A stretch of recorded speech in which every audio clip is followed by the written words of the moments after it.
I entered the Grand Champions Festival. If you're watching this, you're probably already familiar with that event. It was a massive online grassroots VGC tournament to celebrate the release of Pokemon Champions. 10,000 players signed up because that was the cap. There were more on the wait list. In total, when the day actually arrived, I think a little over 6,000 players actually showed up and played, which is still, I think, the largest VGC tournament ever by far. Certainly massive compared to any one that's ever been held in person. And obviously I wanted to participate in that, and I was having fun with Pokemon Champions early on, but I hadn't played a massive amount. But I had a team, and the Team 2 name is appropriate because it was the second team I ever made in Champions, that I felt pretty good about, that I'd made on like the second or third day of the game. I was holding up really well. I remember, whatever day that was, Wednesday or Thursday or something, I got up. I was kind of feeling the Champions hype. I went into work that day, and as I was going to work, I was thinking about a team I wanted to build. And I had almost this exact 6 figured out in my head by the time I got to work. It was just Heat Rotom over Wash Rotom at that point. But by lunchtime, I had decided to change the Rotom form. And I got through my whole work day, and I went home, and I assembled this team in-game, figured out the specific sets, because I kind of just had a general idea up to that point, and got on the ladder, and this team was working really well for me on the ladder most of the way leading up to the tournament. So I decided I was going to enter it with this team. The second one I ever made in Pokemon Champions, and we give it a proper competitive test. It started, of course, with Mega Floette. Mega Floette appealed to me for a couple of reasons. Number one, it's just such an interesting and unique Pokemon. I mean, we waited a long time to maybe ever get Eternal Flower Floette in our games in the first place. It existed in X and Y, but was never distributed. Legends ZA finally gave it to us, and then they also gave it a Mega Evolved form with a very cool design, obviously resembling the Ultimate Weapon, and a lot of power to back that up. And then the other reason that I was interested in Mega Floette was when Champions came out. I mean, I got up the next day and I checked what the new abilities were for the new Megas, and I saw this thing got Fairy Aura with those stats.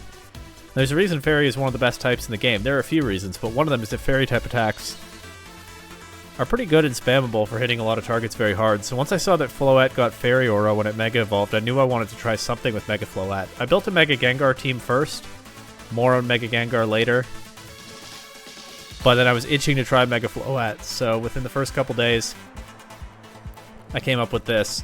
Sinistcha and Incineroar are two Pokemon that people were very often positioning around Calm Mind Floette in the early days of Champions.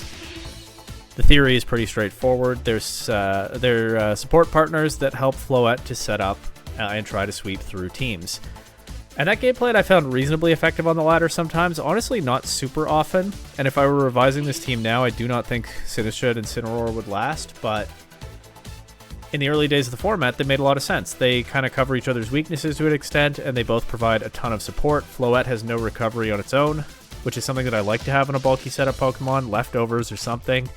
So Sinistcha felt very valuable with Hospitality and Life Dew to help Floette get going, and Rage Powder to redirect attacks away from it. I could probably have run Trick Room to be able to reverse an opponent's Trick Room, but I found Protect actually kind of valuable in the early days to get Sinistcha out of some tricky positions. And then, of course, Incineroar, I think, needs no introduction with that Fake Out and Parting Shot, to, as well as Intimidate, right? Because Floette boosts its special defense with Calm Mind, but Intimidate Incineroar also makes Floette better able to take physical hits. And then Fake Out and Parting Shot, you can pivot around, get Sinistcha in, try to get Floette going. That was the idea. It worked well sometimes on the ladder, but the other three Pokemon actually were a lot more valuable a lot of the time.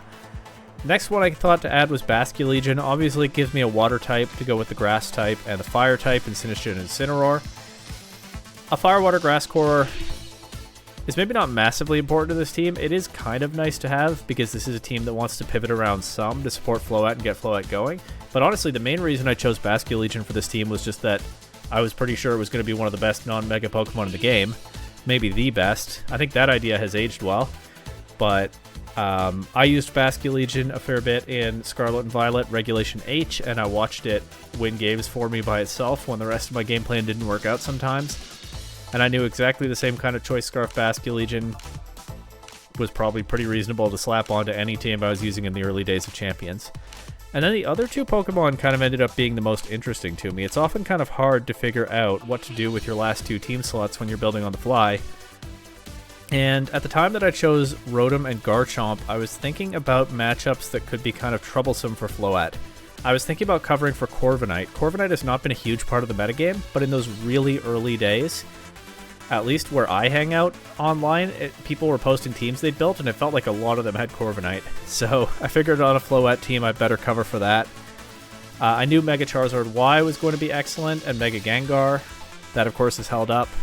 And they both resist Floette's Fairy-type attacks and threaten it with massive damage, so I wanted more answers to those, and to the Sun partners that go with Charizard Y. And that's why I was thinking originally Heat Rotom and Garchomp. Garchomp gives me... Well, they both resist fire. Garchomp gives me Rock Slide into Charizard, Earthquake into Gengar. Rotom gives me Electric-type damage into Corviknight, and an option to burn it with Will-O-Wisp, although I don't think I was running Will-O-Wisp right away, but I switched onto that very quickly. I ended up, though, switching from Heat Rotom to Wash Rotom before ever playing a single game. Again, hours before I even built the team in-game, because I decided I might be a little bit weak against rain teams as well, and Wash Rotom resisting not only fire, but also the powerful water-type attacks coming out from rain teams seemed a little bit more valuable, and Hydro Pump coverage also turned out to be very useful as I played games with this team. What I found very interesting about the way the team came together, and this is part of why I was so fond of it going into the tournament, is that Rotom and Garchomp were the last two Pokemon I added to the team, and they were, in theory, meant to cover specific matchups. But as I played a bunch of games on the ladder with this team, I actually found that Rotom and Garchomp were a very, very strong lead duo in the early days of the format. They complemented each other extremely well. Of course, Rotom was my only ground immunity, so the only partner a lot of the time that Garchomp really wanted to click Earthquake next to. That alone made a big difference already, and clicking Electro Web and Earthquake into a lot of opponents had very strong coverage.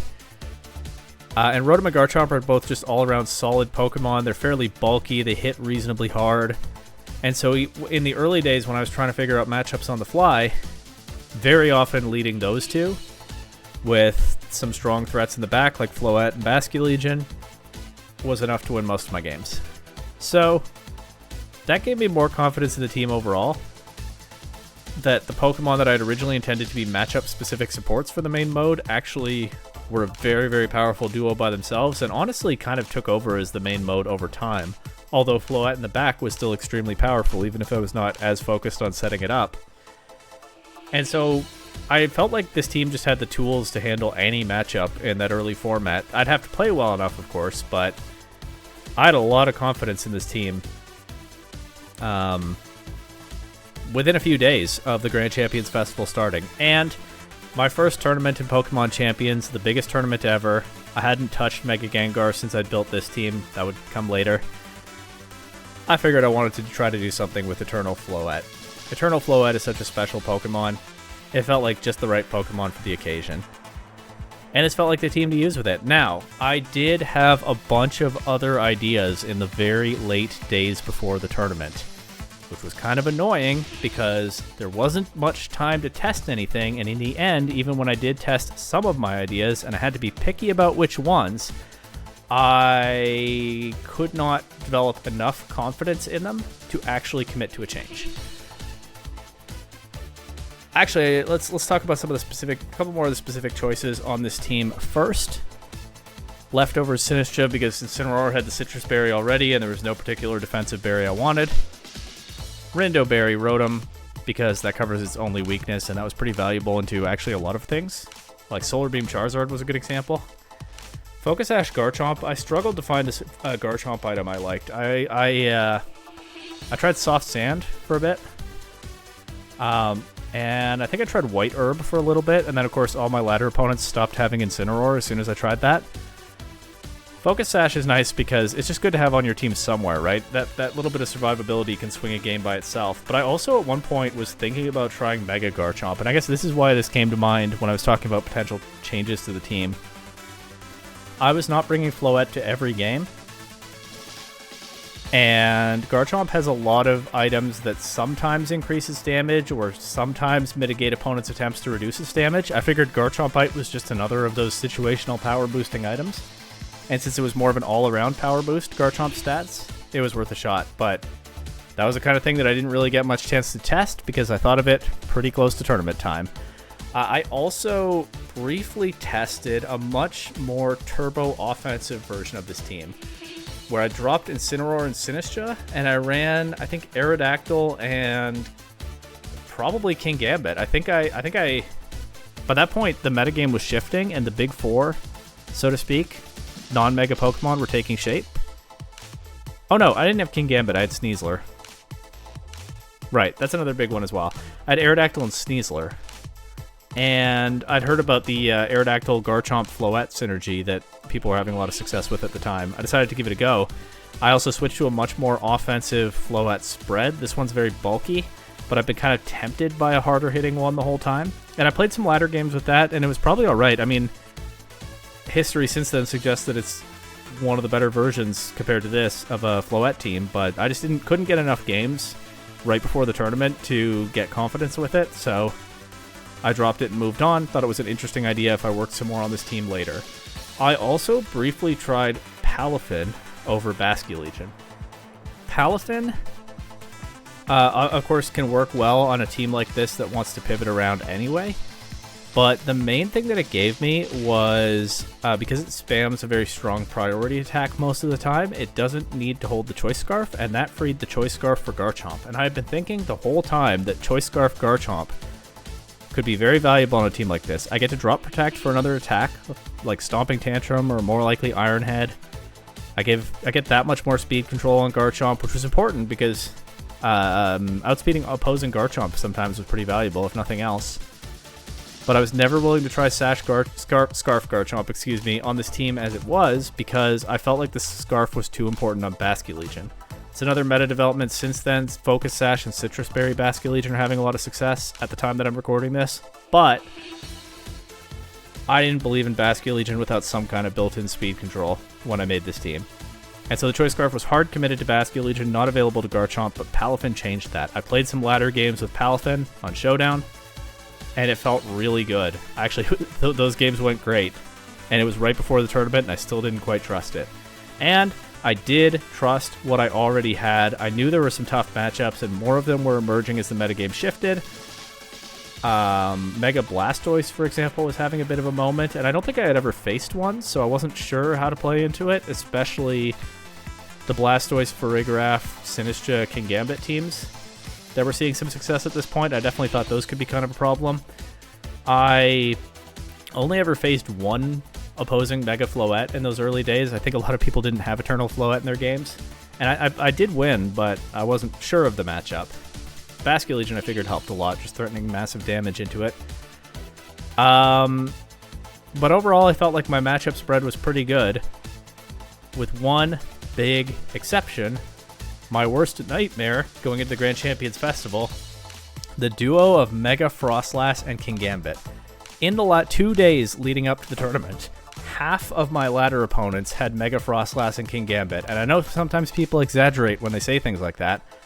I want to be clear, I'm not exaggerating. Out of every 2 opponents I faced on the ladder in those 2 days, one of them had Mega Frostlass and Kingambit. And here's another thing that's not an exaggeration. I lost every single one of those games. I didn't beat a single one of those teams. They usually just led Frostlass and Kingambit against me. And this team had a massive problem dealing with that, because what are my Frostlass answers? Incineroar resists Ice and threatens back with its stabs, also resists Ghost, but it gives a Defiant boost to Kingambit. Rotom takes a Blizzard pretty well, actually, and it can burn Kingambit. It was probably the best thing I had, but it wasn't just what didn't quite put out enough pressure into that duo. Basculegion with the Choice Scarf can knock out Frostlass, but not if it gets knocked out first by a Sucker Punch. And okay, so I want to remove the Kingambit. How do I do that? Probably with Garchomp, which just loses to Frostlass first. Maybe Floette if they don't have Iron Head, but a lot of them do. Sinistcha even could be valuable, right? Because Sinistcha could redirect Kingambit Sucker Punch and at least create a mind game to create openings for something like Basculegion. But Sinistcha doesn't do so well into Frostlass, so that duo kind of covered everything on my whole team. And I don't think it was an auto-loss matchup. I played some close games into it, but I never proved before the tournament that it was not an auto-loss matchup because I never defeated it. Not once. It was so bad that the night before the tournament, I was thinking about dropping Darkest Lariat on Incineroar for close combat. I was pretty sure that I was just going to have to lead Incineroar into Frostlass Kingambit teams and try to get rid of the Kingambit before it could take much advantage of the attack boost from Defiant. I figured that was the best line I had at that point. And close combat, I'm pretty sure was not a one-shot into Kingambit, but it did more than Flare Blitz in a way that could be meaningful to Rotom calcs if I doubled into Kingambit. I don't remember the calcs right now, I did them a while ago, but that was the best answer I could think of. And I figured that could probably take one game off of one of those teams in the tournament, but then I didn't know what I would do in a game 2 or game 3. And I started to really worry because half of my opponents had that duo. It seemed like they were a pretty significant metagame force at the time. But this is where it's helpful to remember that often what you see on the ladder gives you kind of a warped perspective on things because the particular matchups that you hit are a very tiny sample of what's going on, and there's a lot of variance there. I had gotten that lesson driven home for me, fortunately, at my previous big tournament, the Toronto Regional in January, because I was running into Goldango all the time on the ladder in the week before the tournament, and my team was struggling to deal with it, and I was losing a fair bit of confidence because of the Goldango issues, and I was seeing that Pokemon all the time. I was starting to feel like it would be on a majority of the teams in Toronto or something. And then what actually happened in Toronto was I faced one Goldango and I beat it. I had other problems, but not that Pokemon.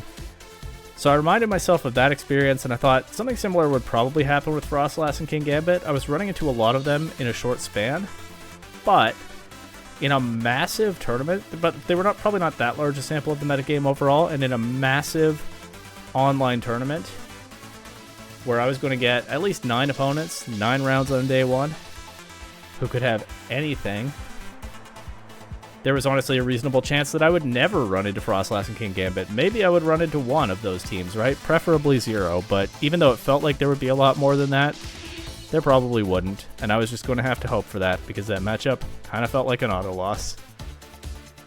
With that said, I think it is just about time to jump into the run. I will say, I thought about not uploading this, not because of the result, but because of the process, honestly. I was kind of sick the day before the day of the tournament. I was kind of sick. I streamed it, even though pretty close to the start time I was thinking I probably wouldn't because I was kind of sick. And I don't think I was playing my best. You'll see over the games. And the thing that's bothering me, although as I'm recording this, I've not gone back and listened again to any of it, is I feel like I was saltier than usual in my commentary at some points. I remember thinking that I was unhappy with things that I had just said right after I said them. So I thought maybe I'd bury this one, but I don't think I could really do that. For one thing, I do sort of make it a point on this channel to also upload the losses. To the extent that I'm documenting my VGC journey here, I do want to show some of the frustrating parts as well. And also, this was just the biggest tournament of all time. If I played at that biggest tournament of all time and recorded it, of course I'm uploading that. So I haven't listened back to some of the things I said. I don't know if I stand by all of them, but we're going to have to check out the run anyway. And I did really like this team. I have not continued to use it since then. I think there's a lot of room to build on it, right? Like, the more offensive version that I was testing but couldn't commit to is pretty close to what's been strong in parts of the metagame since then. It's pretty close to some of the very best teams, except that I never used Mega Charizard Y on this, but I feel like there's more that could be done with this team. I just felt like the Grand Champions Festival was a good finale, and I was done with the team from there. But I had a lot of fun entering a massive tournament with Mega Floette, and now it's time to jump in and watch the run. Hopefully with no Frostlass Kingambit teams featured, of course, but you'll have to see.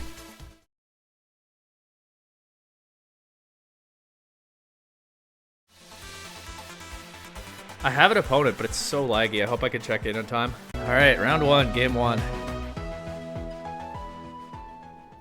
It's really awkward to have their team sheet on my phone, but I think this is the best way to do it for right now.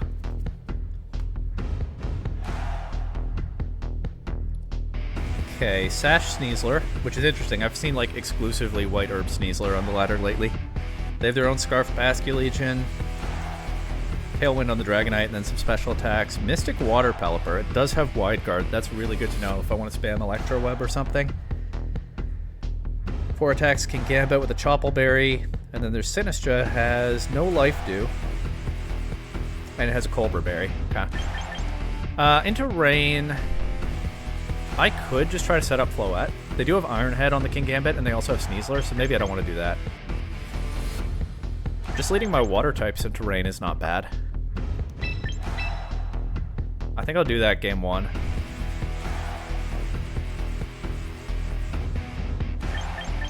I'll bring Floette in the back. And Sinistra or Garchomp. I'll go with Sinistra this game. I can give Floette some cover in an endgame. Garchomp is pretty strong into some of their team, but there are a couple obvious threats. But we'll see. Kind of nervous. Well, this is the biggest tournament I've ever played, perhaps the biggest I ever will play, so no wonder I'm kind of nervous. Alright, Sinistra, Kingambit are the leads. They have Rage Powder on the Sinistra. They have Sucker Punch on the Kingambit. I would like to burn Kingambit. I'm worried about it being redirected, but honestly, I think I'm down to try. We'll switch Floette in here. This is extremely physically bulky Floette, but still would feel a lot more comfortable taking an Iron Head if there's a burn on it. This is your first tournament? Well, good time to jump in, huh? Yeah, they do Rage Powder. This is a hard lead for me to deal with, I guess, huh? If I leave Garchomp in game 2, that ought to be able to get me past this.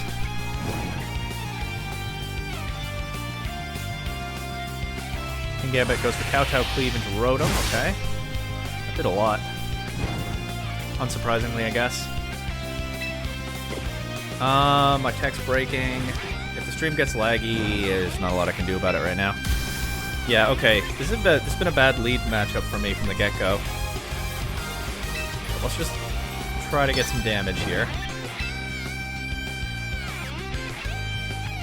I'd like to bring Sinistra in later, not right now. I'll go for the Will-O-Wisp again. They might not Rage Powder a second time, but I wish I had something better to do with Rotom here. Rotom is super awkward. Has been super awkward so far in this game.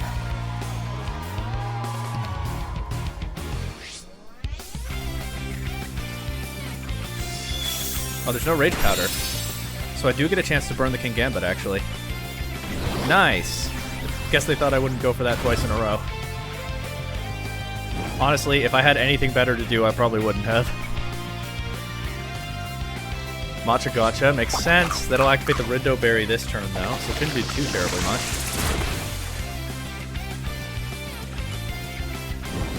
It burns Floette. That's pretty funny.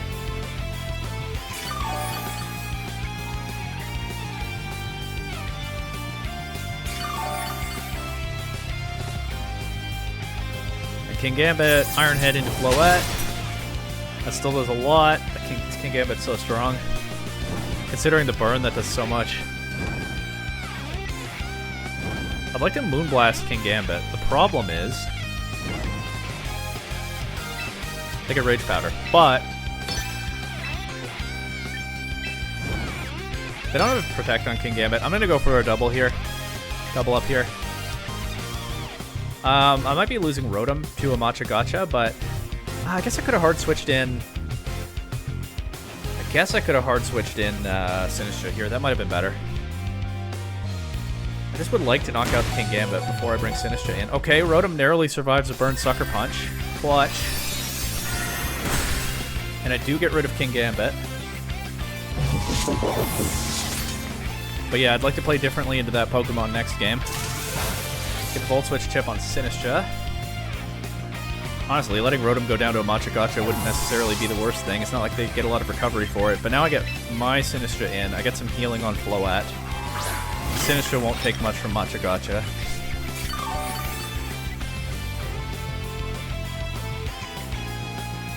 They missed Floette with the Matcha Gotcha, which is a little bit of good luck for me.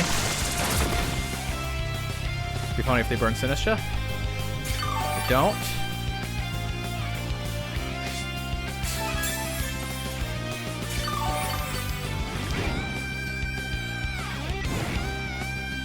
Okay, and who comes in? I don't especially want to see Sneasler, but we'll see. Could be Sneasler. That's their other big Floette answer. And obviously Floette's the only Mega on my team. So they're incentivized to bring their answers to it. It is Sneasler. Okay. What do they have on Sneasler? Poison Touch, Focus Sash, Fake Out, Close Combat, Dire Claw, Rock Slide. Okay. I think I just Rage Powder here. And Dazzling. That seems okay.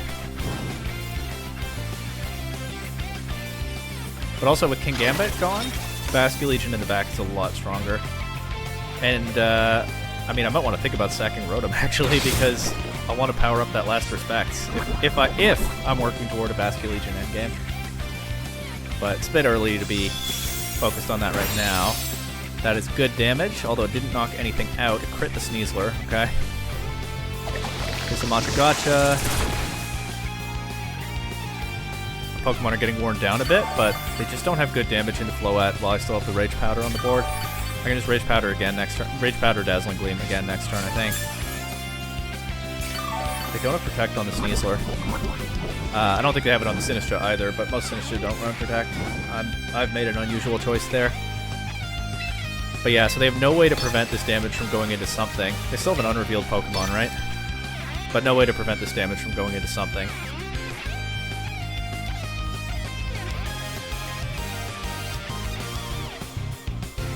Sneasler out. Who's coming in? Basculegion. Oh, that's ooh. Don't love to see that actually because I mean that could be a speed tie with my Basculegion in the back. It doesn't even have to be a speed tie. Mine is adamant. But yeah, it could be trouble if it is. Also now, what they can do potentially is knock out Sinistcha. And then Dire Claw Floette. So they've positioned themselves, yeah, better than I'd like here. I might be in some trouble.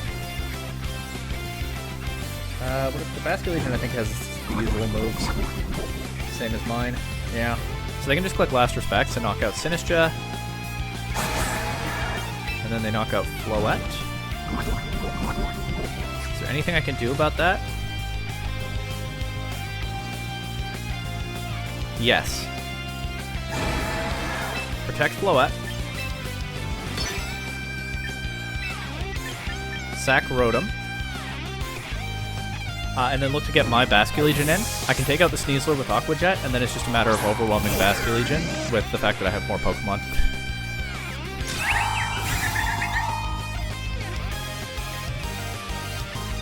Fake Out into Floette.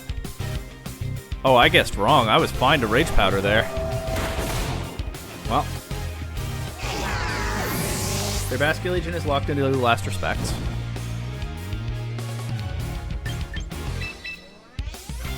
I don't know if this plan actually works, because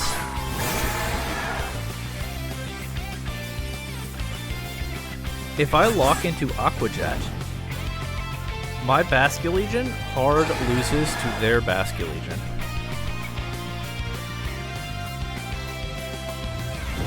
Maybe I have to gamble on the Last Respects and the possible speed tie. But I don't want to, so I'm not going to. They don't have Protect on the Sneasler. Correct, they don't. If they target well here, they can win this, but we'll see. Well, actually, I don't know how much Basculegion takes from my Aqua Jet. Maybe they can't win this, but it feels like they probably can. But they target my Basculegion, which is exactly what I wanted them to do. Okay. Yeah, I'm definitely fine now. I guess my Basculegion had such a target on its back, they couldn't really afford to ignore it. I was getting way in my head there, forgetting that my opponent didn't have all of the same information that I had. But okay, take game one. Good start.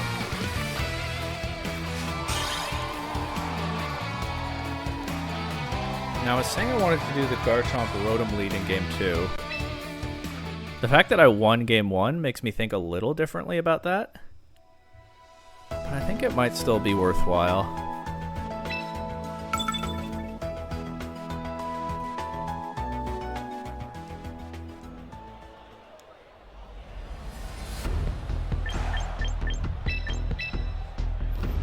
Sinistcha was pretty good in game 1. And it's the Pokemon that I'm thinking about dropping here for Garchomp. But Garchomp is good into Kingambit and Sneasler, which my opponent is still incentivized to keep bringing, because Floette did a lot of work that game. Let's try just like an all-offense mode in game 2.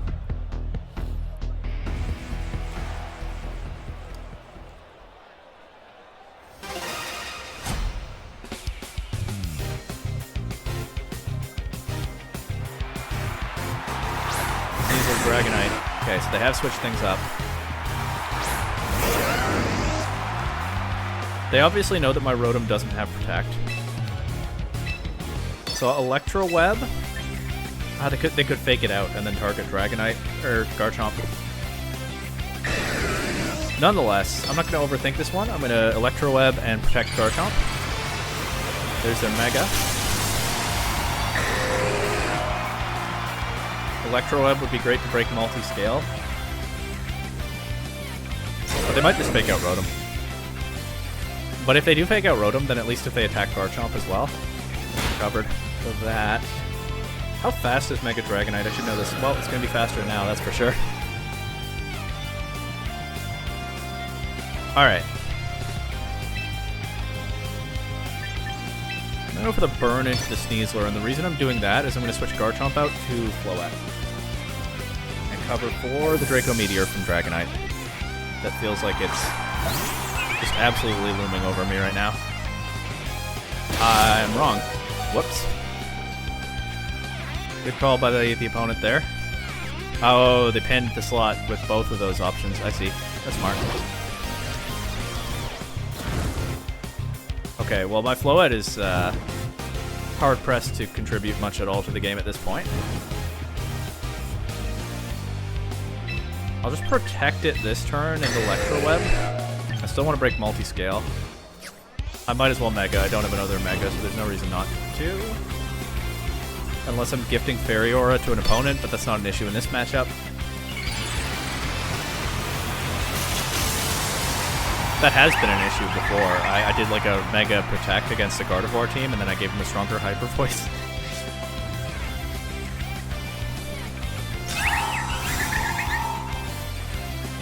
Man, at this point I guess I'm just looking to stall out the Tailwind, right? It might be worth sacking Garchomp to do that, because I want to not let them get a second Tailwind. I don't know, this Dragonite... Wow, that just one-shots, okay. This Dragonite is giving me a ton of trouble. Okay, well Dragonite has weakened itself now.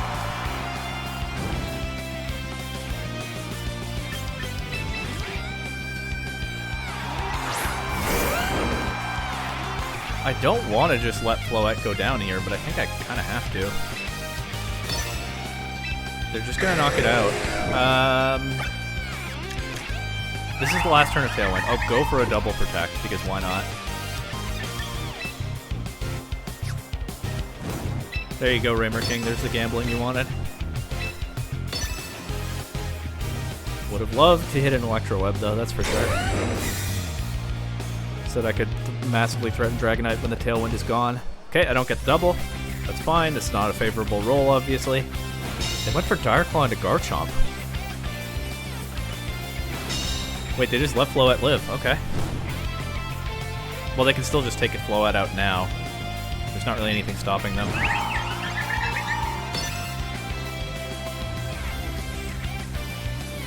I can switch Floette out to Basculegion here. Probably. Because they're incentivized to Dire Claw Floette. Obviously, Basculegion getting statused by Dire Claw would be, like, potentially game-losing. But if that doesn't happen, or if it's just poison... I mean, yeah, that's a nice resisted hit there. It's really bad that I never broke multi-scale before now, because Dragonite takes that Dragon Claw so easily, and it can just set the Tailwind right back up. And it does.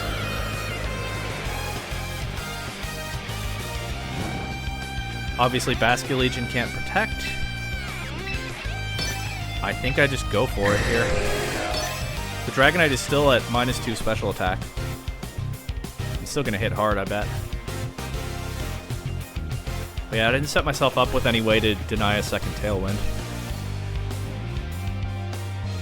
real problem here.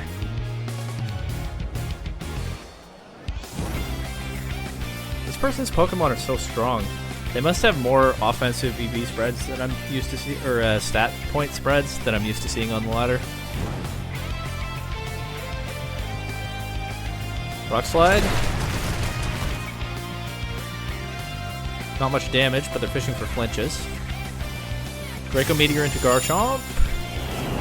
Uh-oh. It just KOs. Alright. Holy.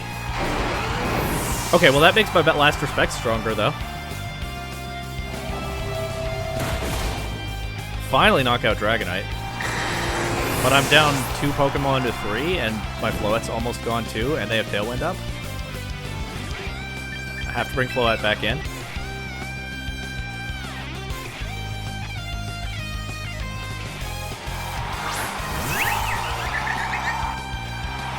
Against their Basculegion. Alright. Walramer King, I have literally no... I was about to say I have to gamble on the possible speed tie, but that's not true. They have Tailwind. So I think I just lose. Let's see if somehow I don't.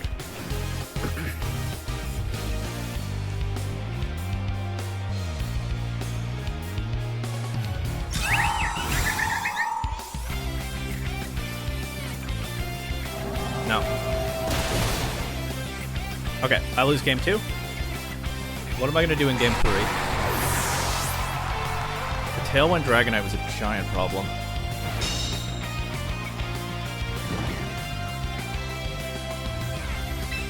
In open team sheets, opponents know that I don't have Protect on Rotom, so they can take that out. What if I lead Sinister Rotom? That's a really weird lead, but... I mean, it would stop this... It would be helpful into the specific thing that this opponent did.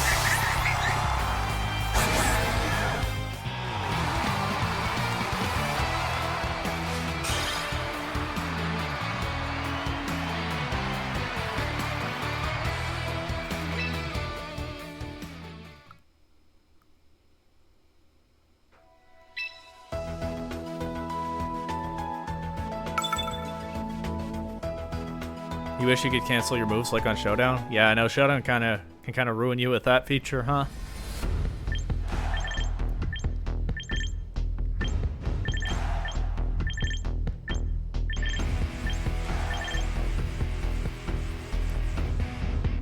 I could make Sinister Garchomp. Does that work?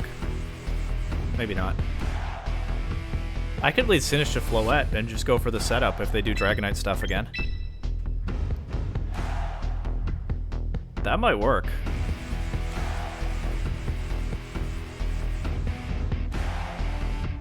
What if I just go full Floette mode here? It's pretty weak to their King Gambit, but it's playable.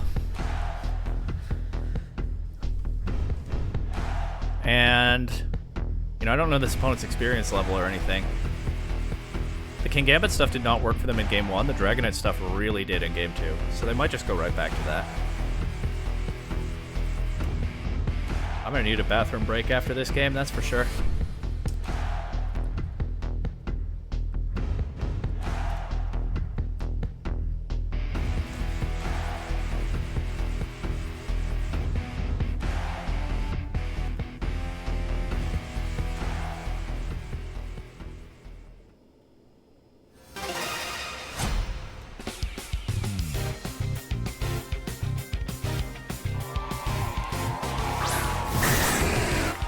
Okay, it's the same lead.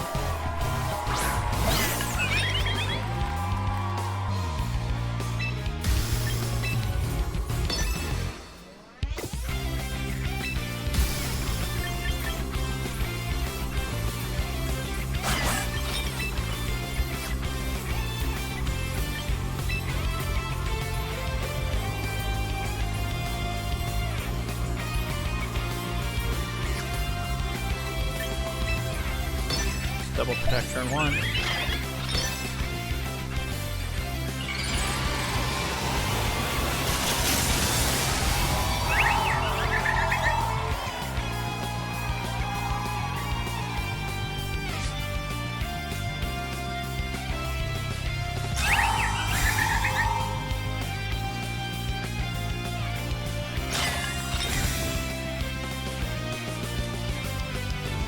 Fake out into Floette and Tailwind probably. They didn't Mega Evolve.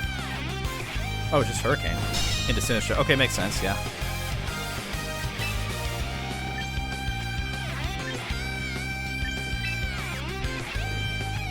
It would be nice to grab a Calm Mind. I might not have this Sinistra for very long. Let's get some damage and break multi-scale while I can. Okay, never mind the breaking multi-scale part. Who's coming in? King Gambit, of course. Cringe Gambit, some call it. So they have both their Pokemon are offensive threats to Floette now. Rock Slide, please don't flinch me. Crit Floette, still not a lot of damage. Okay, no flinch. Good damage back. I think I just Rage Powder and Moonblast King Gambit now. I gotta get King Gambit out of here. Probably before I try to do anything significant with Incineroar in the back. It is helpful that they don't have Protect on either of these Pokemon, though. So we redirect to Dire Claw. And this will knock out King Gambit. Okay, good. After winning game 1 of a long battle you've lost in record time, does that mean you're going to game 3? Or did you lose 2 games in record time?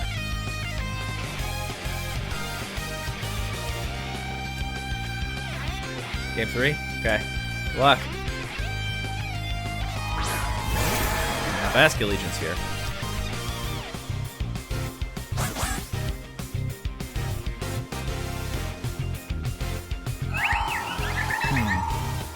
I don't want to switch to Incineroar. Okay, I can Rage Powder and lose my Sinistra and then get Dire Clawed. Or I can Intimidate these guys. And then what? Fake out. Oh, Sneasler switches out. I was fine to Rage Powder and attack. No.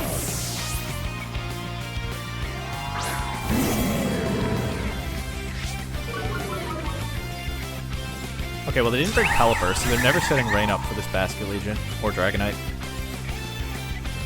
Do they have Protect on Dragonite? I think they do. No, they don't. They have 3 attacks and Tailwind.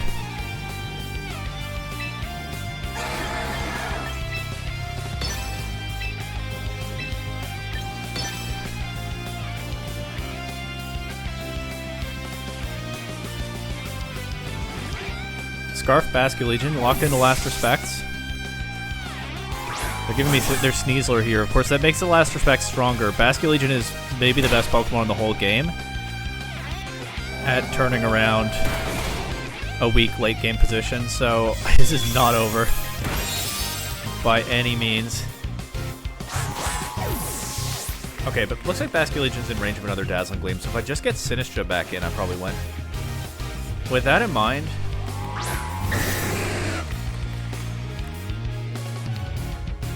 I'm going to protect Floette here. I'm going to click Darkest Lariat into Basculegion in case I get away with that. Basculegion is locked into Last Respects forever. They don't have enough Pokemon left to switch it out. So there's actually a decent chance to get this attack off. There's the Mega Dragonite finally. You don't like Sableye Starmie? You've been facing some weird stuff, huh? Okay, Last Respect's into Floette, so it hits the Protect. Hurricane into Incineroar. This is super specially bulky Incineroar. That did so much, but it didn't KO. Doesn't look like it confused either. Might even take another one, actually. And Basculegion's gone. I think that'll do it. I don't think Dragonite beats all 4 of my Pokemon from here. They forfeit. Okay. GG's, Ethan. You did make me work for that one for sure.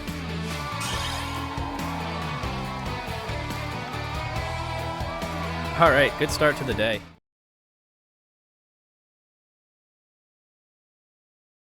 Mega Blastoise. Shell Smash Blastoise. Mega Blastoise.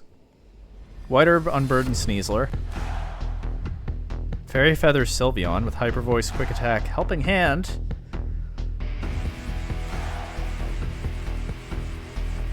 Don't stream snipe me, Raymer King. Sinistra, Aerodactyl. They got Sunroom.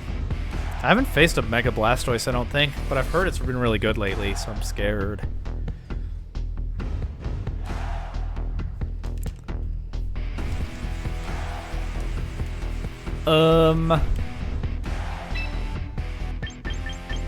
Let's see if I can make Floette happen.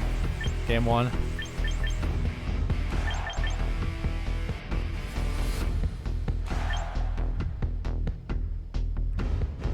Let's try this. It's a little bit weird. I kind of want to bring Rotom to this, but let's try not doing that this game at least. You got Basque Rain? Scary.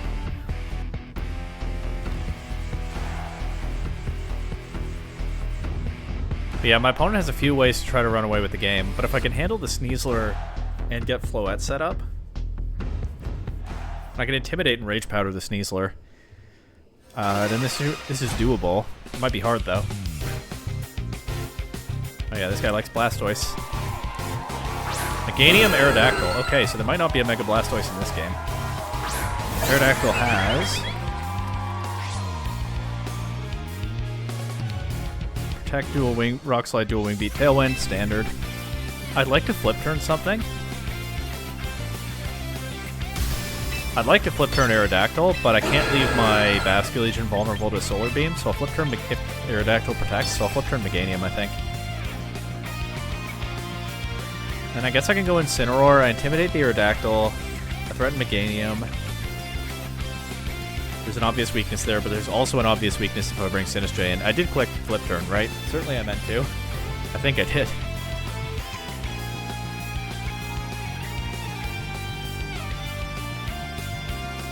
Wait, if they just Tailwind Solar Beam... Okay, they switch Aerodactyl out. And there's the Sneasler. Okay, intimidating that is good too. Now this Sneasler has Protect, I think, unlike the first one I faced. Yeah, it does.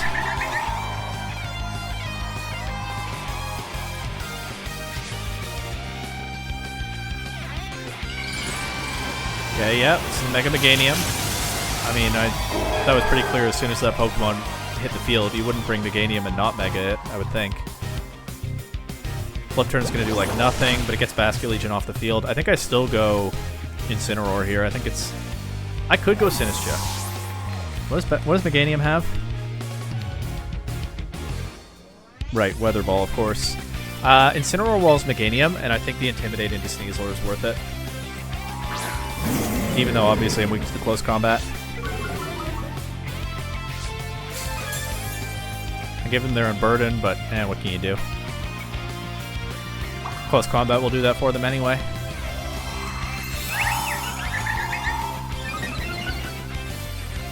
Now the Sneasler's going to have the faster Fake Out, of course.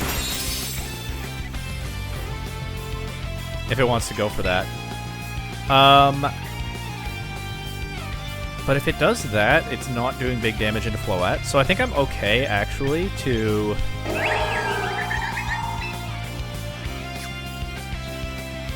I kind of want to Moonblast Sneasler. That does nothing if it protects. Might be better to Dazzling Gleam. I'll Moonblast Sneasler. I'll go for the higher upside play here, and I'll Fake it out. Because if it goes for Dark Claw into Floette, then I get the Fake Out into it. And if it goes for its own Fake Out, then it doesn't go for Dark Claw. I don't know. This turn accomplishes nothing if they just Fake Out Floette. Maybe that's bad. But I am at least taking hits from Meganium well, so far. Is it bad to accomplish nothing? They protected. Ah!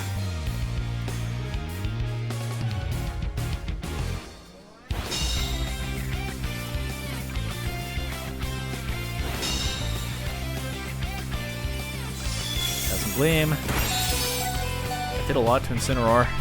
Oh, crit.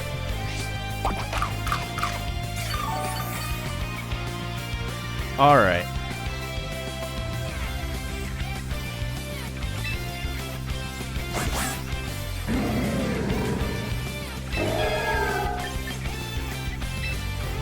I don't want to switch to Sinistra, but it's just so vulnerable to Weather Ball.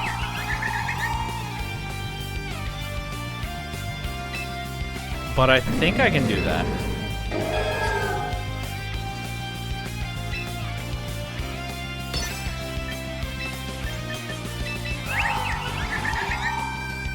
And then I can get Incineroar back in after that.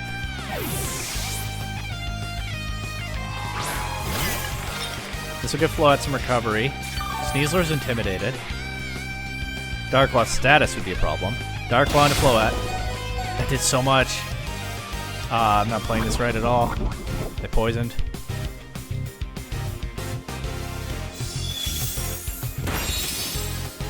I should have Dazzling Gleamed last turn. I would have knocked out Meganium here if I had. Yeah, that Moonblast last turn was just really bad.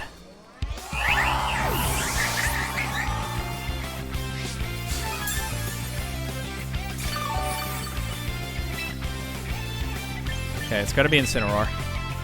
Quick Guard 0 for 2. It's got to be Incineroar. Because the Sneasler doesn't have a way to threaten Basculegion, and it did not have to be Incineroar.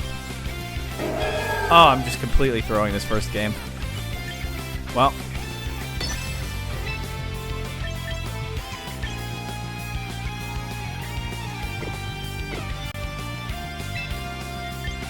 If I can get rid of Meganium, it's a long shot, but maybe I can win with Basculegion.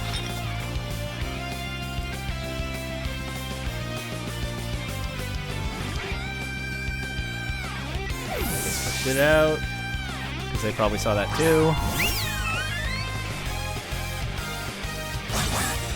I had a free life due.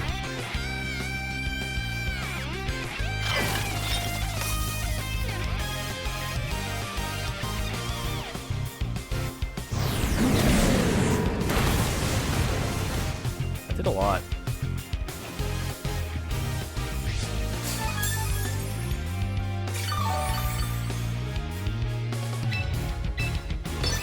Nope.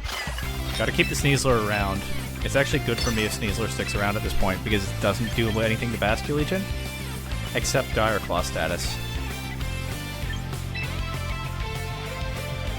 The Sylveon is just gonna wipe me out, right? I think I have the Mantra Gotcha. I think I just lose at least one of these Pokemon to Sylveon. And then I hope I can win with Basculegion. Sinistra goes for... I miss Sylveon, that's so bad. And I knock out the Sneasler, which is what I wasn't supposed to do. I'm just playing this completely wrong. But I needed to try to knock out Sylveon, right? That's what I was saying? Oh, Sylveon's faster than the Incin. Okay, that never worked. I needed to life dew.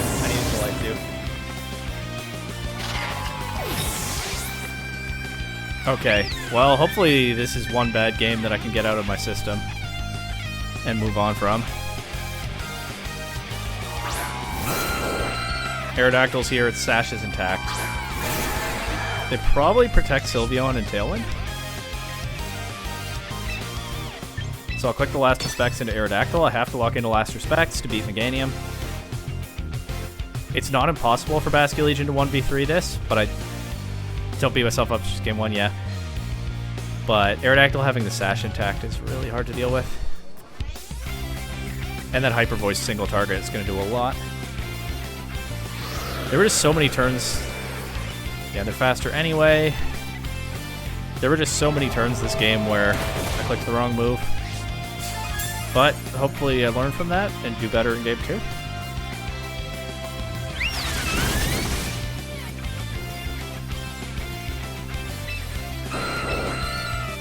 They could miss all their attacks with Aerodactyl. That's the out now.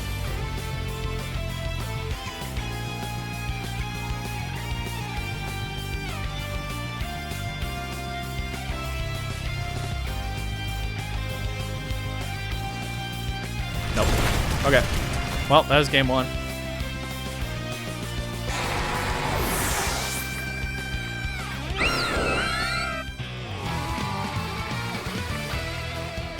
It's a different game, though, if I make some slightly different plays there. So I actually think I'm going to bring the same stuff again. Maybe not in the same order, though.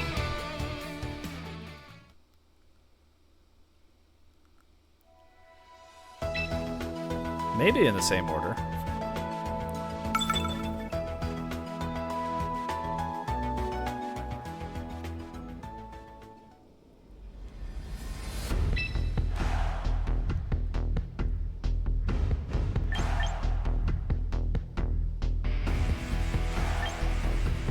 The Basket Legion lead didn't really do anything. Let's lead Incineroar this time.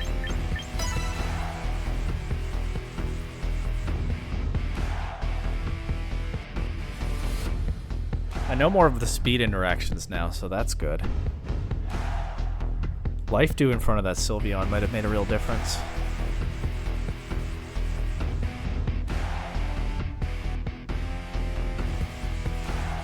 Well, here we go. It's best of 3, of course.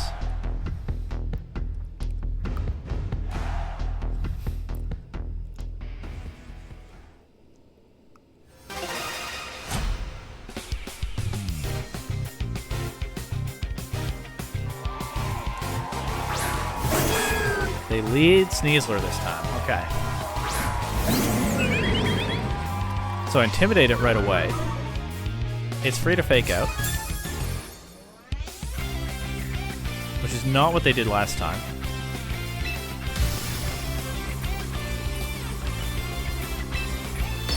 So I'll try to get this Calm Mind if I can.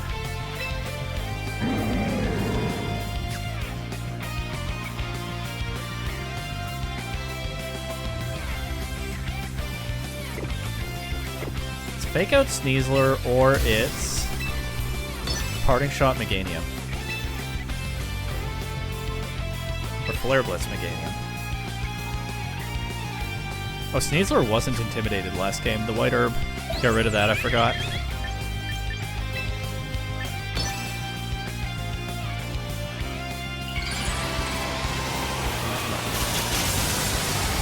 I'm gonna say they cover for the fake out into Sneasler.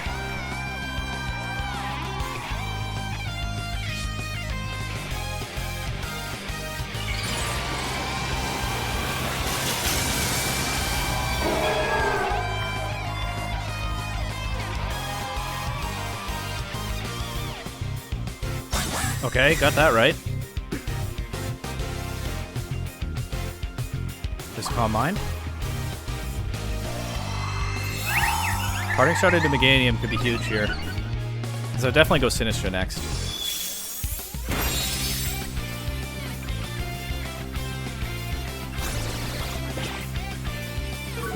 For sure I go Sinistcha here. I can Rage Powder the Dire Claw away from Floette.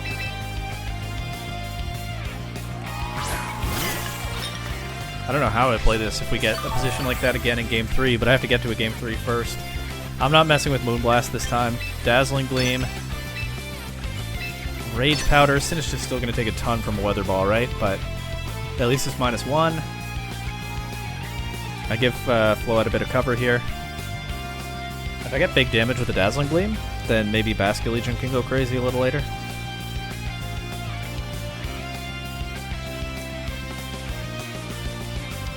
Sneasler switches out. For Sylveon. Makes sense. It takes advantage of the Fairy Aura, and it's relatively specially bulky. So now I've not redirected a Dire Claw, though. I've probably just redirected a Weather Ball that was going there anyway. So not redirected. Also, Meganium's immune to Rage Powder.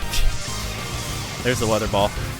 My Dazzling Gleam did more than half to both of these, so that's very good.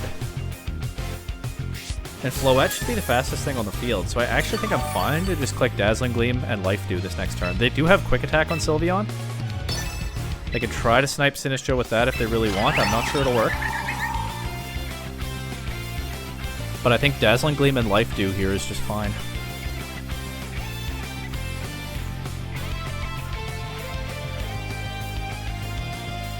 Some tough games for sure. They do also have both of their fairies to take advantage of the Fairy Aura, but again, I think they're both going to be slower than Floette. And they're both in KO range.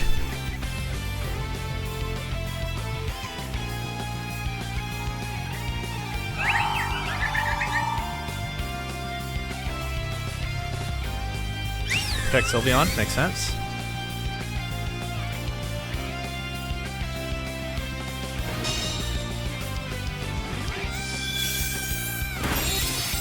We'll get rid of Meganium. And it could go Aerodactyl and set Tailwind next. But Floette's at full. And +1 special defense. I guess Sinistcha some recovery here.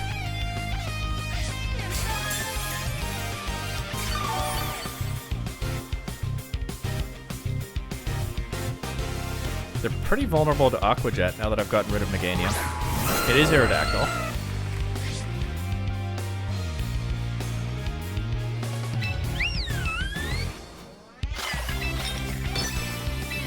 Do I think that they Tailwind and Hyper Voice here? I think I do think that. So I'll just protect Sinistcha instead of worrying about a Life 2 or anything.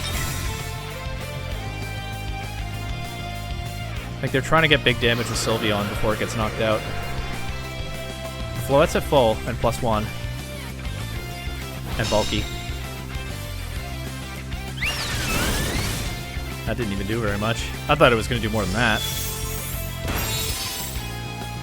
Okay, get rid of those. Well, we'll get rid of Sylveon and knock Aerodactyl down to 1 HP. Wonder whether the Mega Blastoise will come out in Game 3. If I get to a Game 3, I'm sure there's still a way to lose this. But Basculegion is so good now. Basculegion probably just wins. They could maybe Dire Claw cheese through it. Because I don't have damage on the Sneasler. And if I bring in Basculegion in a position like this, I'm probably locking into Aqua Jet. I'm going to try and see if I can Matcha Gotcha this Aerodactyl out of here and protect Floette. They might just dual Wing Beat the Sinistcha. But if they do that, I get Incineroar back in.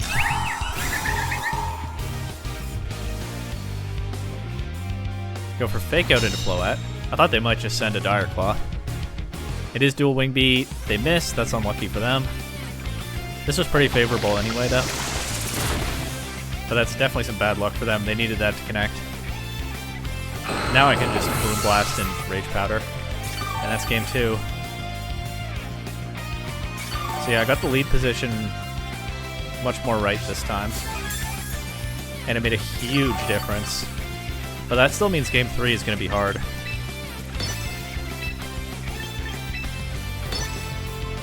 And maybe they try something different. I haven't seen the Mega Blastoise yet.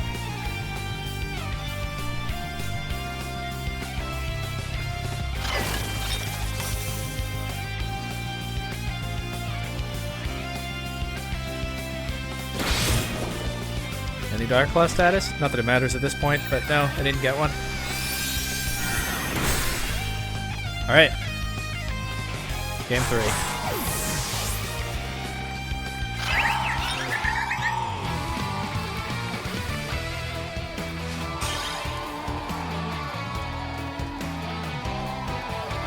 I run it back. If they bring the Blastoise, it has Dark Pulse. So there's a Sinistcha answer in that, sort of. I better confirm for the game. But yeah, I don't think Floette or I don't think Rotom or Garchomp is adding all that much here. A little more durability into Aerodactyl, but I think I just run it back.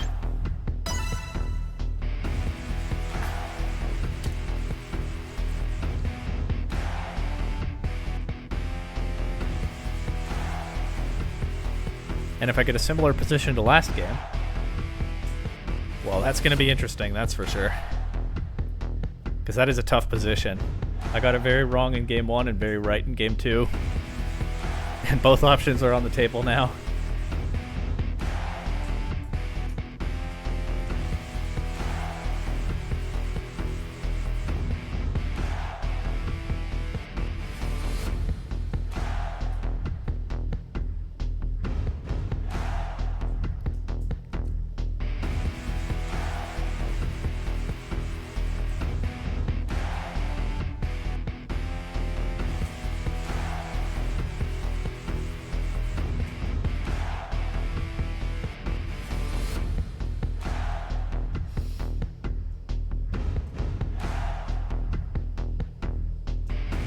At least it's hard for them, too. Which is probably part of why they're thinking for so long.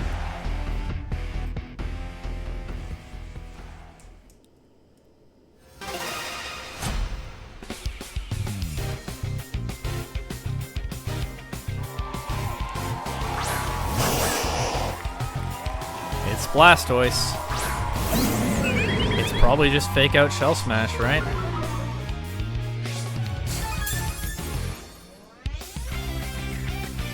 But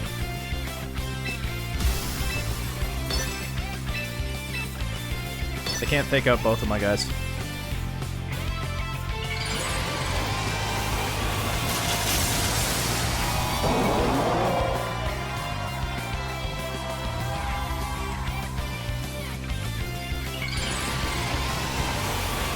Well, if they just Dire Claw Floette.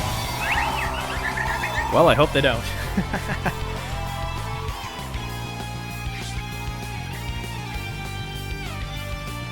No, fake out into Incin. Okay. So we'll both get our boosts here, if that's what they're going for. Yep.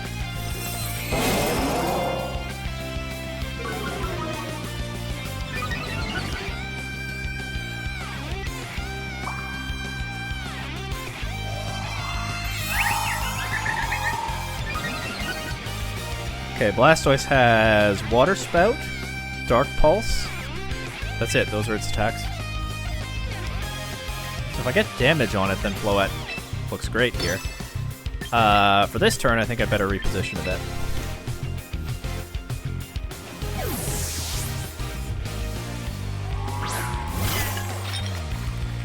So I can Rage Powder the Sneasler next turn. Unless they call this in Dark Pulse Sinistra, that would be pretty cool for them. Sneasler has Unburden active, so yeah, it'll still be faster than Blastoise.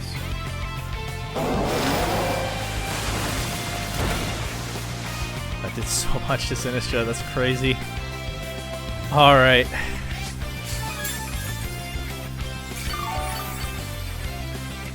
We just send a Dazzling Gleam here. I'm gonna lose Sinistra, and that's gonna be rough because I lose my way to heal Floette. And the Water Spout's going to come out before the Dazzling Gleam. But I think this is the best thing I can do right now. Dark Claw does not KO Sinistra, which is good, because the Water Spout will still do spread damage. So it'll be weakened by that. Yep, doesn't that look weakened to you? Had to throw away my whole Sinistra to try to contain this. I hope it's worth it. Okay, that knocks out Blastoise. It was, of course, at -1 special defense. I can go straight to Basculegion here. And keep the Sneasler in check with Aqua Jet, right? And if they go Aerodactyl, then I can have a think about what my Aqua Jet target really is.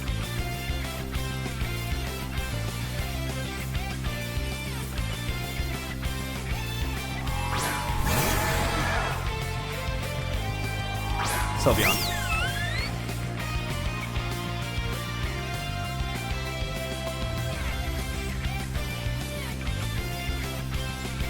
Do I lock into Last Respects? I've only lost one Pokemon though. I think I know what to do. I don't know if this works.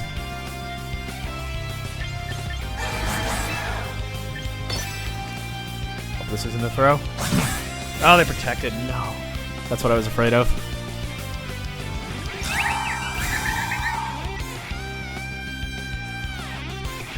Okay. Alright. I think this is salvageable.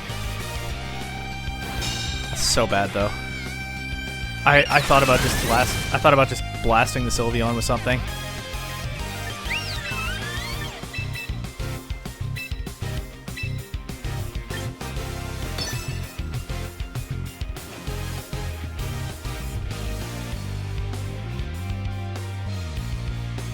And I didn't do it.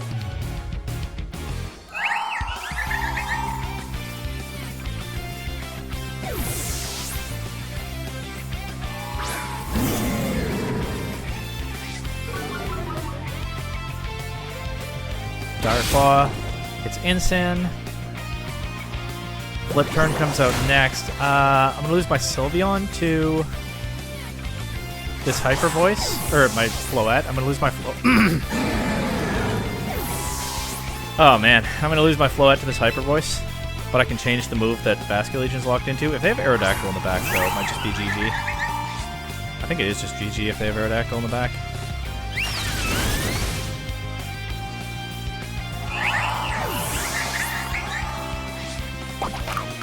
Probably.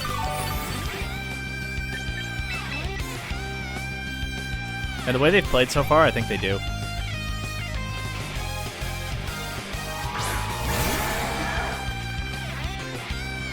Yeah. Man.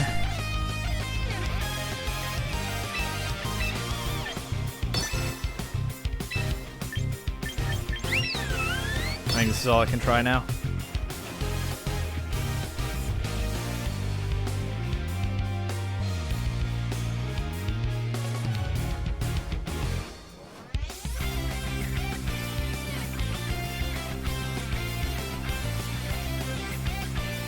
I had just blasted the Sylveon when I thought about it that one turn. This was a tough, whatever happens, I think they probably just double protect here. Yeah, well, this was a tough match.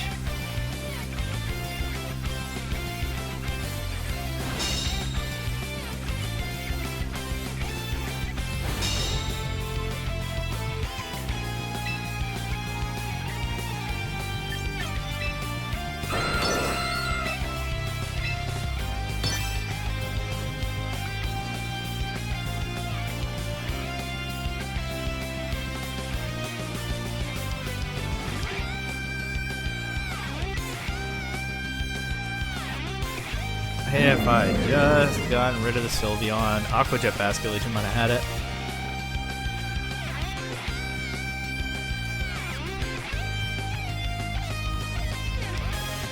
I'd have to switch it out, but yeah, that would have been doable. Quick attack. They don't... Oh, they're going for the Rock Slide win. They could miss? They missed Incineroar. They missed both? Oh my god. Did I just absolutely scam this person? Oh, that's so rough. I thought it was going to be Tailwind Hyper Voice, though, and I think Tailwind Hyper Voice won for sure for them. So, like... I mean, if they KO both with a Rock Slide, then they still win. I don't know if they do, but... I don't think that was the right play for them to make. Which maybe has some bearing on how bad I feel. Whether I feel bad or not. Or was the Sylveon still going to be slower than Scarf Basculation? I don't know. In Tailwind? I wouldn't bet on it. It KOs both. Okay, they still win. Almost scammed that one back. Ah, that's rough. That loss feels kind of bad, but...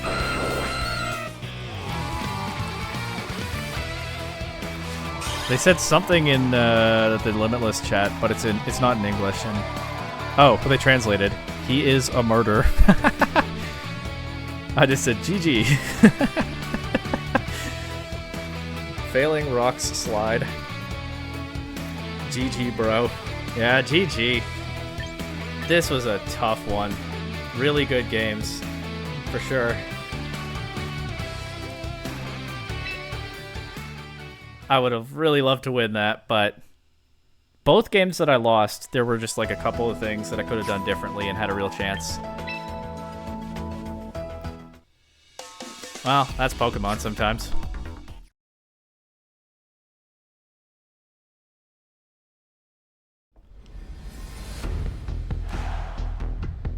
I haven't looked at this person's team. I thought it was Frostlass Kingambit for a second. It's not Frostlass Kingambit. It is Kingambit. It doesn't have a fighting attack. But it's paired with another Mega Blastoise. This one doesn't have Shell Smash. This one has 3 attacks and Fake Out. Sinistra, Trick Room, Farigiraf with Trick Room. These things are supposed to get the Blastoise going, I'm sure. Scope Lens Gallade. Oof. Psycho Cut, Sacred Sword, Aqua Cutter, Protect, Pelipper. Okay, so it's Blastoise, Trick Room, Rain Room. How do I beat that? Rotom could be really good here. Something like Rotom Garchomp lead or Rotom Basculegion lead is really good if they don't lead Kingambit. If they do lead Kingambit, it's a little bit dicey, but I think it's worth a shot. And then I'll bring Floette and probably Garchomp, maybe Sinistra.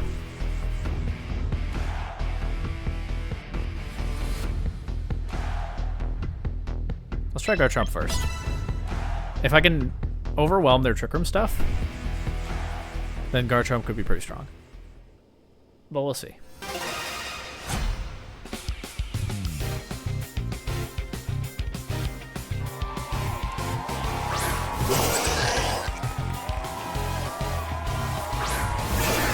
Luca's Farigiraf. Did we get a Luca Cherubelli Farigiraf distribution? I don't remember.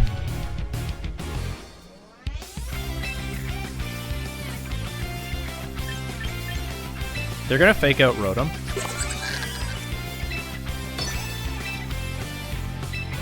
Well, let's just see what this does to Farigiraf.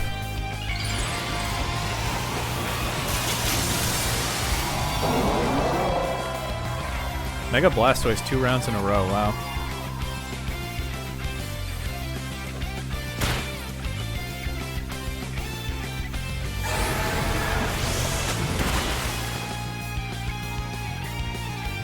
Yeah, but I do have my water resist on the field.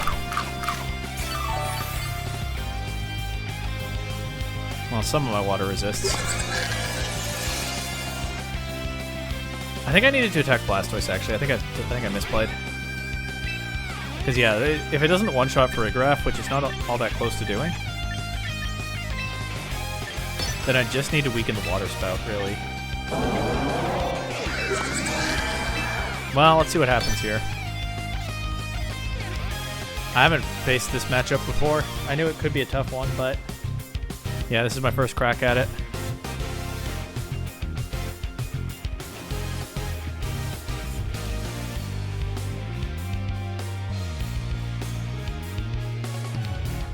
I already have an idea of what I could do differently.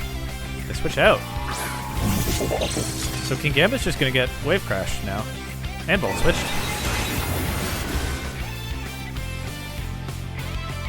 But they can bring Blastoise back in afterward. And that could be trouble for me. Huh.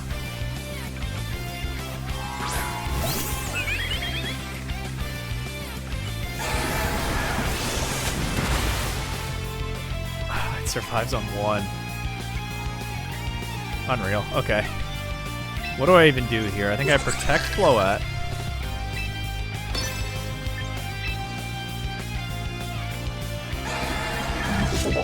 And I go Garchomp, because that can help me kill some turns. It's my only other Pokemon that I brought to this game that has Protect.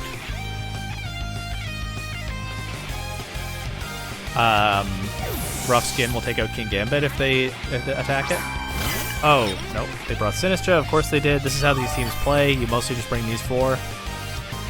I know that, but I haven't faced one. I don't really know how the matchup goes for me. Until now.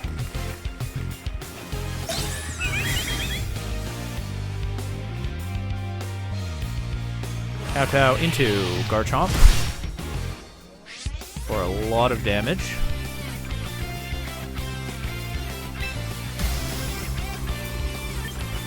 I think here I just Dazzling Gleam and protect Garchomp. I don't think Iron Head will one-shot Floette. Hate to be proven wrong, though.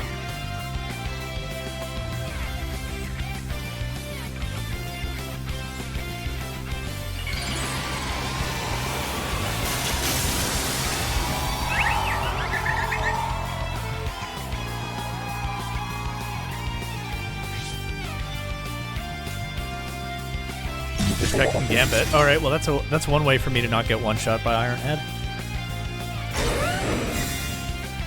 I mean, I'm stalling out the Trick Room. It might not be easy for them to get another one. Ideally, this... Oh, well, Garchomp protected, so I don't really need to worry about this burning. I wouldn't like Floette taking burn damage, though. Okay, good.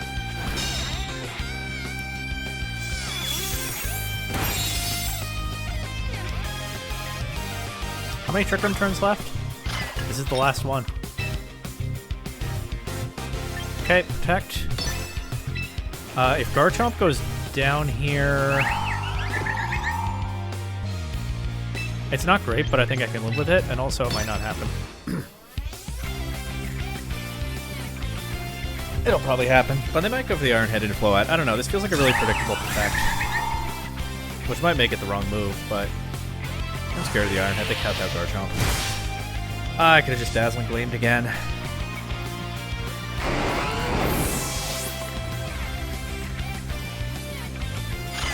Well, good to keep in mind for next time.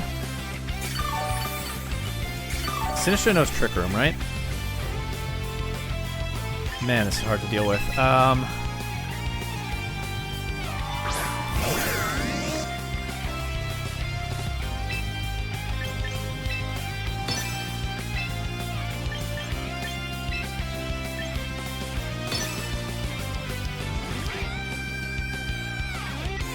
Played this kind of sloppily. I could have just doubled Sinistra, which I did think about, though I didn't say it out loud.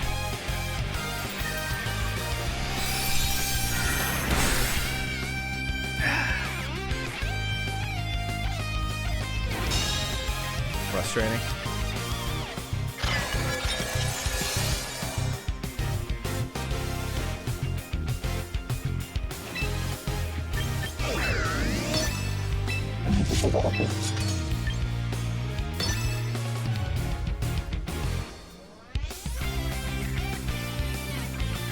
Just haven't seen this matchup before, even though I knew what the team does.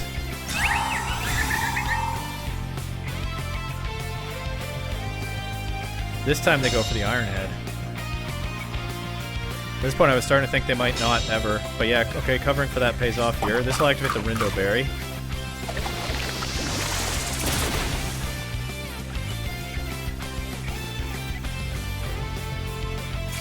But then Rotom's kind of a sitting duck after that. I land the Hydro Pump. Take out King Gambit. Now Basculegion is very good if I get out of Trick Room somehow. Or very bad while Trick Room is still up.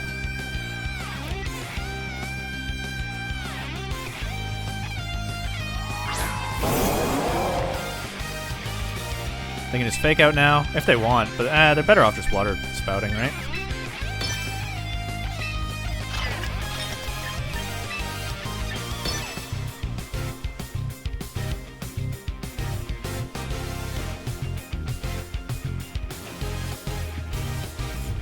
Gotcha comes out first. The KO on Rotom is bad because this will be single target water spout if that's what they went for.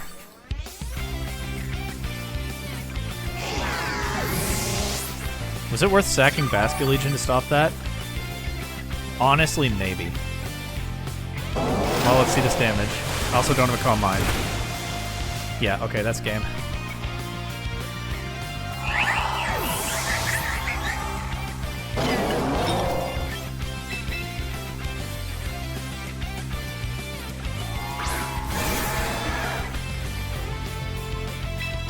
I can't even luck into Last Respect because then I just lose to the Giraffe. So I'm just going to forfeit. And we'll go to the next one.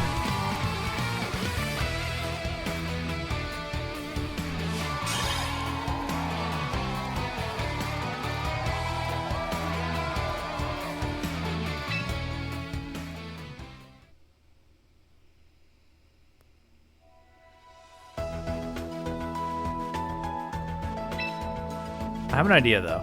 I think I have an idea. I don't know if it's gonna work.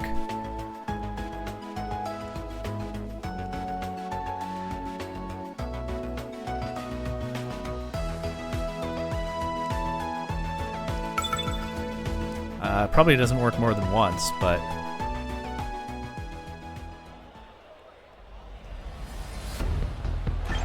the idea is lead with my ghosts.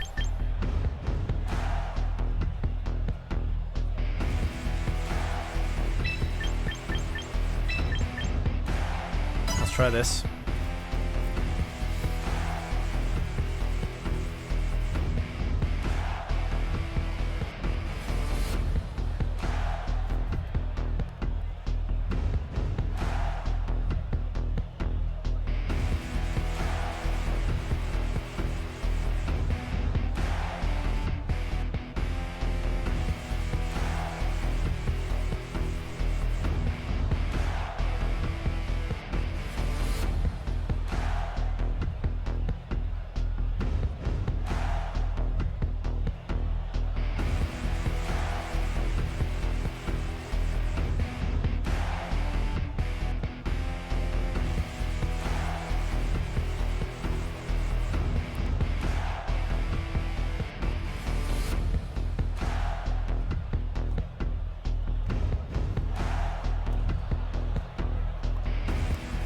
It took some time there, preview. Are they trying something different?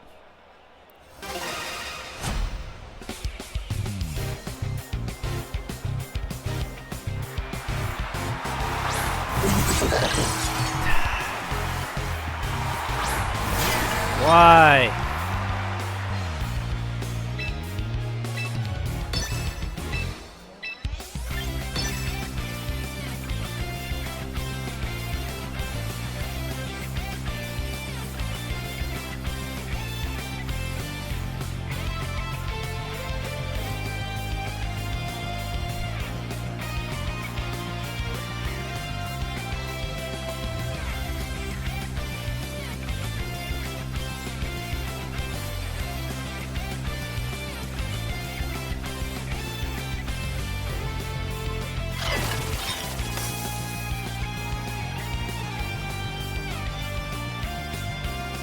Okay, avoid the sucker punch.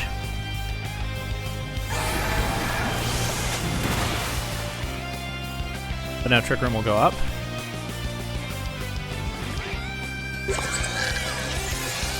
But, what does this giraffe have? Psychic. It's only attack. Okay. Is it worth losing Sinistcha to the Kowtow Cleave here? I don't know that it is.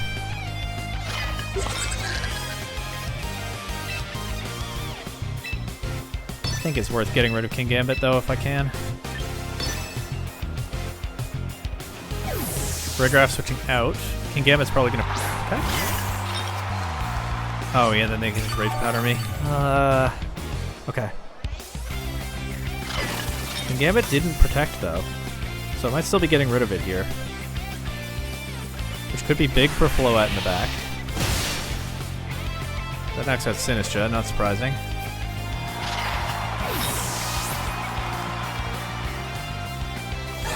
Should get King Gambit in return.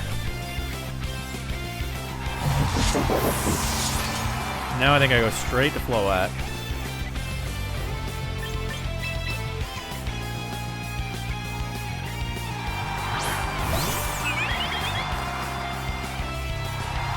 They bring in Blastoise. If they fake out Floette, then they're not clicking Water Spout. How many turns of Trick Room left?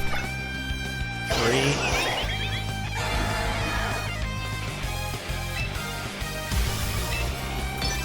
This is pretty scuffed, but let's see.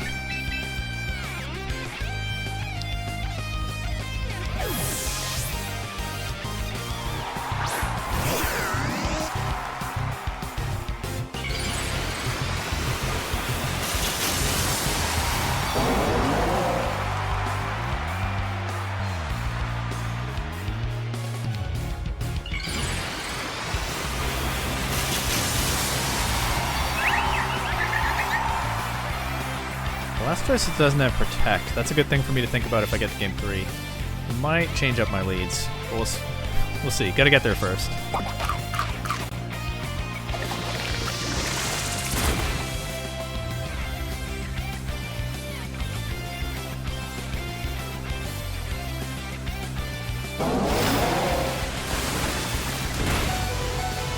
That did so much damage.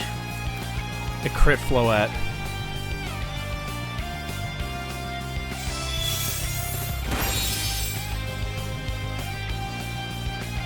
And now they're totally fine to just Life Dew and Water Spout, aren't they? I guess I should have protected that turn.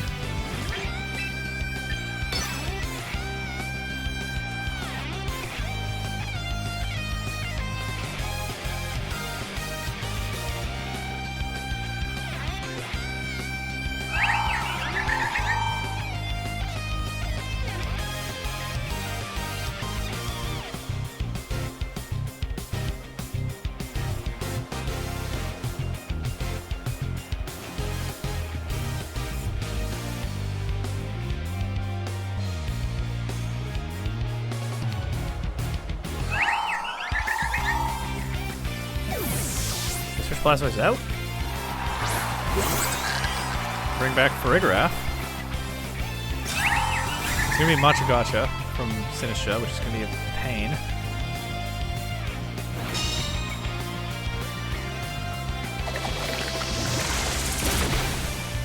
Takes out Rotom. Now I have to lock Basculegion, I think, into Wave Crash, even though they have 2 Grass Resists.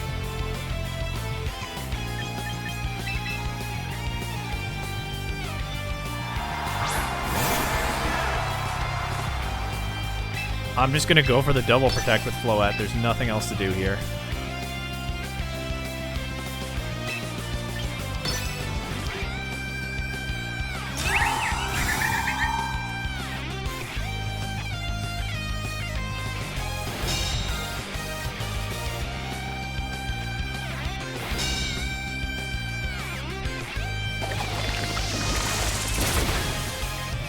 Okay, whatever.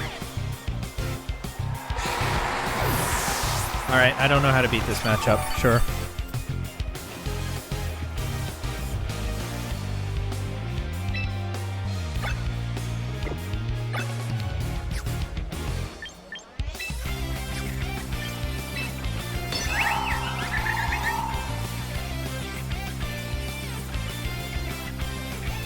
Somehow everyone on the ladder, literally half the people on the ladder have Floette and King Gambit, so there's no practice to be gotten against this.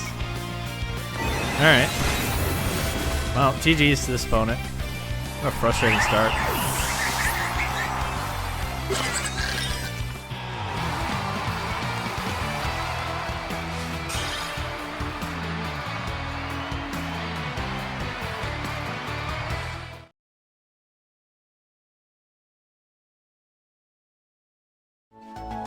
Scizor, Tailwind Pelipper, no wide guard.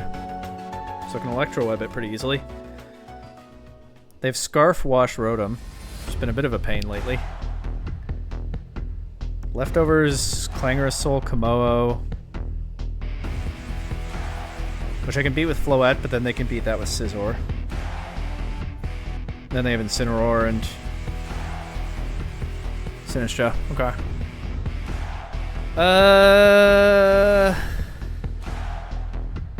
The problem with this is I have different answers to their different modes, basically.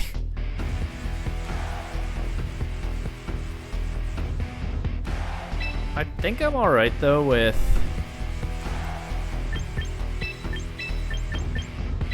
something like this. I can scout what they're doing and hopefully adjust.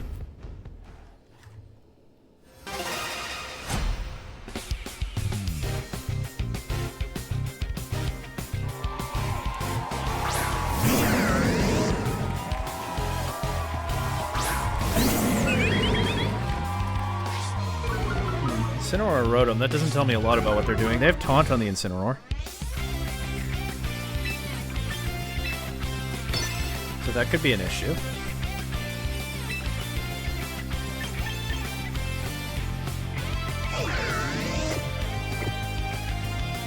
I might as well go for a Calm Mind. Because I'll fake out the Rotom. So if they fake out Floette, that's kind of a wash, right? No pun intended. I guess if they taunt Floette, that's annoying, but well, we'll see.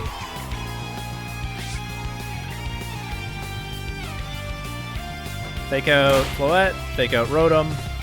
Okay. Fake out Taunt, Flare Blitz, Parting Shot on their Incineroar.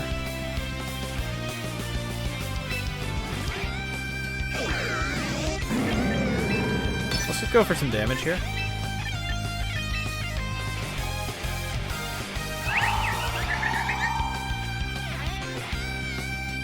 I'm a little nervous about the Scarf Rotom. I'll switch to my Rotom and see what happens. We both have the Incineroar, Sinistcha, Rotom trio, so it's going to be interesting. Let's Volt Switch into Floette. It did some damage. They brought Mega Scizor, right? That's probably their Mega here.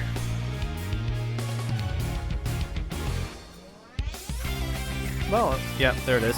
Okay. Well, I don't feel too bad about going for Dazzling Gleam then, because I get some damage. If I Calm Minded here, I would probably just throw it away next turn anyway. Taunt Incin. My Floette being faster than their Incin is good to know, by the way. That could change how I play in later games. For now, I think I just switch Floette back out to Incin, and I go for a Will-O-Wisp into Scizor. Don't know if they'll let me just have that, but... well, let's see.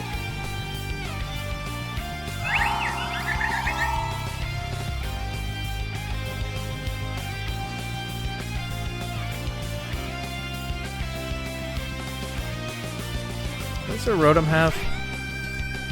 They have Will-O-Wisp on Scarf Rotom. Tricky. And then Hydro Pump, Thunderbolt, Volt Switch.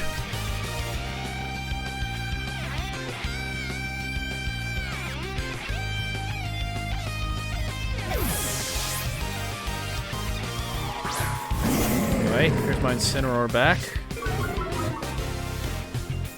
Not threatened by a whole lot right now, but what an annoying pivoty game. Well, we'll see. It's Sword Stance Scizor, but if they just go for it, then I have a great chance to land this Will-O-Wisp. Let's see. They let me land the Will-O-Wisp.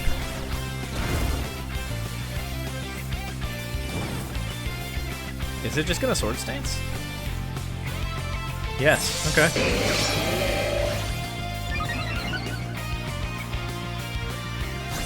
Parting shot into Rotom. This probably brings their Rotom back in, which is not great for me, because that puts pressure on my Incineroar immediately.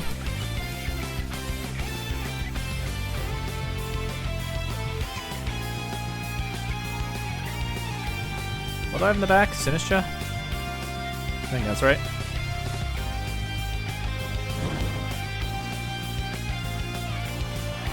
Here's their Sinistcha. Any surprises on this set? No. Okay, but they didn't bring in Rotom, so then... I mean, they could switch. But... I'm free to attack with Incineroar here, I think. I called that Protect. I mean, I Volt Switched the slot to be sure, but... I called that Protect, that's why I clicked the Flare Blitz into Sinistcha. Matcha Gotcha comes out first. It'll give me the Rindo Berry one time, of course.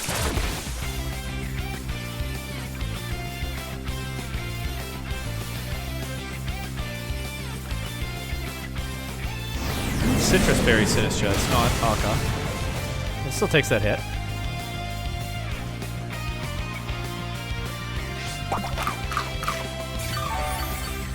Okay. The way they're playing this, they might actually let me do this. So I guess I'm down to find out, and I'll just click Volt Switch into Sinistcha.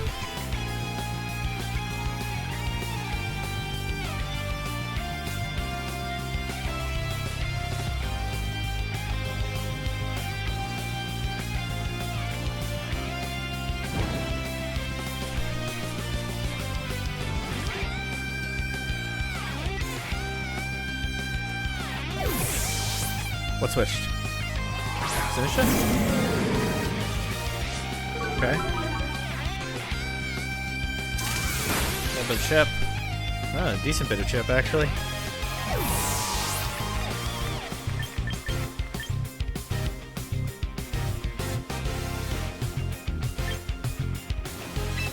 Let's see.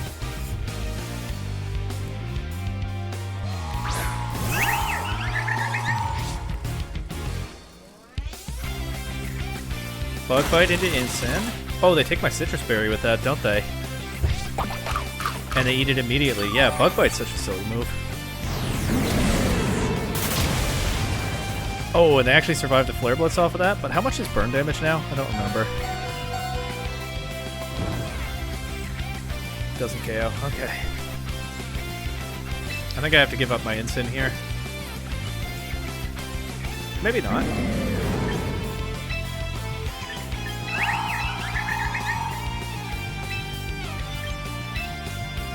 Let's try something. Probably get Sinistcha in. Switch Scizor out. The thing is, with their Sinistcha still around, they actually can heal Scizor, so it can take another round of burn. But I'll get some healing on my Floette here. What does the Incineroar go for?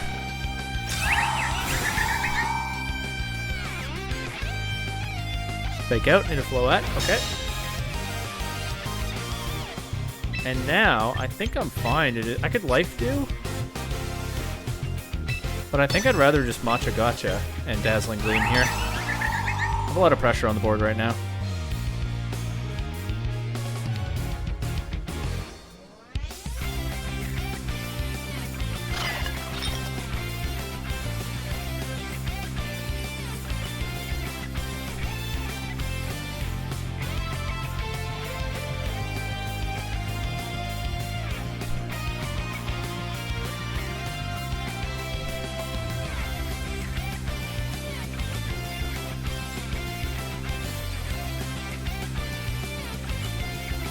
Okay, they Thunderbolt Floette.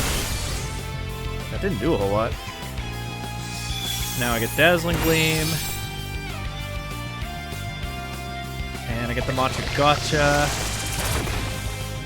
Knocks out Rotom, not quite Incineroar. So Incineroar will get to do something here.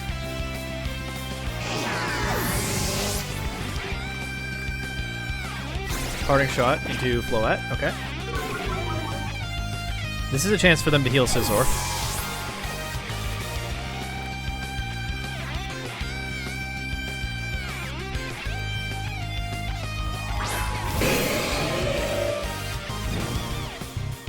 No, wait, it comes in and then the turn ends. I didn't even think about that. The turn isn't over on the Volt Switch, so it took burn damage before they could get Sinistcha in. I was wrong. I think I know what they were trying to do, but I forgot that it wouldn't work. And I guess they did too. That was a funny ending to that game. Alright. Gotta win another one, of course.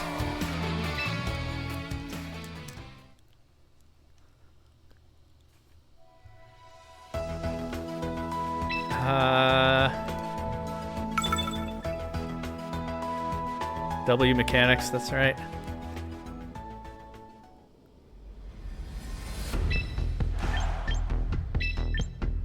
I think I'll make them show that they have something different. If they pivot to Komodo, I don't think they will. I think they'll just try to play the Scizor differently. But I mean, if they pivot to Komodo, then Floette should eat that for breakfast, right? Basculegion could also be strong in this matchup. It's really good into Scizor. And it can make Komodo kind of sad too, but I think this is okay for game 2 when I'm up a game.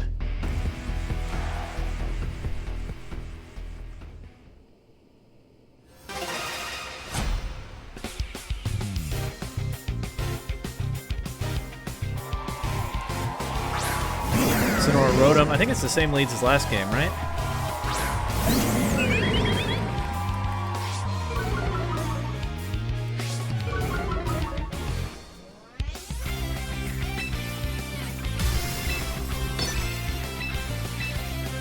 And this was kind of a no downside play for me last game, I think.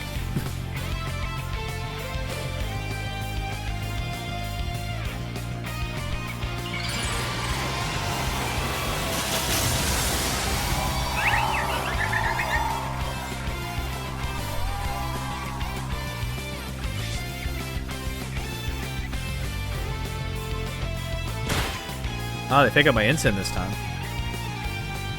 Oh, now they can Hydro Pump my Incin, but they don't. They just Volt Switch. Oh, they're going to bring in Scizor. I didn't cover for that. Okay, well, honestly, though, it's probably not too hard to cover for it.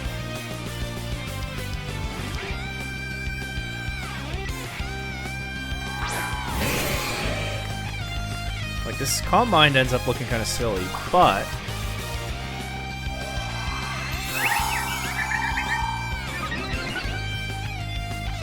I can afford to be a little bit patient here. Protect Floette. Parting Shot Scizor. Get Sinistcha in, probably. Then I get Rage Powder. Oh, they switch out their Incineroar. That could change things, although it might just make me comfier bringing Sinistcha in. They don't have Wide Guard on Pelipper. They do have Hurricane, which isn't great for Sinistcha. Protect the Scizor. Okay. Okay, this is taking kind of an awkward turn, actually. I think I should preserve Floette here.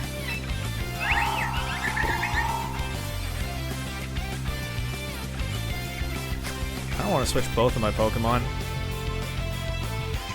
I don't know that that works, though. Maybe it does. If I do it like this.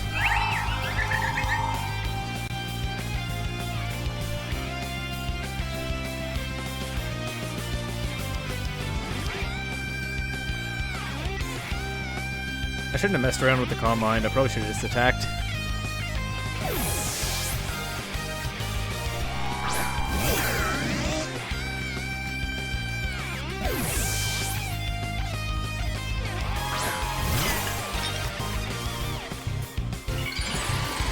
There's a Mega.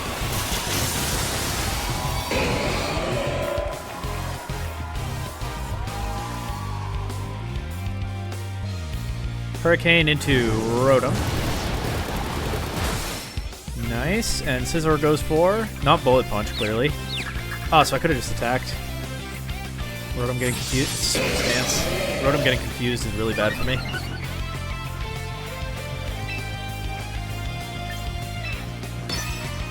I need to try to get rid of this Scizor if I can, I think. Much as I'd like to Electro Web.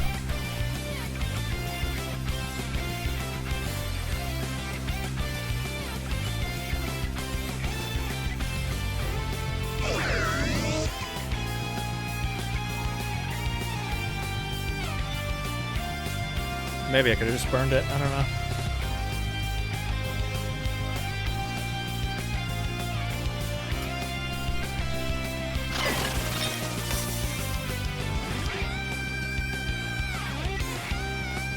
Hurricane. Doesn't KO Sinistra. Huge. Potentially. Come on, Rotom, break through. Good. Okay, Scizor's not quite gone yet. Okay. This looks pretty bad, but I do think it's salvageable. I'm gonna go Incineroar.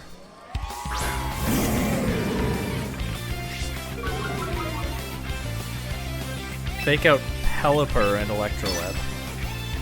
That way Pelipper doesn't get to delete Incineroar this turn. Or set Tailwind.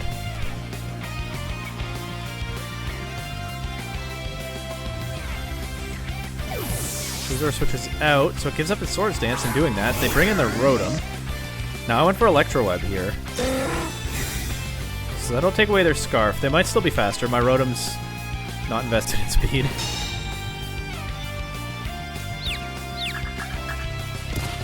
No, it's such a bad turn for that to happen. I mean, they're all bad turns for that to happen.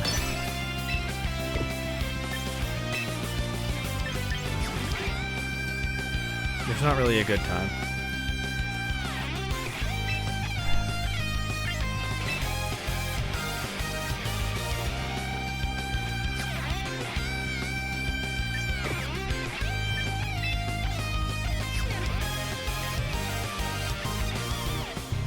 Which Pokemon is more important to preserve, Incin or Floette? I think it's actually Floette.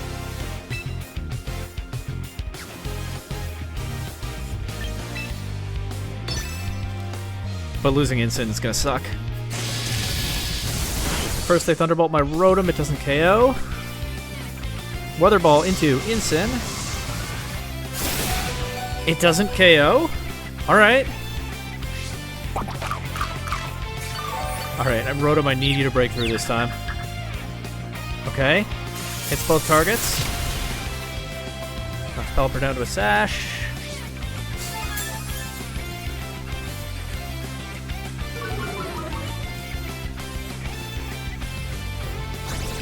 Parting Shot into their Rotom. It might still be faster than my stuff, so that's nice to have there. And now I get Floette on the field without Scizor here. They don't have Wide Guard. Interesting time for the rain to stop. Electroweb, Dazzling Gleam.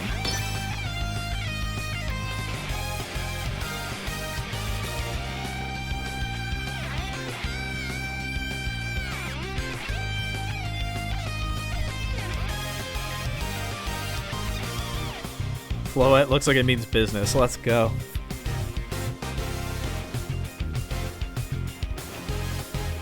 Pelipper switches out. Who is coming in? It's Incineroar. That's okay. Their Rotom's still faster than mine. That's less okay. Definitely less okay.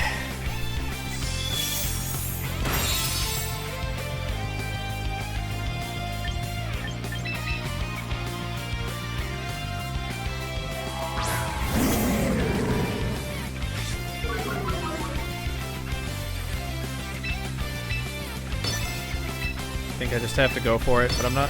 I mean, they can just fake out Floette, and they're fine. Honestly, they can fake out either of my Pokemon, and they're probably fine.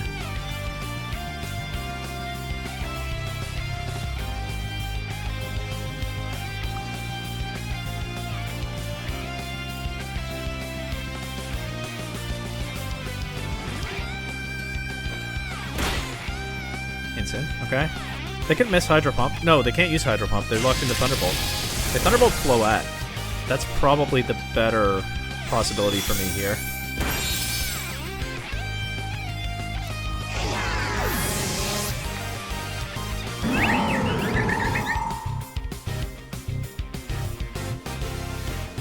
It's not quite over yet. Oh, okay. This is actually not over.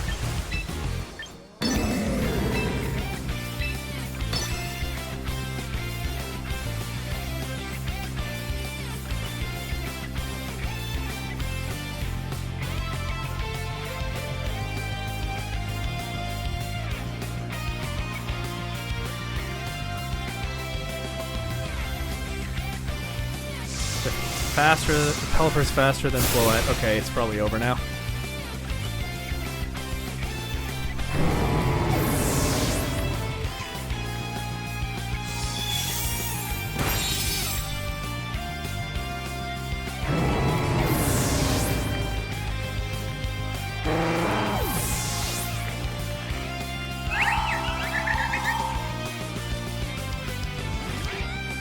I mean, unless I take a bullet punch somehow.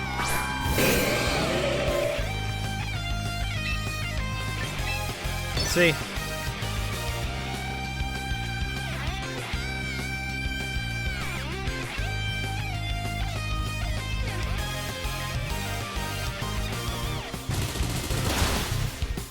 No, of course not. Alright, well, game 3.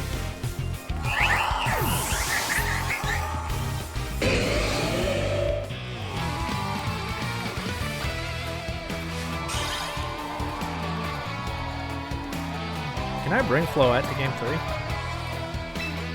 I spent my main source of damage, but it's obviously so weak against their Mega.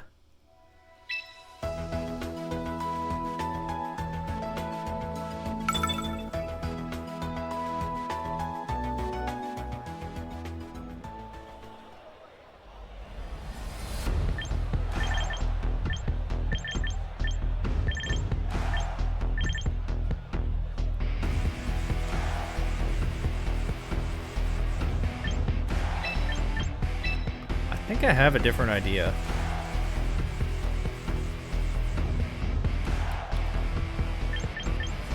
It's kind of a scary one, but I think I'm gonna try this.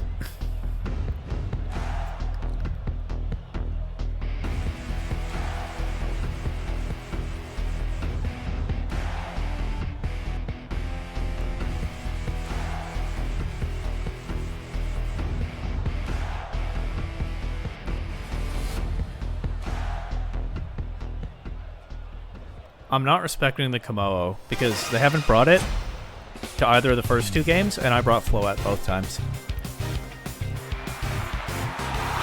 Broken Incineroar. Same lead as before. Mine is different this time, but it's the same as theirs.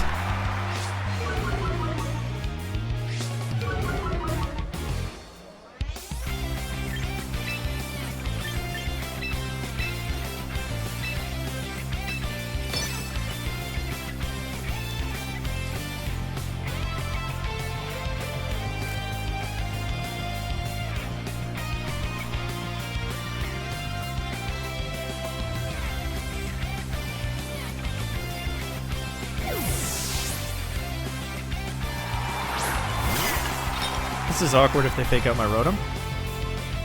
They go for the fake out into Incin. They Thunderbolt my Rotom. Also kind of awkward, but like we'll deal.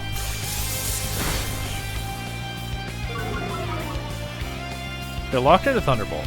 So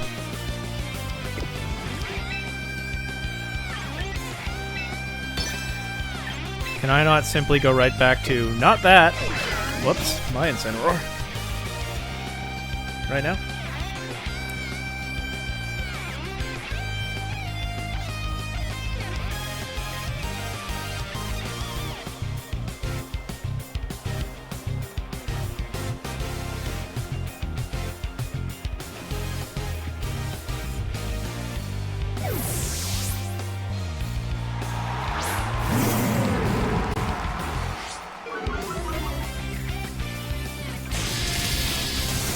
Incin. Then I got my Matcha Gotcha into their Rotom. I'm worried about what their Incin's gonna do, but let's see.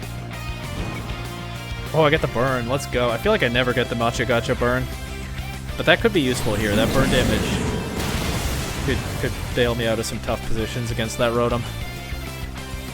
The other thing is the Rotom survives this turn, which means Sinister just took a bunch of damage, but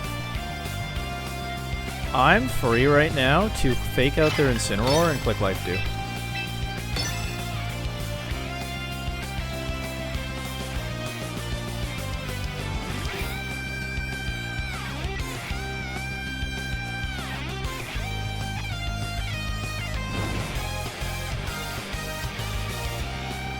I guess if I hadn't burned the Rotom, it'd probably be fake out Machagacha, or at least I'd have to think about it some more.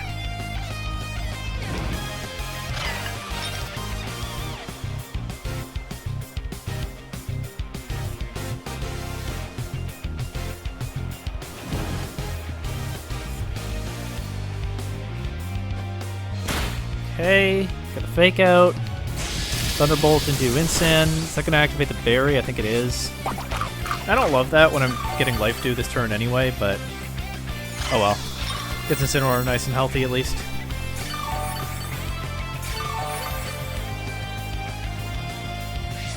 And there's the Rotom. I can see Pelipper coming in next, which could be a little bit awkward to deal with, but it would at least weaken their Flare Blitz. And if it's Scizor, then I can handle that.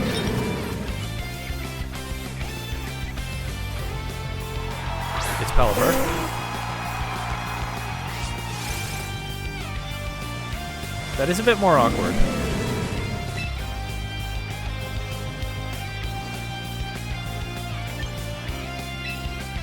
I think I'm just going to Machagacha and switch. I think I'm just going to Life Dew again and switch to Rotom. Hopefully get some health back on that mon. If they just knock out Sinistra, then that's not great. But the Sinistra's move doesn't matter that much if that happens, does it? Survives on 1. But then, okay, my Life Dew comes out next. I get some health back on Rotom.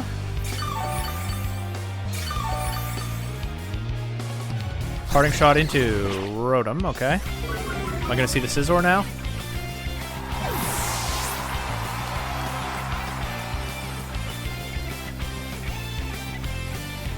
Yep.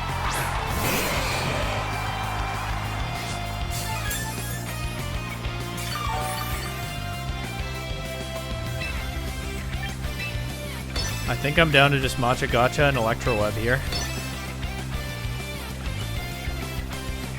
I could lose Sinistcha to a Hurricane and then I'll feel kind of silly, but well, we'll see.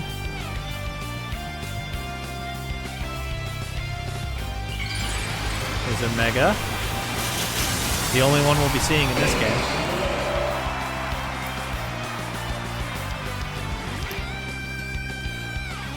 It protects Scizor. Okay. It is just Hurricane into Sinistcha. Maybe I should have preserved Sinistcha. Yeah, maybe I should have. I don't know. Would have been tricky to do. But they protected Scizor this turn, so they're pretty vulnerable now to Basculegion, which I think I'm about to show for the first time in this set.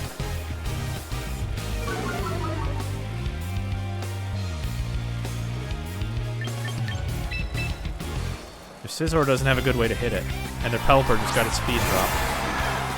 And they boost my Wave Crash with the rain. I'm going to Volt Switch Pelipper this time for the accuracy, so I don't risk missing an Electroweb. I can also get Incineroar in, and if I've knocked out Pelipper, I get an Intimidated Scizor that will stick.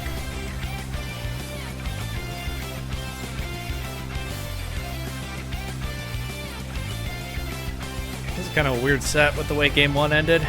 The Scizor burn damage interaction that clearly both of us forgot about.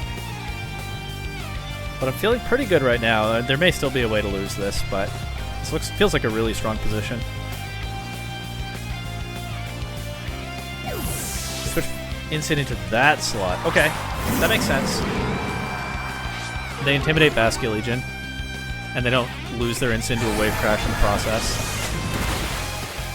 Scizor took that reasonably well. I could see Scizor going for Sword Stance here, but let's see.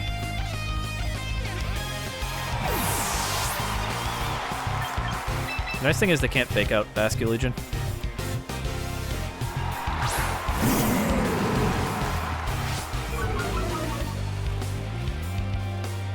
Bug Bite into Rotom, so into Incin.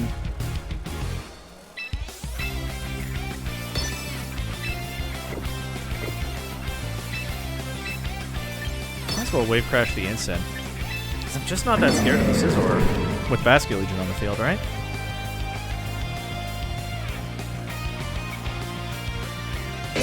Next, fair enough. But yeah, get rid of Incin now.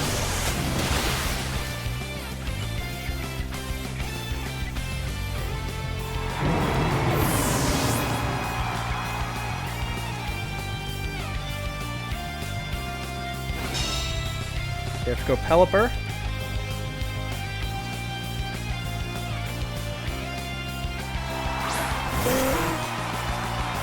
And I think I Wave Crash that. Because if they have any out left, it involves Pelipper doing some shenanigans.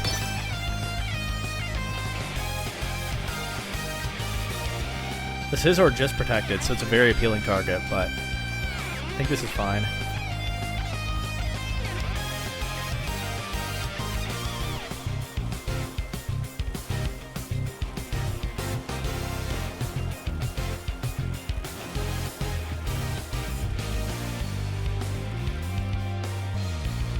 Bullet Punch into Basculegion at -1, not doing much. Wave Crash will wipe out the Pelipper, and that should be game.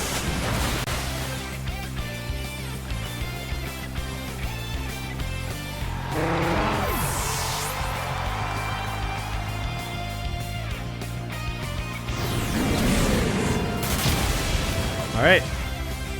2-2, still in this. GG's to this opponent.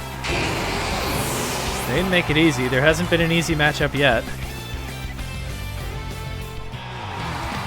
But shout out to Floette for doing enough in Game 1, and then Basculegion for stepping in when they were conditioned to be dealing with Floette and just absolutely cleaning up Game 3. That was a great Basculegion game. Got Wave Crash in my... Got locked into Wave Crash in my opponent's Rain and just took KOs over and over.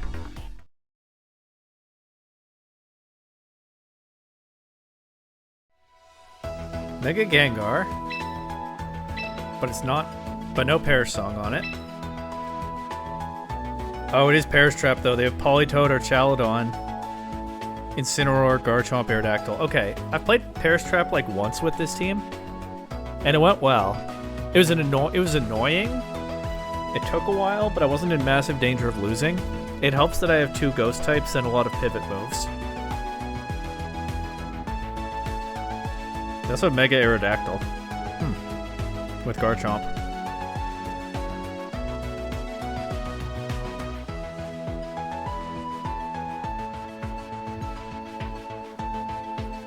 I could see them wanting to perish my Floette, though. 5 Pokemon you'd consider counters to what? But no Sableye, okay.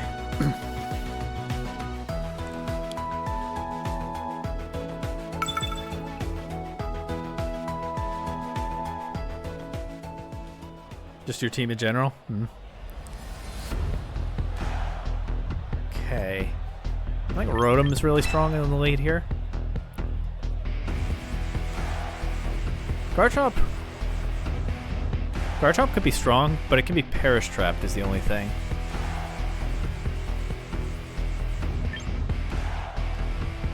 I think I can lead Basculegion into basically anything except one thing. Honestly, I think bringing all 4 of my Pokemon that can get out of the Perish Trap is not the worst idea, except I have to be able to beat our Chaladon somehow. So maybe I still do bring Floette.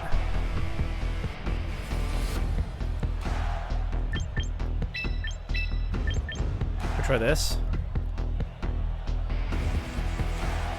Garchomp might be good to have though. Let's try Garchomp instead of Sinistcha. That makes me a little bit weaker to Perish Trap because only 2 of my Pokemon can get out of it, but we'll see. I guess I'll learn a lot from how they play Game 1. Politoed Admirer, you don't say. Aerodactyl Gengar, okay.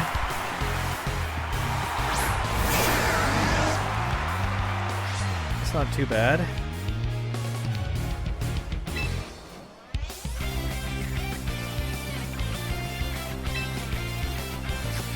They can just Tailwind and Shadow Ball my Basket Legion, though.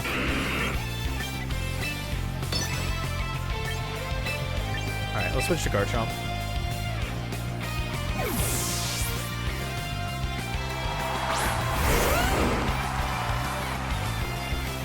They just protected the Aerodactyl, okay. It is Shadow Ball. Wow, I was free to attack Gengar there, but I had no way to know that. They crit me. Not great. Okay, obviously I don't get to Electro Web the Aerodactyl. I do miss Gengar. Alright.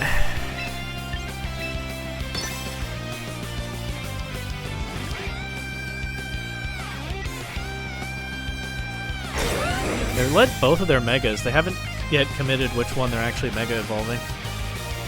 There's a Tailwind.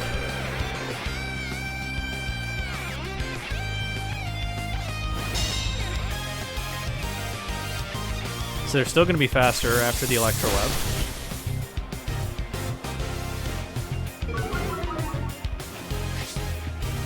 And they disable Electro Web. Really unlucky game for me so far, but these things happen.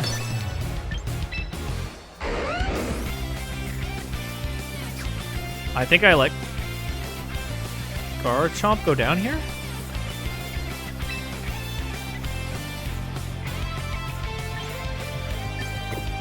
The alternative is switching Floette, but like then what?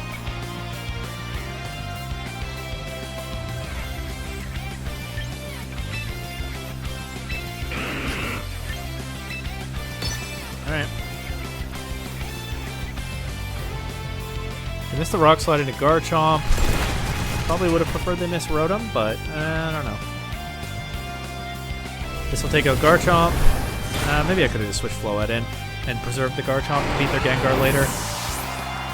I don't know. But if I can get rid of Aerodactyl here, then at least they can't get Tailwind up again. They're now free to Mega their Gengar. Isn't ideal, but...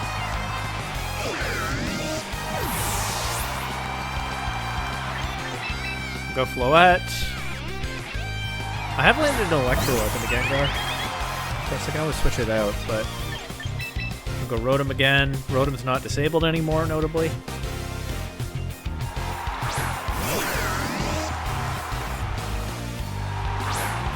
Or Chaladon. Does it have stamina? It does, but... yeah, that actually does matter against Basket Legion, right?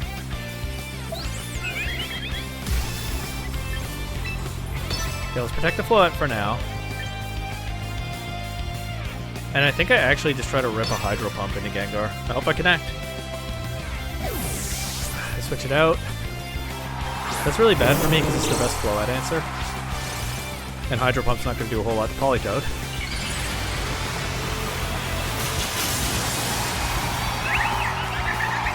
At this point, I guess I'm just trying to get out of their Tailwind.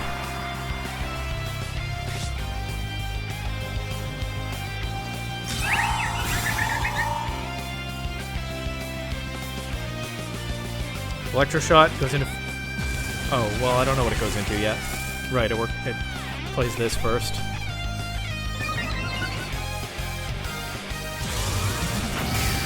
Goes into Rotom. Doesn't quite KO. But Rotom's not getting another... I missed the Hydro Pump on top of everything else this game. Okay. Alright. I am now free to Moonblast or Chaladon, though. They still have Tailwind up, right? I'm not super free to Moonblast or Chaladon, but I think I just have to try that.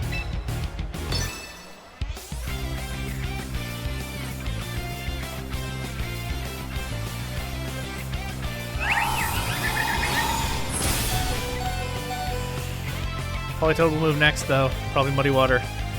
Weather Ball. Oh, they don't have Muddy Water. Weather Ball into Rotom, though. So I get my Moonblast into our Chaladon. I might still be able to win with Basket Legion. Genuinely possible.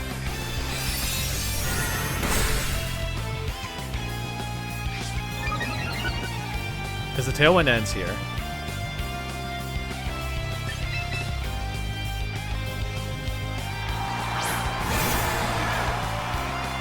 think I just Dazzling Gleam and lock into Last Respects into the Politoed. Can't let them get a Perish Song or things could get really weird.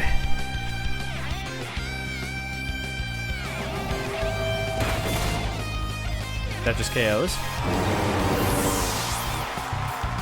Gengar outspeeds Floette, but I have Scarf Basculation. Surely I outspeed Mega Gengar. Actually, I'm not certain. But we're going to find out.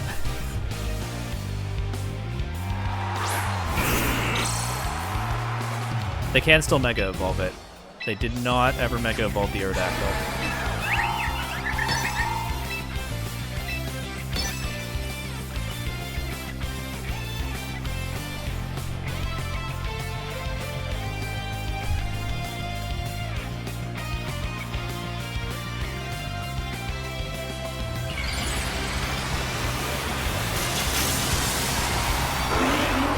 Shiny Mega Gengar, look at that. I gotta get me one of those. They're faster. Okay. Alright.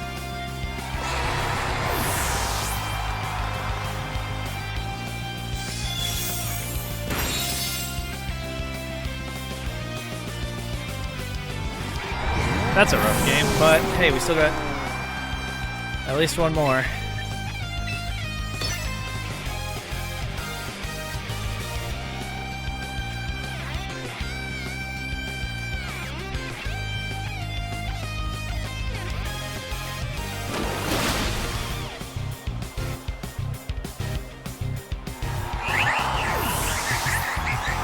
For this game, for game 2, let's try something slightly different.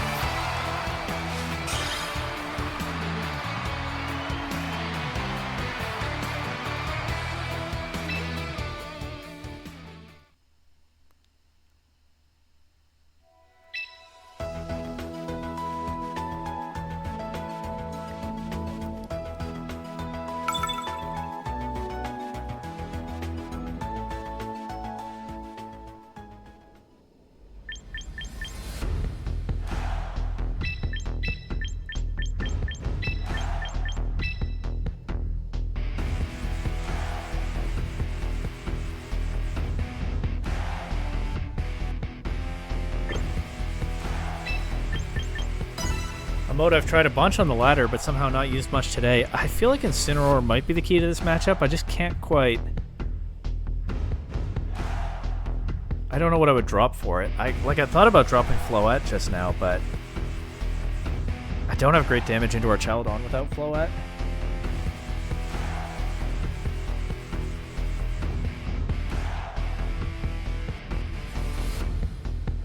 Maybe Incineroar was correct. Well, it's too late now. It's locked in. And I don't quite see the vision. If I get to game 3, maybe I'll see the vision then.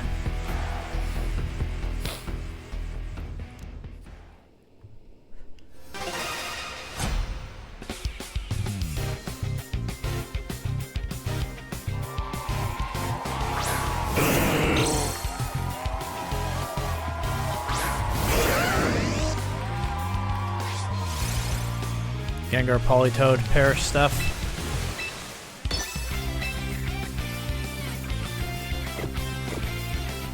In that case,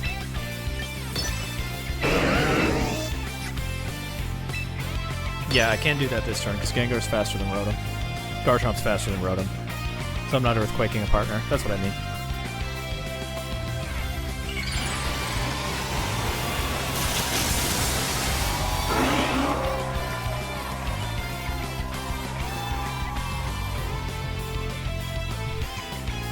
There's Shadow Ball.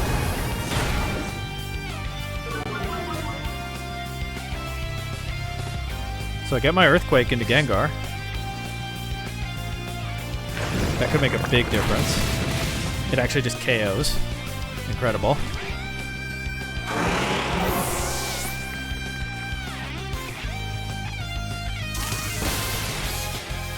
Politoed takes the Volt Switch.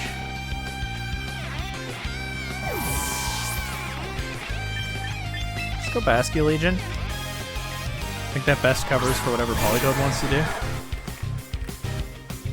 Icy Wind. Guess Float would have been okay. Well, now, actually, that's really bad. I brought Basket Legion in on a speed drop, and I can never switch it out. I should have gone Float.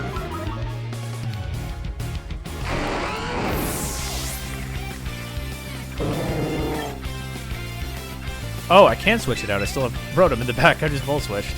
Oh, what am I doing today?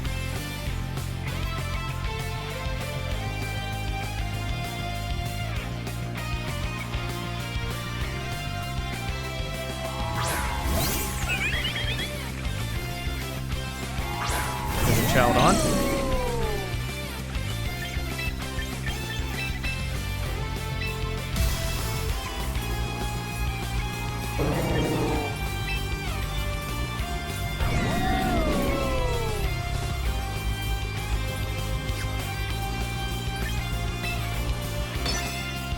Just try to not let the Politoed get up to any shenanigans.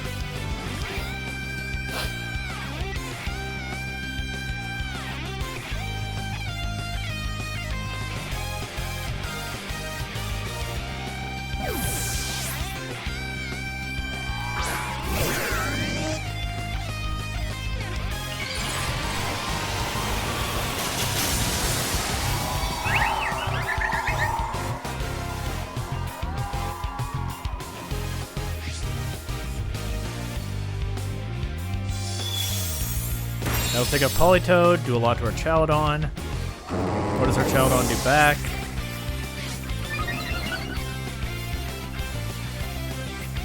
Electro Shot into. Still don't know their last Pokemon, by the way. If it's Aerodactyl, things get kind of weird. Electro Shot into Rotom.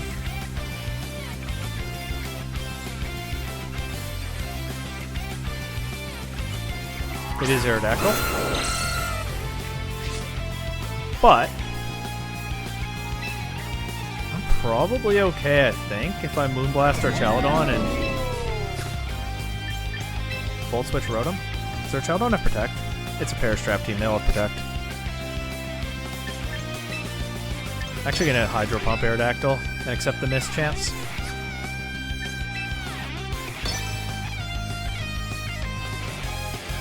Rock Slide. I need to not flinch. No! Okay, that's... that. The flinch on Floette was the loose con here.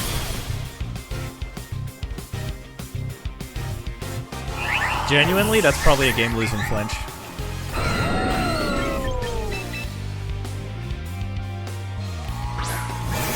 The only way I have a chance against our Chowdon here is to lock into Last Respects. But they can Tailwind first, and then just Electro Shoot my Basket Legion out of here. What a frustrating set. Just not my day, I guess. This was pretty much locked up if Floette didn't flinch last turn. Wait, they didn't... Wait, why did I go first? Knocks out Rotom though, so it's still GG.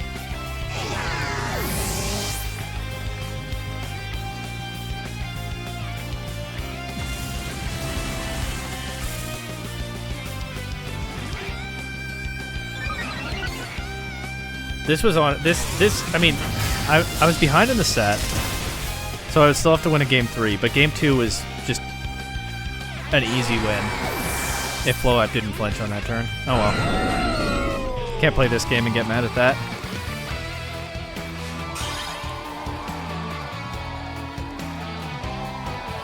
I was really hoping to make day 2, though.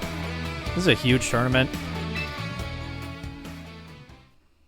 I was feeling pretty good about the team until like 2 days ago when I was feeling a little less good about it, but still mostly alright.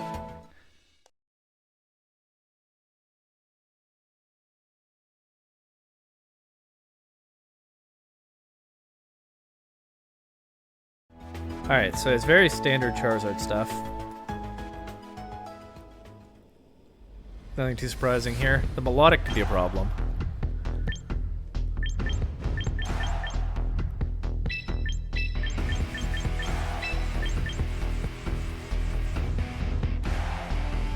gonna try this for game 1.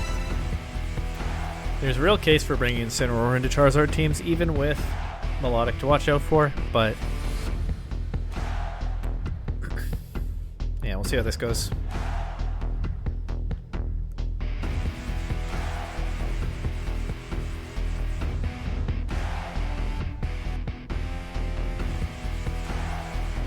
Oh, I didn't say good luck, have fun yet. No, I did.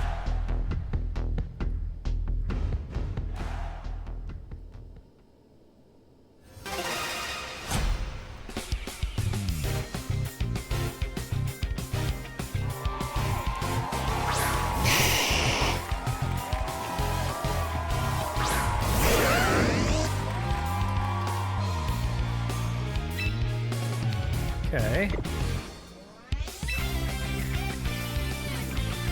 Energy Ball, Sludge Bomb, Sleep Powder, Protect on the Venusaur. They could double Grass Move my Rotom. I don't know if that's the best use of their time. The Venusaur might actually be a problem without Incineroar here.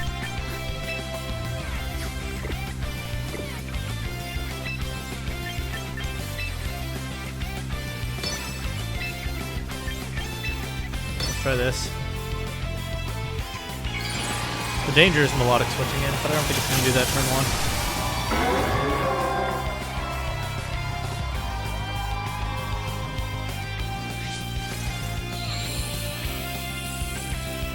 1. Sleep Powder into Garchomp. Just Sleep Powder into Garchomp. That's a pretty big problem, actually, but that's what they do here. Solar Beam into Rotom, presumably.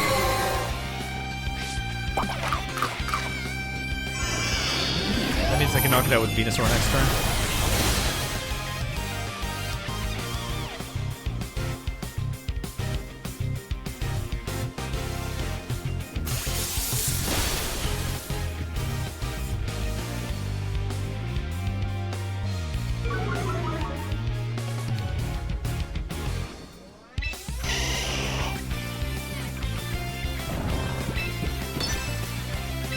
Well, let's see.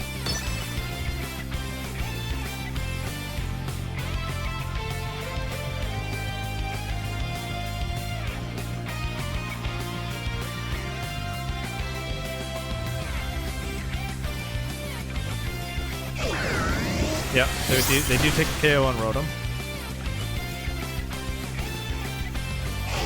I get a chance though to wake my Garchomp up here. Doesn't happen. Okay. Now Garchomp's in danger from the Venusaur.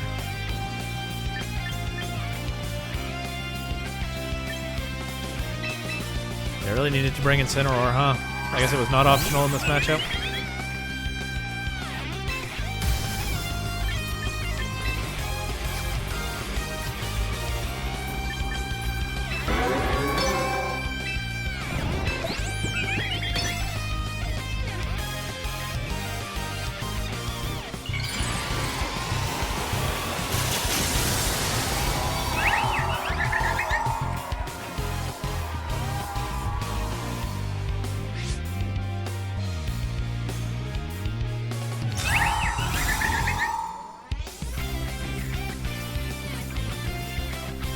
Yeah, protected around a Sludge Bomb. I think Garchomp had to wake up here with the changes to status in this game. I get rid of Charizard. If I can get out of the sun, then Venusaur becomes more beatable, but easier said than done.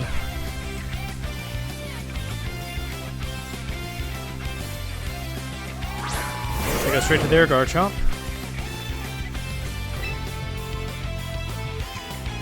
Mine has max speed. This could be a Garchomp speed tie.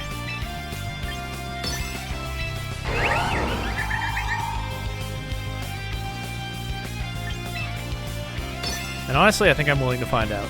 I don't have a ton of options here anyway.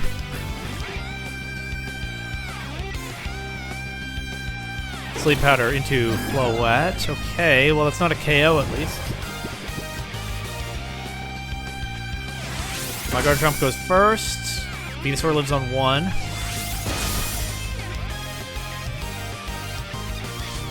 Which is really bad timing for that, because I have to bring Basket Legion in now.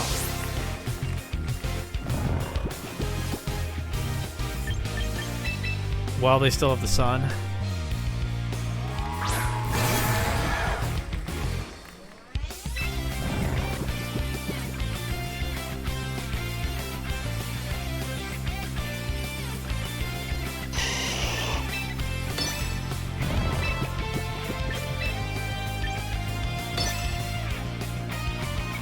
I might actually have to lock into Aqua Jet here, but I don't quite trust it, so I'm not doing it. Okay, I go before the Venusaur. Basket Legion outspeeds the Venusaur in Sun. That's good to know. I didn't expect that. And it does take an Energy Ball, which is what I was counting on there. Flowout waking up would be nice. It might not be necessary, though. The Sun is gone. Last Pokemon is Melodic. Okay. I think I'm okay to just Dazzling Gleam and Last Respect's Melodic. There's probably a way this loses. But it feels alright.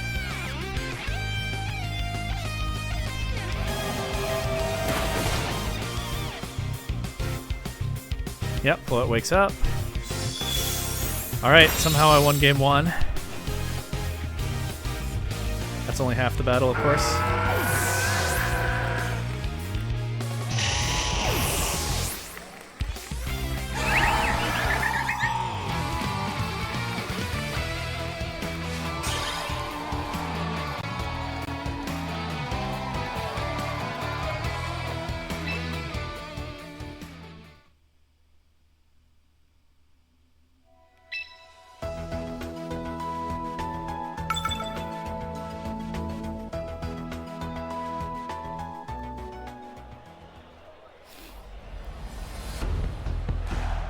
Basket Legion being faster than Venusaur in Sun is super interesting.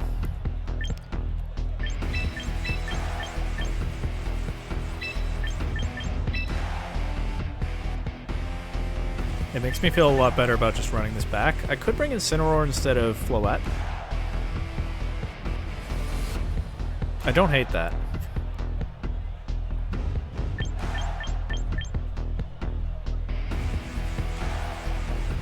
I really don't. I'll try it.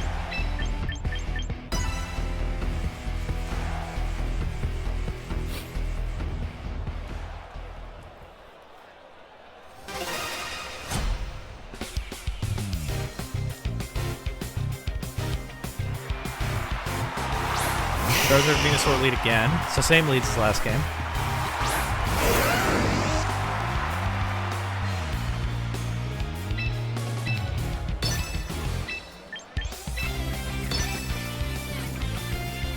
They might make a different play this time, but we'll see. If they do just try to get rid of the Rotom extra quickly or something, there's opportunity cost to that. They could try to get rid of the Garchomp extra quickly, and that would be annoying. Oh, I Electrowebbed Venusaur last game. That's why it was slower than my Basket Legion. I forgot that until right now.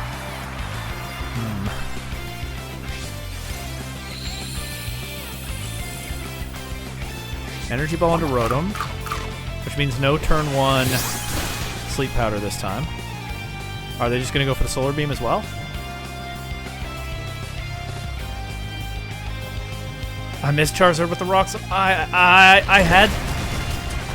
My Garchomp is faster than Charizard. I had the Rock Slide, and I missed. Okay, so that was a very stoppable Solar Beam, but it didn't quite happen that way. If I still had Rotom? Well, I can go Incineroar here. Fake out Venusaur. That was an awful Rock Slide miss, though. The rocks are not sliding my way so far today.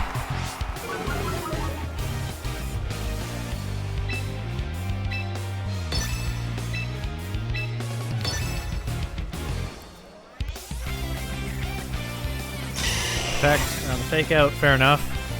Is Charizard protecting too? It is? Okay.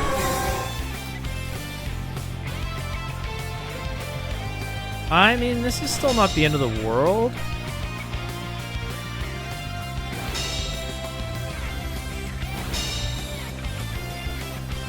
It's really not.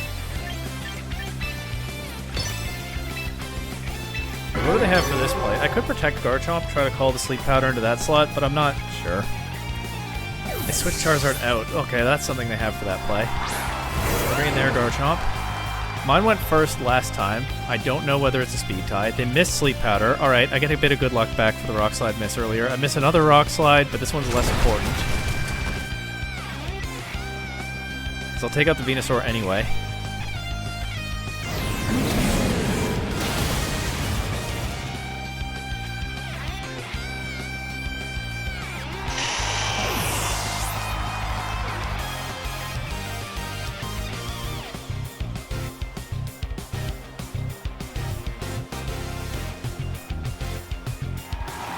Charizard's back.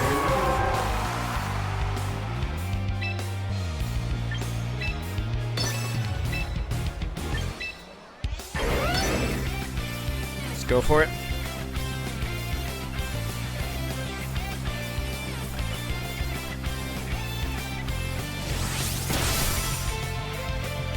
Okay. Garchomp survives. Earthquakes. Doesn't get a KO, alright. What does Charizard go for? Heat Wave. No KO. I get Darkest Lariat into Charizard, and I think my Garchomp is just faster than theirs.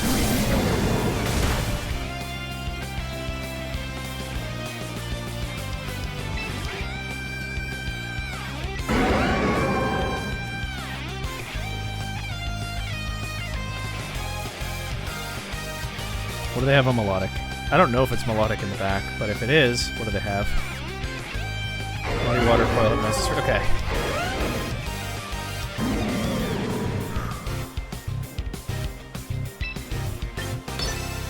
I think this is my highest upside play here.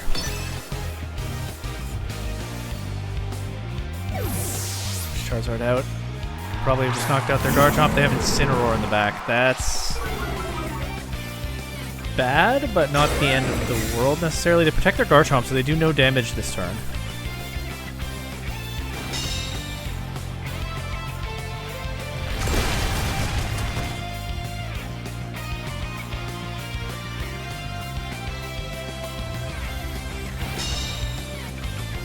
This has gotten shaky again, but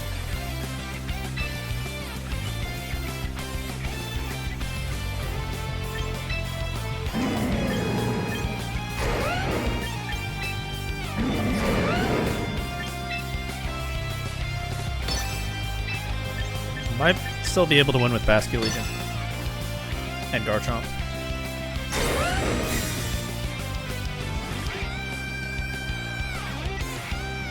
Garchomp avoids Fake Out. They can knock out my Incineroar here, and they probably will.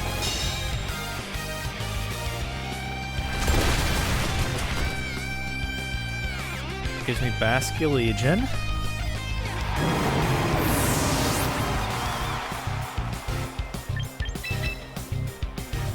I think I just have to lock into Wave Crash into Incineroar. They can weaken the damage with Sun, but better knock this thing out if I possibly can.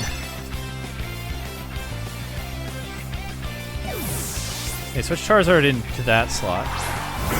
So that'll come in on the Wave Crash. That makes sense, because they can get another Intimidate, and then they also have the Sun weakening my Wave Crash. They could try to clutch this with their Incineroar somehow, but first, we knock out Charizard.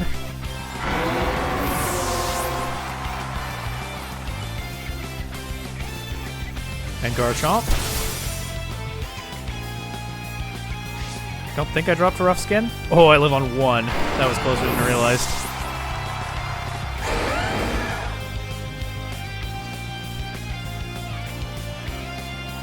It's going to be a nerfed Wave Crash, but it's into a Fire type.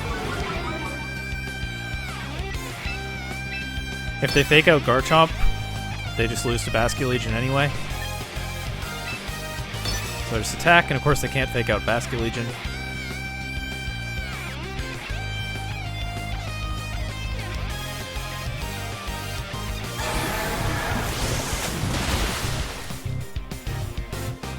Is that enough? Probably. Yeah, for sure. Alright, that was a close game too, but yeah, Garchomp should just win this now. What's the item on Incineroar? Chople? Alright, All Earthquake. I don't know, there's no way that there's any weird roll or anything, but I feel it feels a little comfier. 1 HP Garchomp, unreal. Well, I've had some bad luck in the last couple rounds, but I can't be mad at that one, huh? GG's to this opponent, and that's 3-3 now on the day.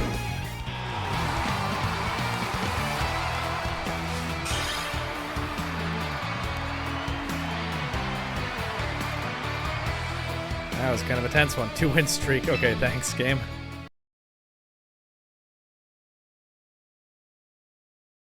It's Frostlass, but not King Gambit. I've still dodged Frostlass King Gambit for now, but let's see how this goes. So Incineroar goes crazy here. They have Melodic, but Incineroar is still very, very good.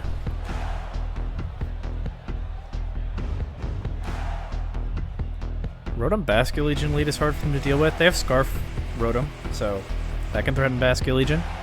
But then Incineroar comes in really easily on that. I think I try those and Floette in the back, and that's pretty reasonable for game 1.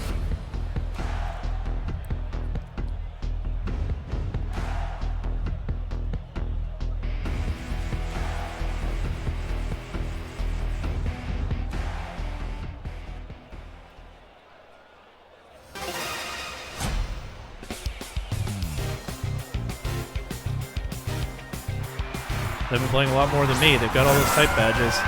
Sneasler Melodic, not even a Frostlass lead. Okay.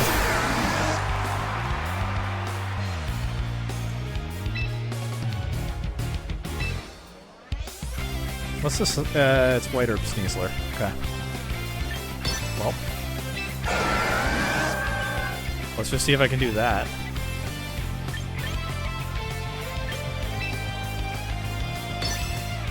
They might fake out the Rotom. They can't fake out the Basculegion. And Melodic isn't very threatening to Basculegion. They protect Sneasler. Okay.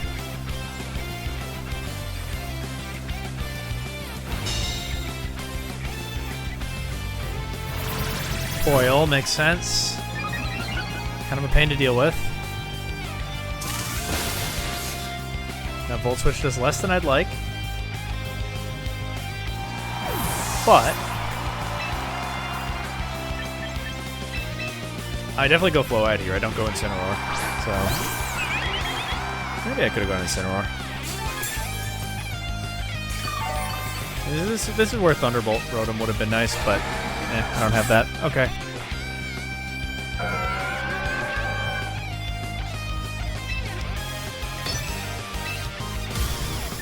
I think I just send it into Melodic here. They can Dire Claw Floette. But I also can do that because the Wave Crash is keeping Sneasler honest.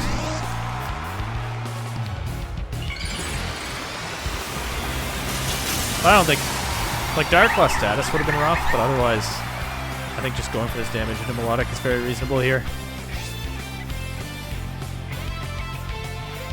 And if I can get rid of it, then I can bring Incineroar in on their Rotom really easily. Oh, the Wave Crash almost KOs. I guess I should have Dazzling Gleamed. Oh, it crits, that's why. Okay.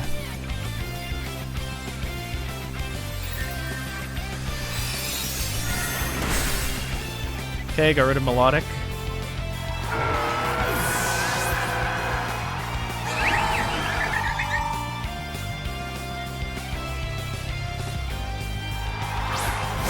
Sneasler's back. Let's protect Floette this turn. Switch to Incineroar. This will give them their Unburden.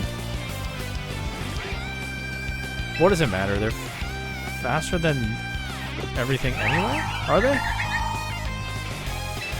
I think I have to go to Incineroar anyway. Protect Floette. This will also show me what Rotom walks into. They have Volt Switch, so it could be that.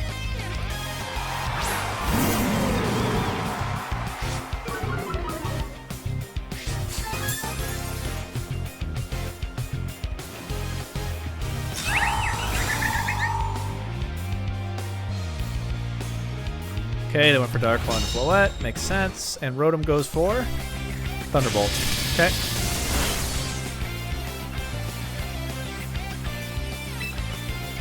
I think I always fake out Sneasler here. Dazzling Gleam? That doesn't really do much, does it? Well, it depends on whether they protect it or not. Protecting it didn't pay off for them before, so... They do. Okay, well, I mean, they're showing a pretty clear tendency there that I can think about deeper into the match.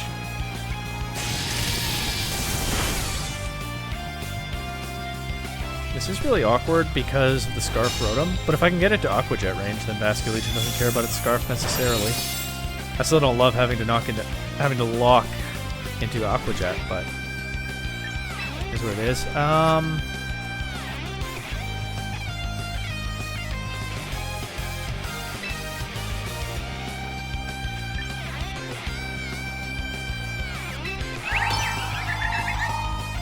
Let's just send it, go for damage, and then see what I can do with whatever position I get from that. Frostlass is here now.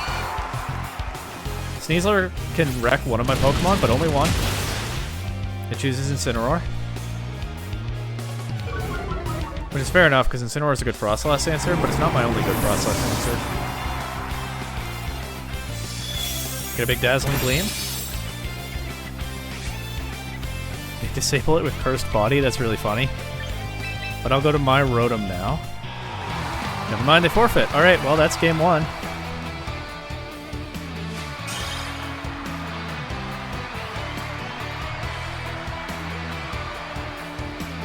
I guess they didn't like the way that one was going for them, and fair enough, it did seem very favorable to me. But there's still game two. So let's see.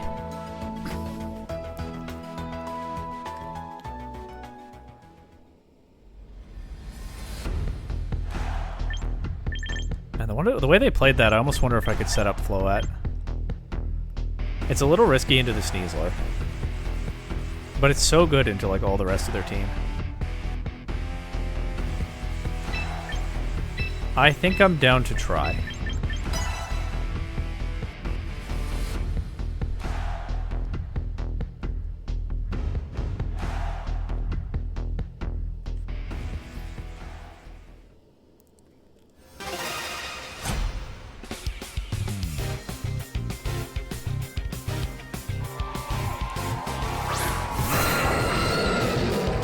Aerodactyl Hydreigon this time, so the Floette lead looks pretty good. The Sinistcha part less so, but I can just switch to Incineroar right now.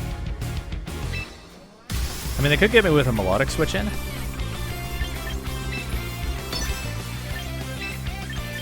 But even then, that would take a bunch coming in. This will intimidate Aerodactyl.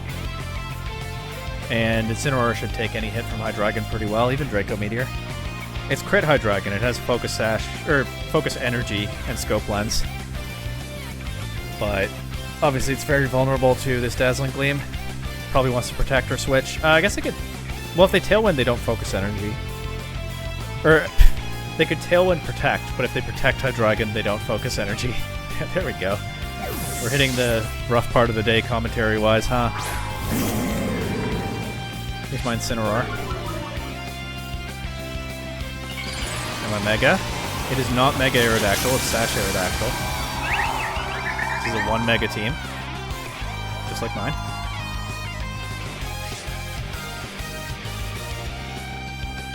Tailwind. No Protect from the Hydreigon. I'd love to see Dark Pulse into Incineroar, and that is what I'm getting. They went for Sinistcha with that. And here comes the Dazzling Gleam. That was a pretty free calm mind, but sometimes I haven't been aggressive enough in some of these games. This felt like the time to be aggressive. I also break the Sash on Aerodactyl with that. Now the Sneasler's back. But I have Fake Out pressure. And if they Fake Out Floette to deny the Dazzling Gleam, then they're not clicking Dire Claw. They didn't bring Melodic to this game. Okay. Seen all the Pokemon now. They Fake Out Floette. Okay. But this kills a turn of their Tailwind. I don't know how useful that is to me. Actually, this position is kind of tricky because I can't bring Sinistra in very cleanly on the Frostlass. I don't want to do this.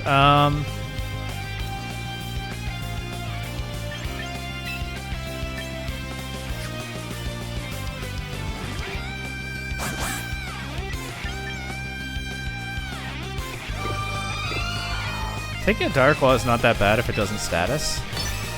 But there is that chance of status. Let's just do...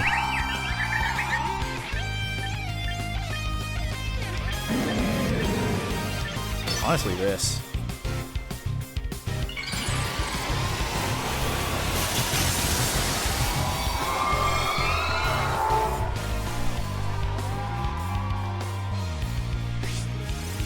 Okay, they get Snow, which does weaken my Flare Blitz damage with the Frostlass. What if I'd Flare Blitzed the Sneasler and burned it? It doesn't look like I'm getting a hit in the Sneasler anyway, which is okay. They get their Unburden from this. That part's awkward.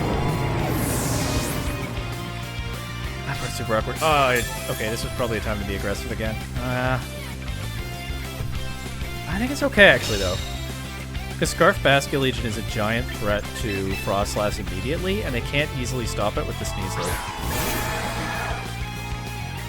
And I think this is where I just send it with a Dazzling Gleam.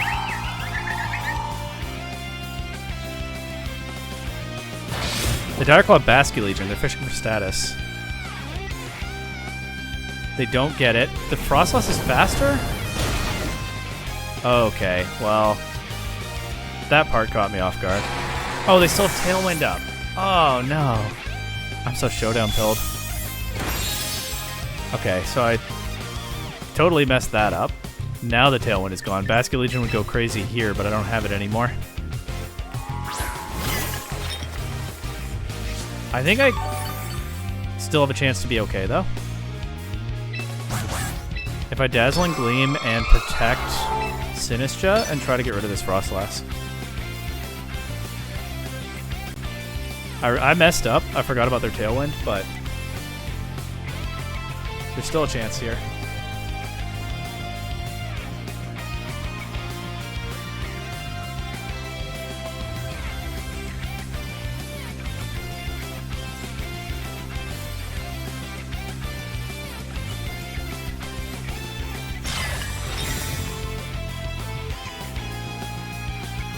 I just have to get an attack off with Floette. They went for the Dire Claw into Sinistra, so unless they freeze me...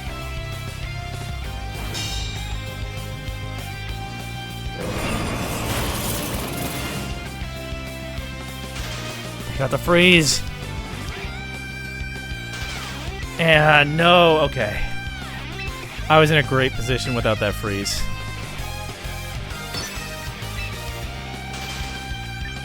I really was. I mean, I messed up on the previous turn anyway, but I still think I was fine without that freeze. I lose to Frostlass now.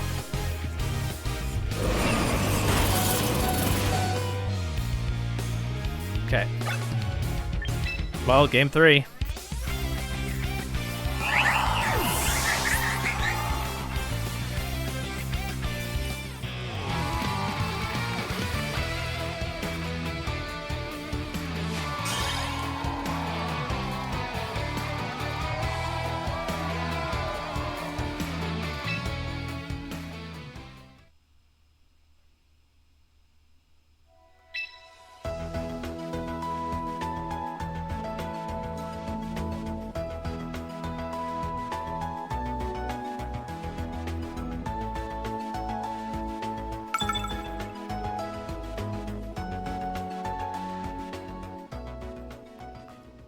Here's the thing, though. I misplayed and got unlucky. Both of those things messed me up there, the combination of the two, but I think the mode I brought was fine. It'd be annoying if I see the melodic again, which might happen.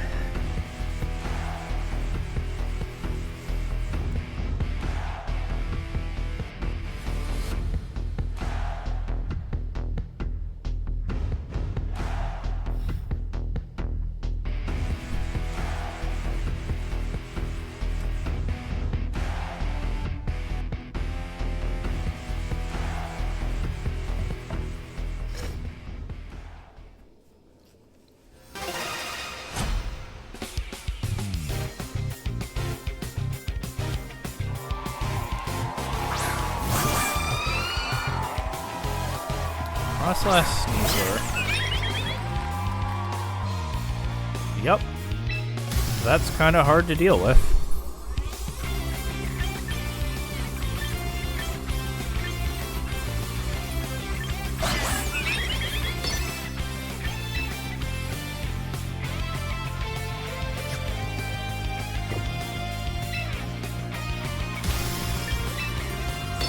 Protect and switch to Incineroar.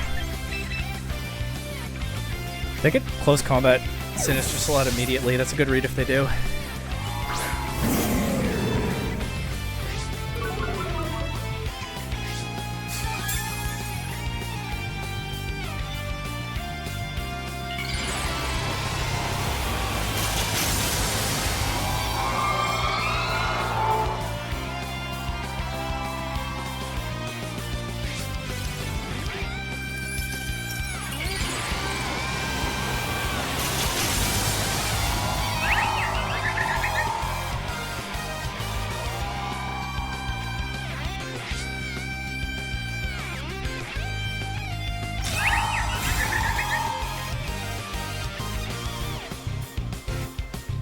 Dark Claw into Instant.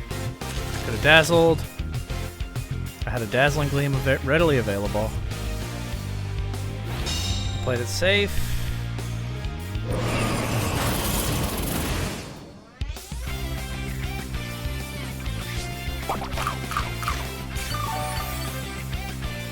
That said, I can fake out the Sneasler now. As long as the thing doesn't happen that I'm not going to say out loud because of what happened last game. Yeah, that thing.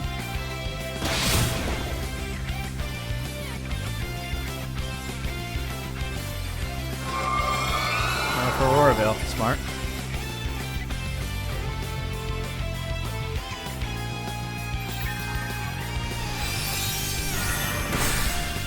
This is still doable if I can get rid of the Frostlass. It's a bad full para, but it's not over.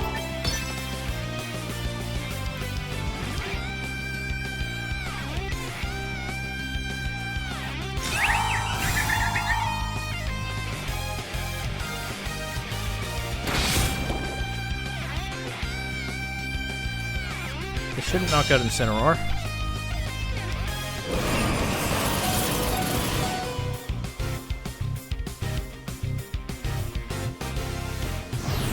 I'm not gonna lie, I thought that was gonna be another full para. Okay, Frostlass is gone. They still have Aurora Veil. But this takes I crit them. I'm fine with that, the way this is gone. Actually would have liked Incineroar to faint there though. That's okay. Here's Melodic, okay. I can get Sinistra in pretty easily now. Oh, yeah. I can just protect... No, I just protected Floette. I can't do that. Alright. This is super awkward, but I think I'm going to have to do it this way.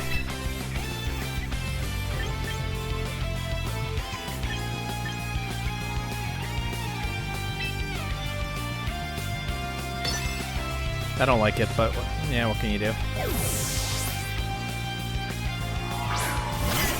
Maybe I could have switched in Vasculegion here, actually.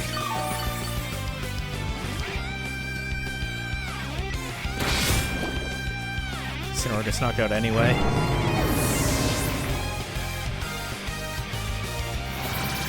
gonna set up Coil. But now I get Floette, and I can Rage Powder and Dazzling Gleam. Or even Rage Powder and Moonblast Sneasler. But I think I prefer Dazzling Gleam here. Or I could Protect and...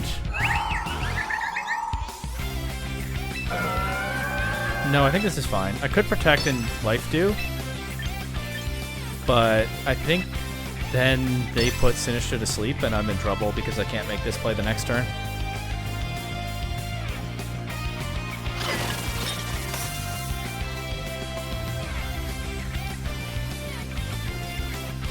The Dark Claw goes into Sinistra. The Dazzling Gleam goes into both of these for like no damage through the Aurora Veil. The Aurora Veil is gonna get me, huh? Okay, well...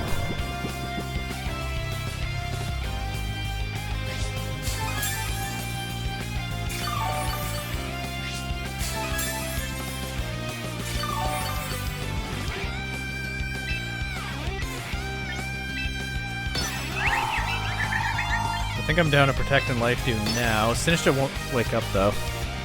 That's the problem with that. But I might buy time for Sinistcha to wake up next turn.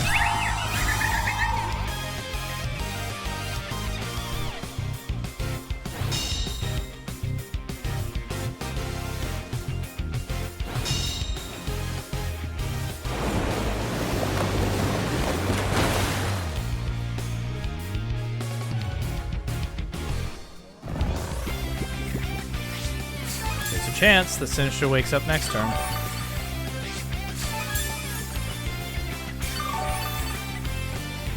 The Aurora Veil's gone.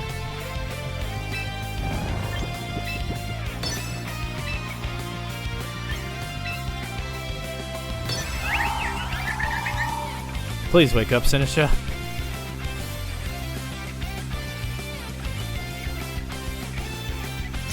Protect Sneasler. Okay. Sinistcha stays asleep, but there's no Dire Claw this turn.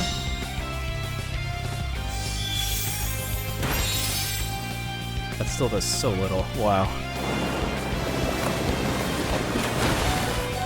Well, it survives, though.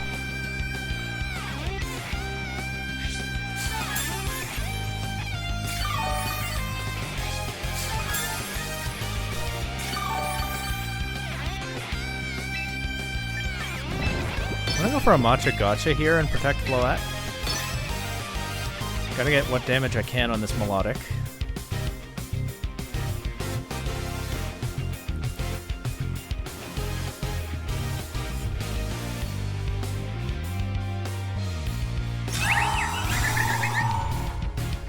I think Sinistcha has to wake up this turn. Dark Claw damage I don't like.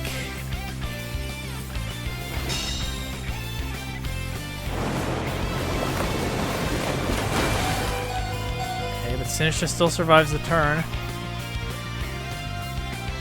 And wakes up. Lands Matcha Gotcha into both targets. That's good damage to Melodic. And good recovery.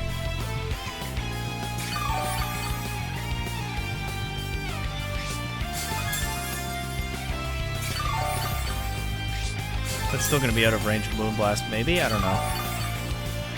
I have no other...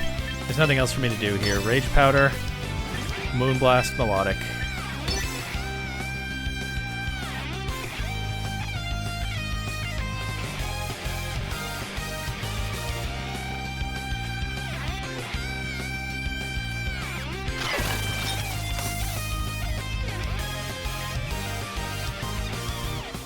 Another Dire Claw. Sinistcha's taken so many. Still no status. Moonblast. Knocks out Melodic. But both of these Pokemon are so incredibly low now.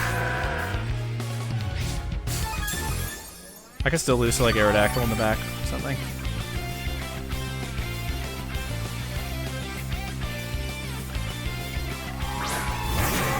It's Hydreigon.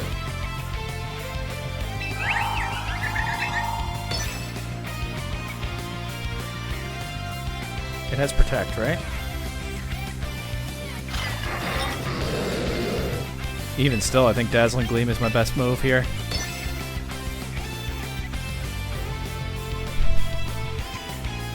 I'm so nervous. They forfeit. I'm not sure that was over, but the fact that Hydreigon was their last Pokemon was very good news for me. Oh man, I got so nervous just before they forfeited, but that's a win. 4-3 now.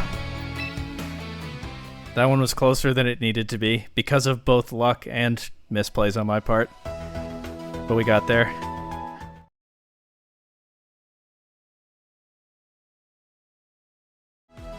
They have Scarf Garchomp. That's very different from mine.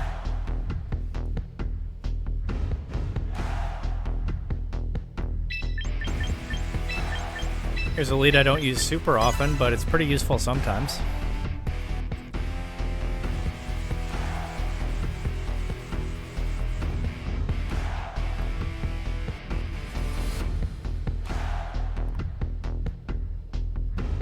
I've been careful with my phone's battery since I said earlier that I was worried about it dying, but I'm still a little worried about it dying. I'll probably get through this round at least.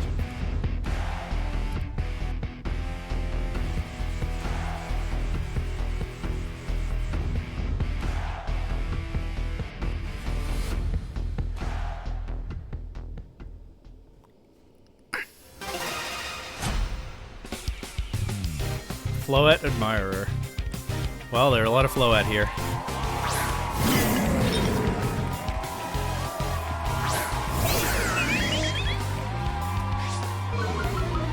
Despite all the similarities between our teams, we didn't lead any of the same mods.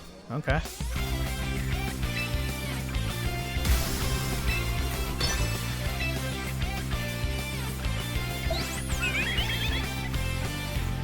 Sinistra has Imprison. I don't think I knew it gets that.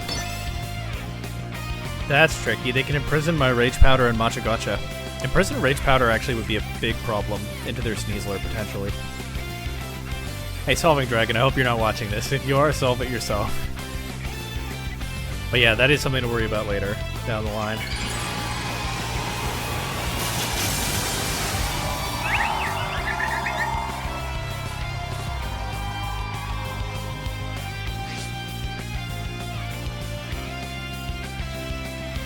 No fake out. So I just get my Calm Mind and I get a no Rage Powder either. I get a Hydro Pump into Incineroar, which just KOs. All right.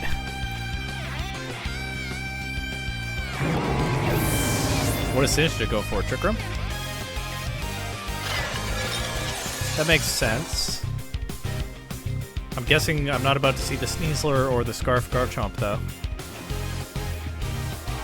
No, King Gambit, but this King Gambit only has Dark type attacks.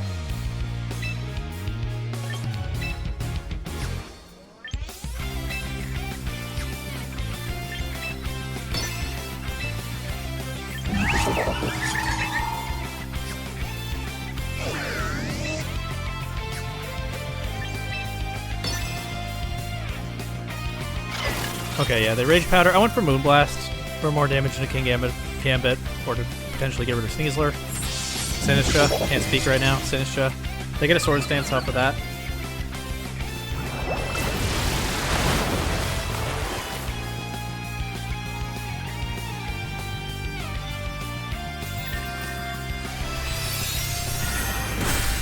The +1 Floette knocks out the Sinistra.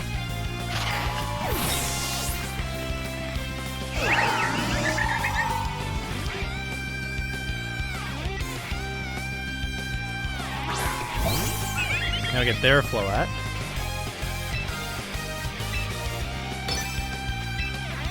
Just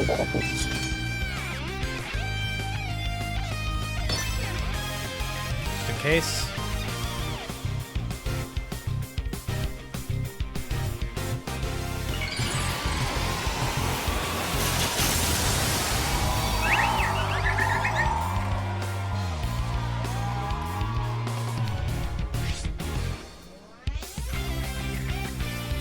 Kowtow Cleave into Rotom.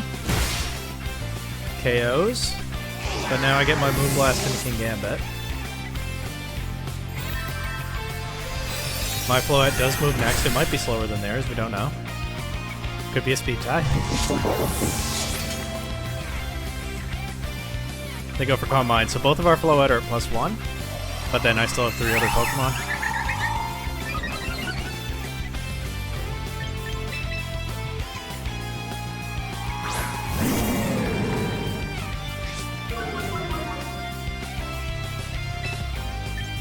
Go for a Moonblast and Fake Out. They'll probably Protect. Actually, in that case, let's go for Calm Mind and Fake Out. Do they have Protect? Surely they do. Floette's gotta have Protect, yeah. Oh, they don't have Moonblast. They have Draining Kiss instead. But I think the greater damage from Moonblast probably favors me here. Yeah, they Protect, but I get another Calm Mind out of this. Good thing I thought of that before it was too late.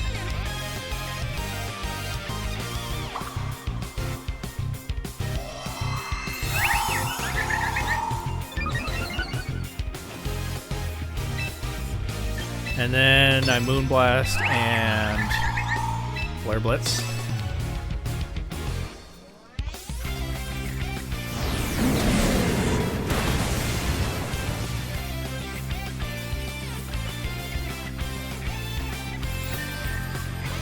more evidence that my Floette is slower than theirs. So they're probably going to bring a different game plan in Game 2, I would think. Because that didn't work out very well for them.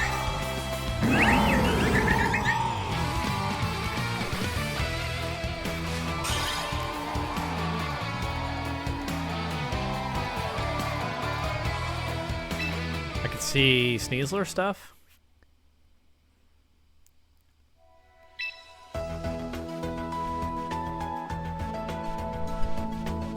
White Herb Sneasler, standard.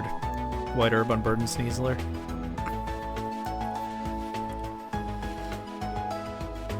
I forgot to say good luck, have fun. Too late now. I'm forgetting some of these things as I get more tired.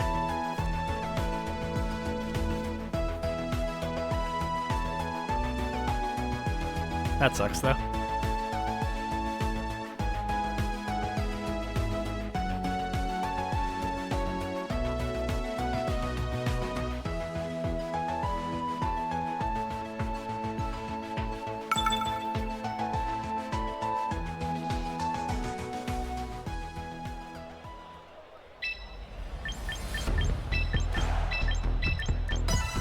I can see them doing Sneasler stuff this time. Well, let's see. Yeah,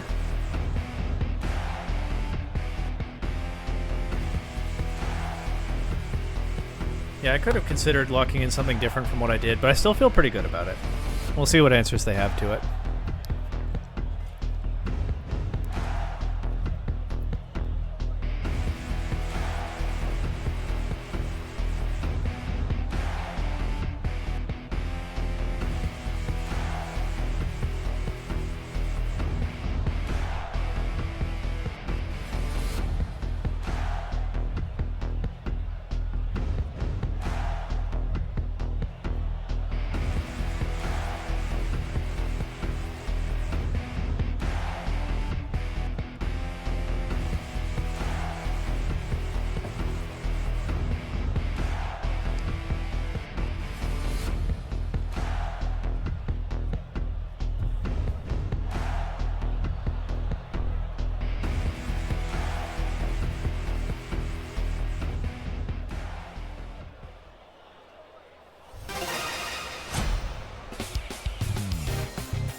What? Sneasler. Okay. Tricky.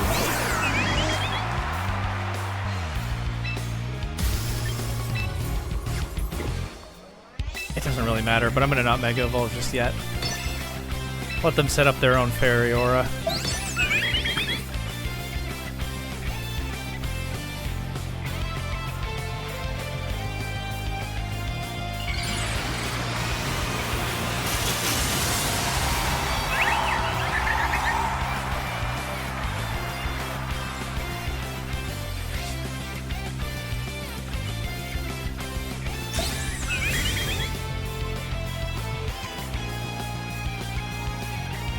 Oh, I thought for sure they were going to target my Floette. Uh-oh.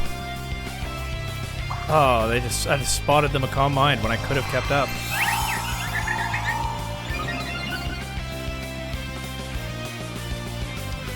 That's rough. That's really bad for me, to be honest. But maybe salvageable.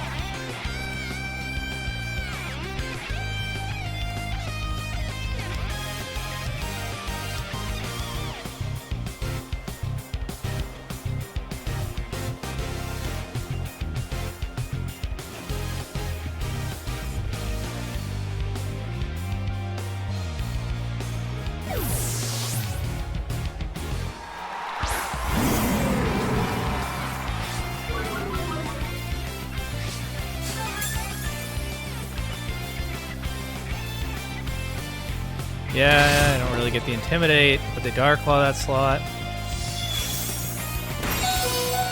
It does so much damage to everything.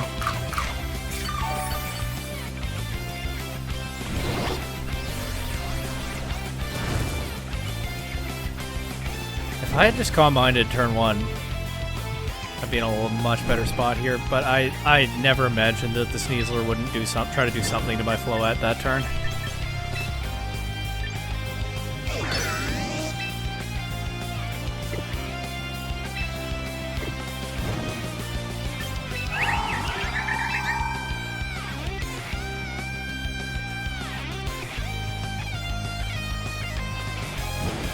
I think this is worth trying.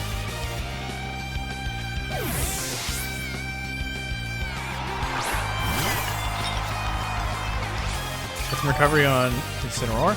They might not close combat it. They might try to snipe Rotom. Yep. Then the big Dazzling Gleam. Still doesn't knock anything out, although all of my team except Floette is very low now.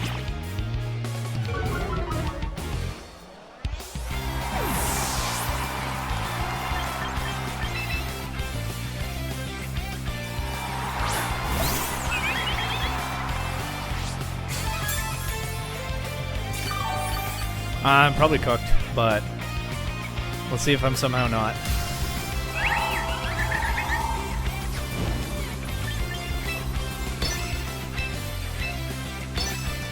I get a big Dazzling Gleam of my own, even though it's unboosted.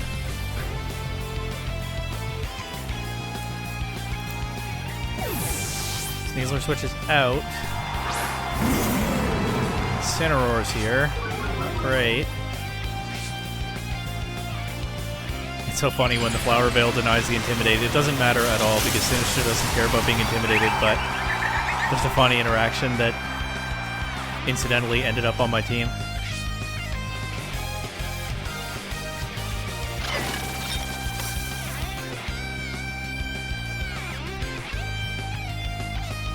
They go for another Calm Mind.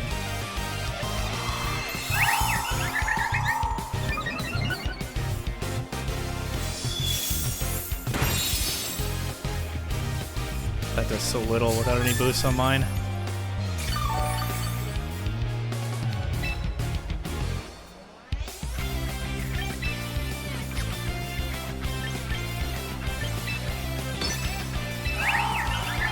They're gonna fake out, but I think I'm just way too far behind. I have to play like they won't.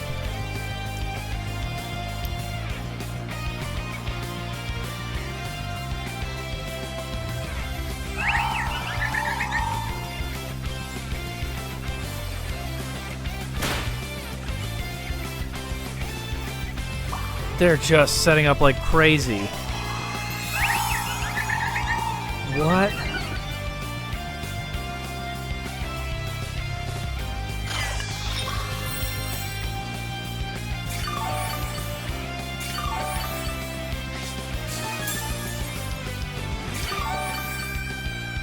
Okay, genuinely, I think what I have to do now is crit them.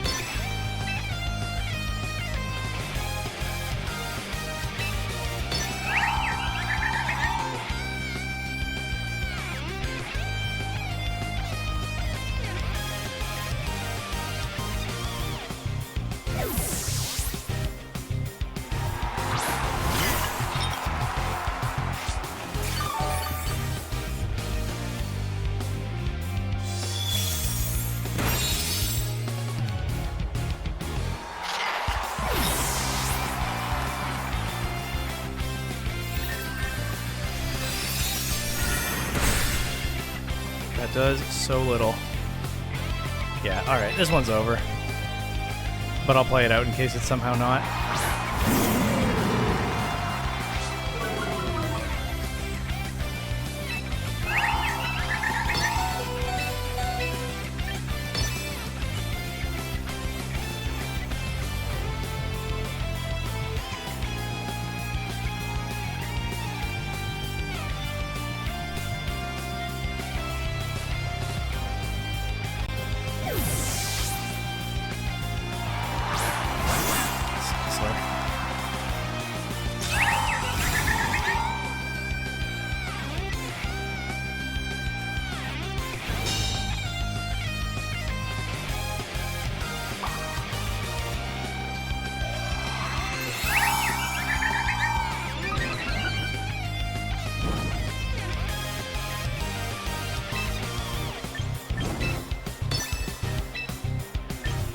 Fake out is free, but again, I'm too far behind to care.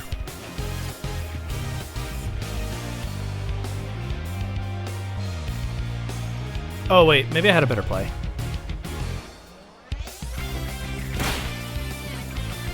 Sack Rotom, get my Incineroar back in.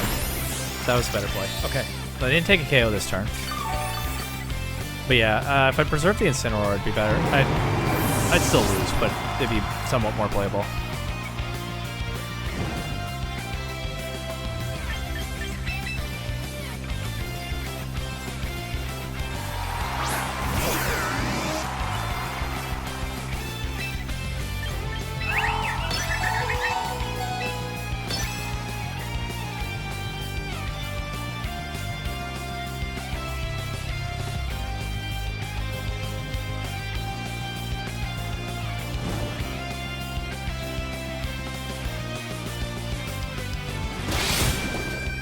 Yeah, there's no protecting flow out there because I could just knock out Rotom anyway. And that's game 2. Now we go to game 3.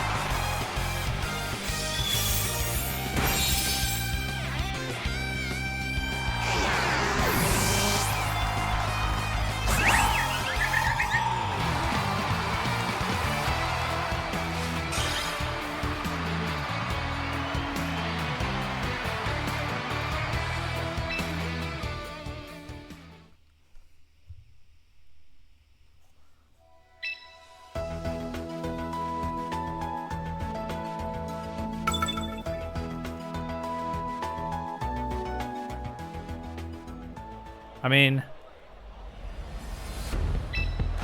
I know how to deal with that lead of theirs, right? Probably should have done this last game.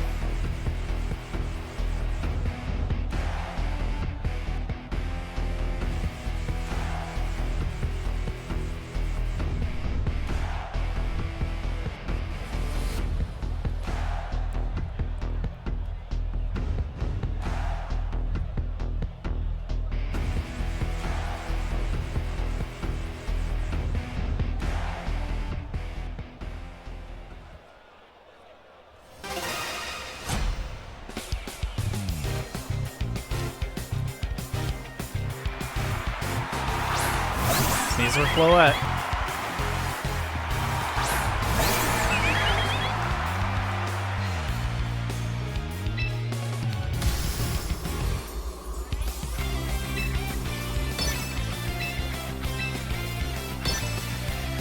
But they can't fake out Basculegion.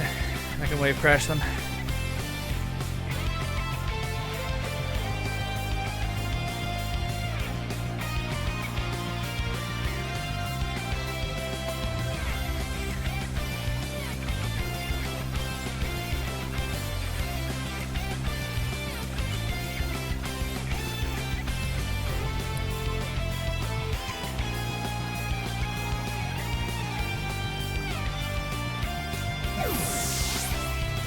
Guess I should have wave crashed the Sneasler. But oh well, their Incineroar is probably gone now, even after the Intimidate. And I get the Calm Mind initiative this time. Pretty big deal. Unless they, even if they fake me out, maybe not if they fake me out, because then they get. No, they fake me out. Okay. Crits. That's funny.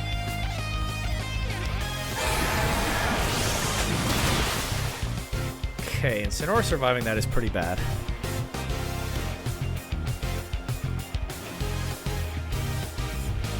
Because they get fake out pressure again immediately.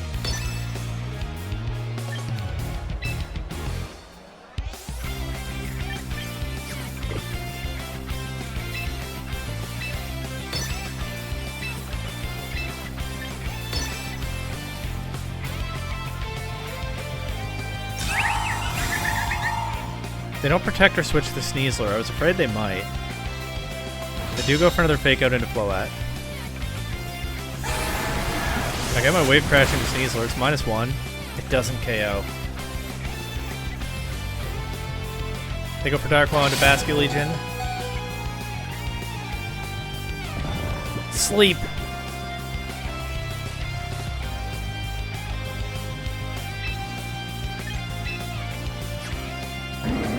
That's really bad. If I could switch Basculegion out and Aqua Jet stuff later, I'd be in a much better spot. Dark Claw now goes into Floette. It doesn't KO. It does Para. They take the KO on Basculegion. I can't beat their Floette now.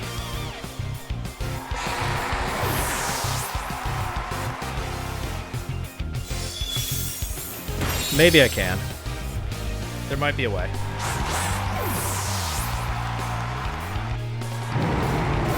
I need them to have not brought King Gambit, I think, because I have to go Incineroar here right now.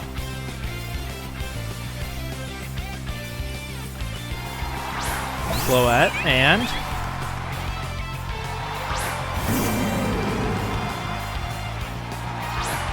Sinisha, okay.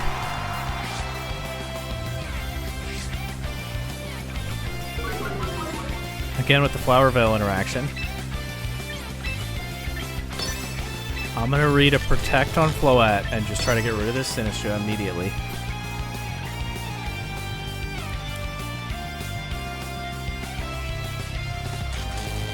What's its item? Citrus.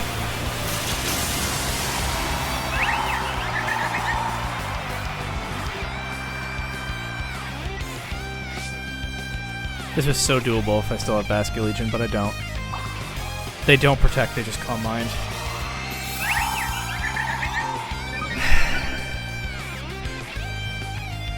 And Machagacha. They miss Incineroar. Strongly would have preferred they miss Floette because it KOs Floette.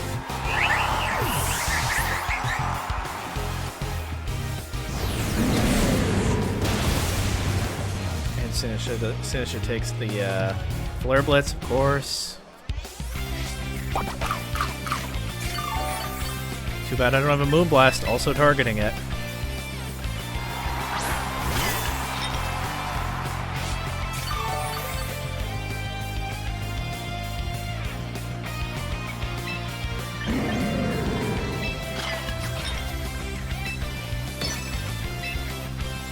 Maybe there's a shenanigan that can be pulled off here, but I don't think I have enough threats into Floette.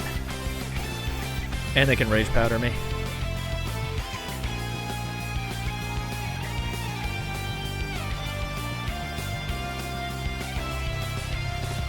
It's a different game if either one of those Dire Claw statuses doesn't happen. The sleep on Basculate Legion is the worst one, I think.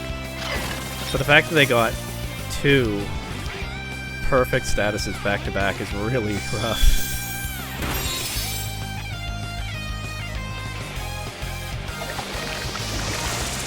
Burn Floette at least, please. Not burn Sinistra. It's not important, not super important either way, but burning Floette would at least be a little bit of I burned both. Oh my god, the Hex cuts both ways.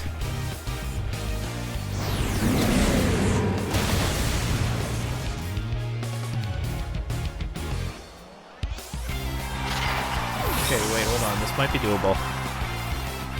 Incineroar's pretty low. Oh, not after the Citrus Berry, it's not.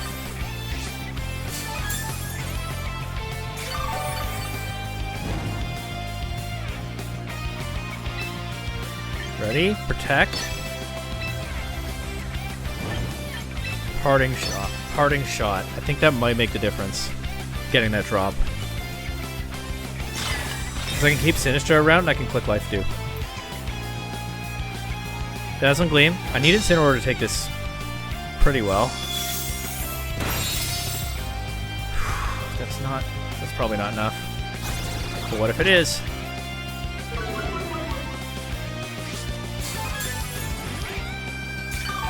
That's probably not, but what if it is?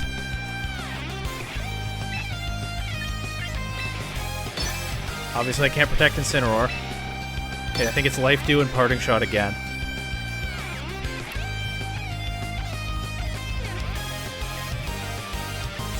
Dazzling Gleam, this is it. It KOs Incineroar. No. If Incineroar took that, this is going to be a really weird and interesting endgame.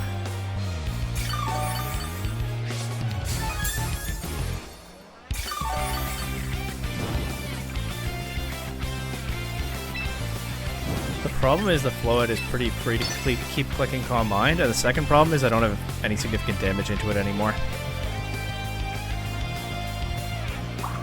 Calm Mind here, okay. That might buy me a little more time. Sinistra, you've already burned this thing, but please crit.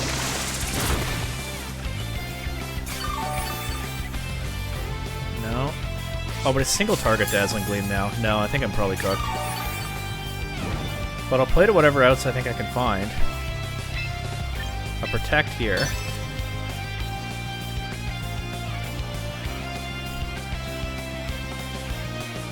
And then maybe I can take a Dazzling Gleam, probably not. And maybe I get a Macho Gotcha crit. And maybe that does enough.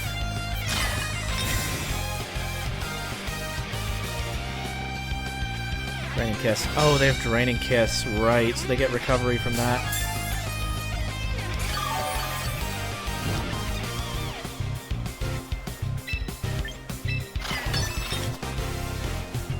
The fact that they have Draining Kiss maybe just wins them the game. Let's see.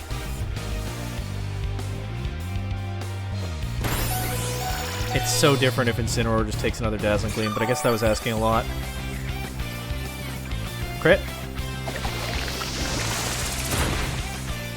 I think a crit would have been fair after the way the Dire Claws played out this game.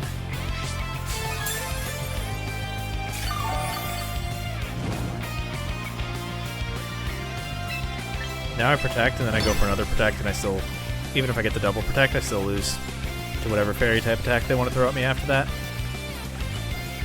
What a frustrating tournament. I get what people are complaining about in this format now.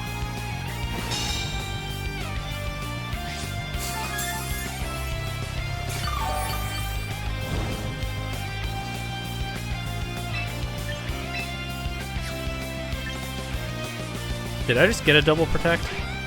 I don't remember. I don't remember. I don't take a Dazzling Gleam now anyway.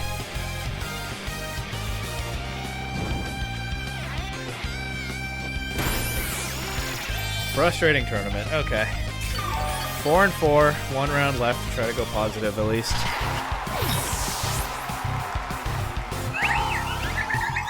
Having Basculegion in this endgame would have made a huge difference. But also, so would have making the adjustment in Game 2 when I reasonably could have, and not only in Game 3. I feel like I'm getting frustrated about getting haxed, but I'm also playing just badly enough for the hacks to matter, so there's only so much I can do, right? No, that's the opposite of what I mean. I could be doing more to not get into those positions.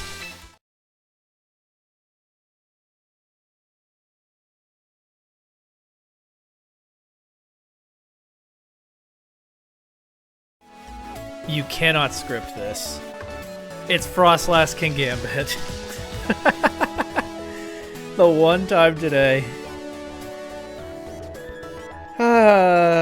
They dropped Kowtow Cleave. I didn't think they ever dropped Kowtow Cleave, but that's the worst thing. If they don't have Protect, or they don't have Iron Head, or they don't have Low Kick, I have stuff I could do. Or they don't have Sucker Punch. But nope, they have all 4 of those. They don't have Kowtow Cleave. Well, I know my lead into this. It just probably doesn't work.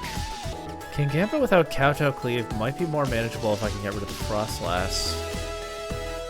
Maybe not. Do they have Aurora Veil? They do have Aurora Veil. Okay. That also kind of changes things. Well, we'll see. I spent a lot of time thinking about this matchup. And now the match is finished. Chat, I finally found a way to beat Frostlass and King Gambit.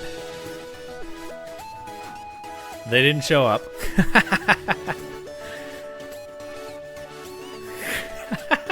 Well, that's a positive record. And a positive record against Frostlass and King Gambit in this tournament. Last opponent had the nightmare matchup that felt like an auto loss, but they no-showed. We take those, I guess. GG. Want to play now, Raymer, before I end?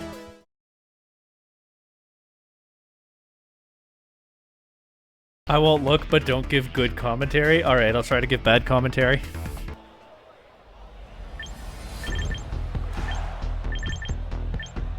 Not trying to get a big following. I'll be happy if that happens incidentally, but I'm not really doing things to try to make it happen. Alright, here's the team I've heard about throughout the day, but I only know so much. Let's try bringing this,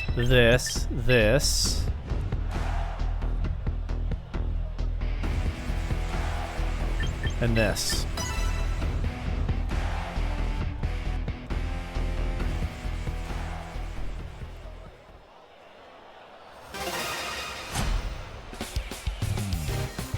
Skeletor's Admirer. That checks out.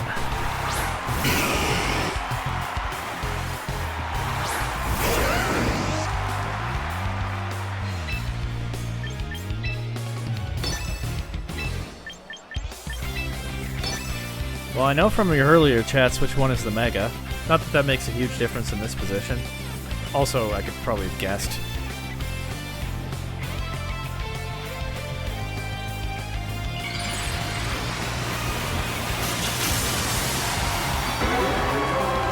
But I don't know what the Victory Bell is going to do this turn.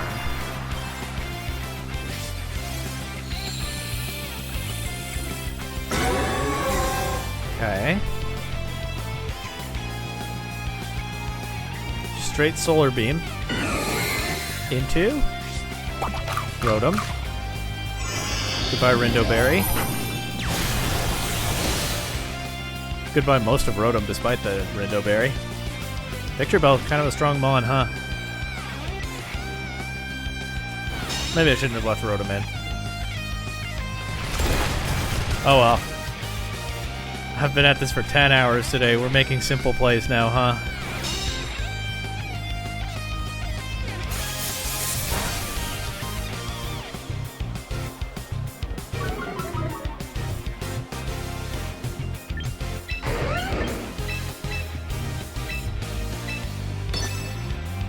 But yeah, I guess I could have just done this in the first place.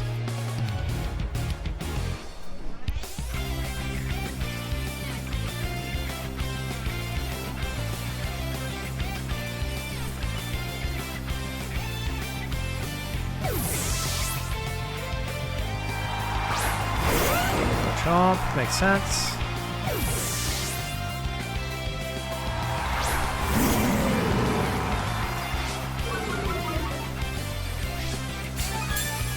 White Herb Chomp, okay.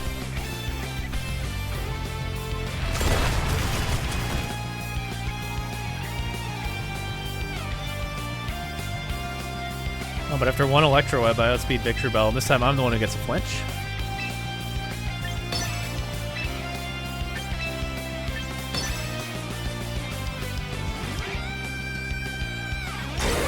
Ah. Yeah, that was kind of obvious, huh? Oh, you just protected both. Never mind.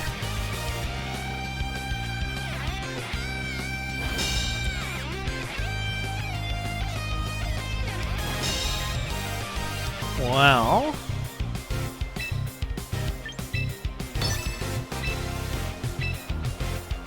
now what about this?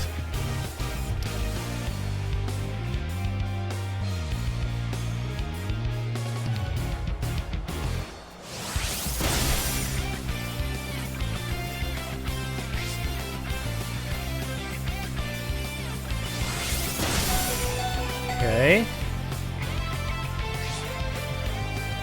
Rough Skin KO, nice.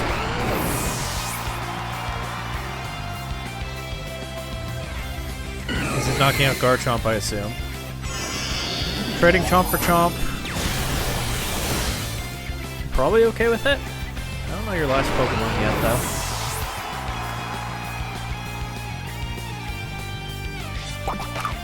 But I'm about to find out, because that Octoberry's not saving this Victory Bell now. I'm sure it would have earlier. Before all those rock slides.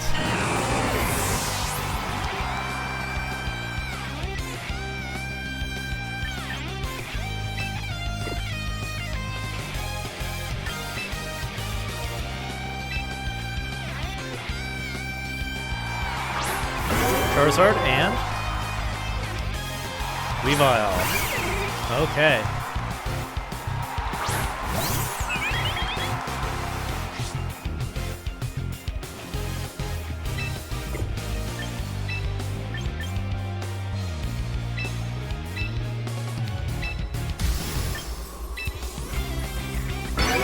Oh no, the Ramer King probably heard my Mega Evolution noise and found out that I'm about to Mega. The only Mega I have.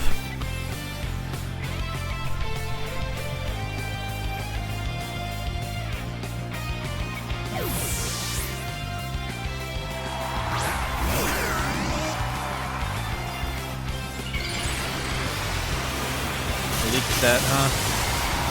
Well, let's see what you do about it.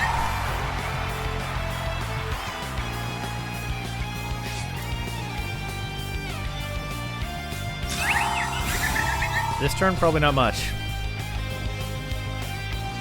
Triple axle. Scary.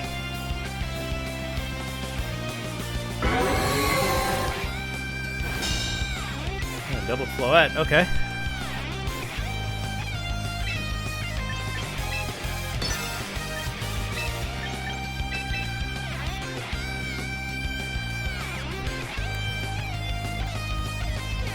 Sun's gone. I don't know, and I don't think it's coming back. Unless there's a surprise on this team.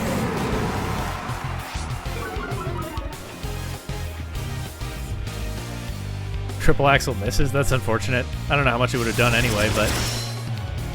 Oh, well... With that air slash crit? Maybe the triple axle would have made a real difference if it had connected. Well, lots of bad luck to go around today, huh? I shouldn't be so salty. I also didn't play well enough today. Is what it is. Okay, let's try to get rid of this Pokemon.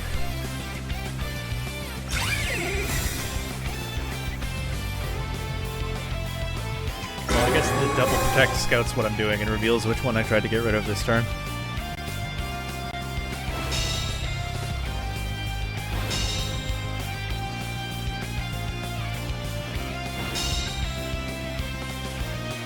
So I guess now I'd better do something different. Oh. Okay, I actually meant to lock in the exact same play again, but I misclicked, so I am doing something different.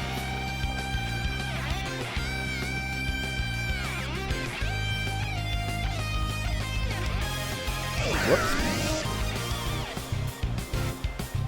Oh, low sweep. Cool. I forget that's a move sometimes.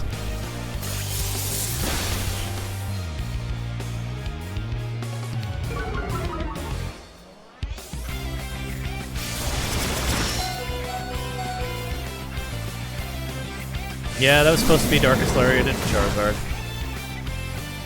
I still think you lose to Floette now, though. If not Rotom.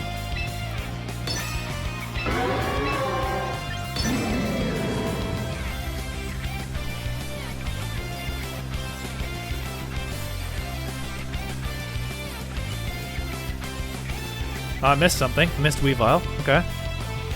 But I hit Charizard, knocked that out.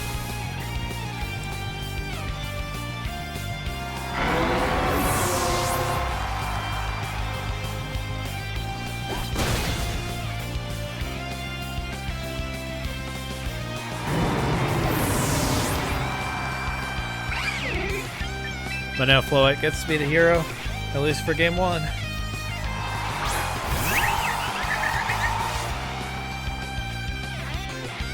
Trust Weavile 1v2? Alright, let's see it.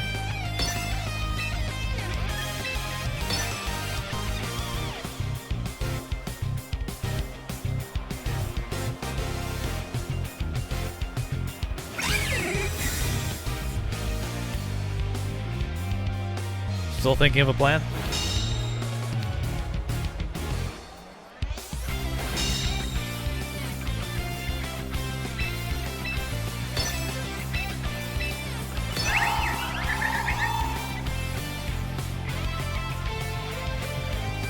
Get Poison Jab or something?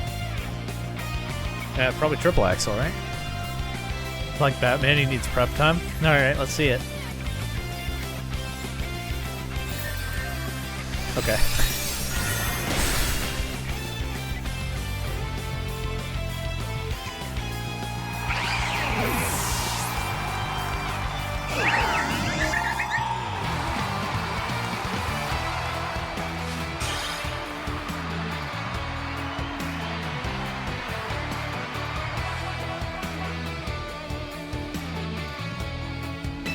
Alright, bunch of achievements and stuff, sure.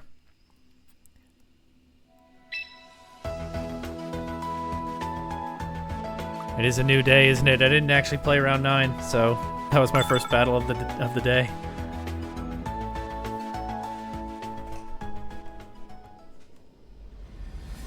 Alright, this time let's do this, this, this, and this. You're helping me? You sure are.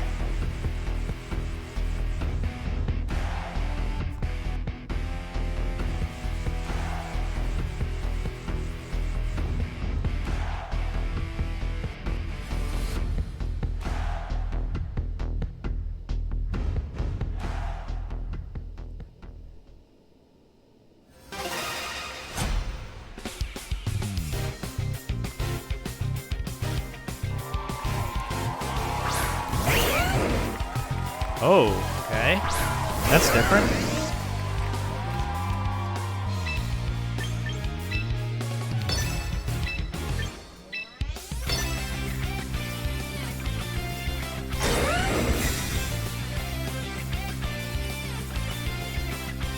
Reflect. Interesting.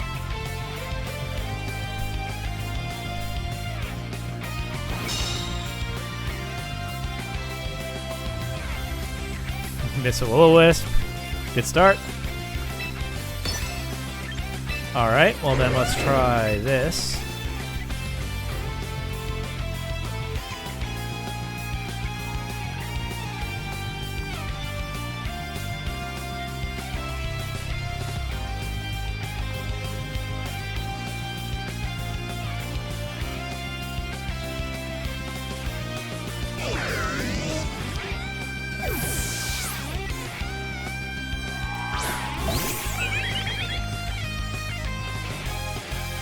Okay. Psychic into Rotom. I'm gonna be honest, that didn't do very much.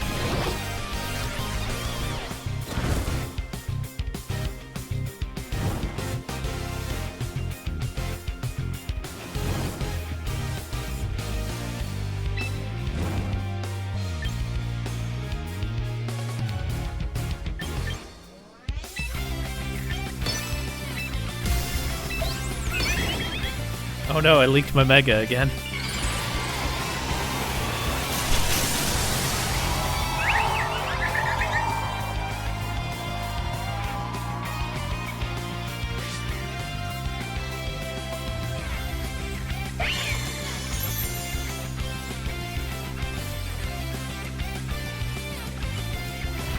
Okay, Rock Slide, yeah. Flinches Floette, sure. Fair's fair, I guess. I've had some good luck this set, too.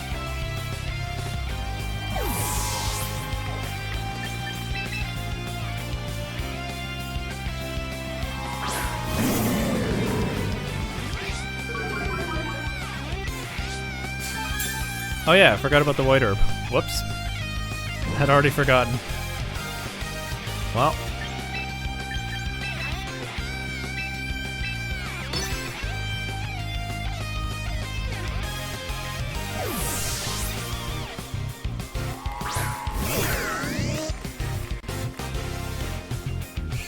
Quick Guard? Oh, to cover for Fake Out. Yeah, you told me you had that and I'd forgotten, but I didn't go for it. Lucky me. I'm not joking you. I had forgotten that you had that. Unfortunately, I had managed not to fall into it anyway.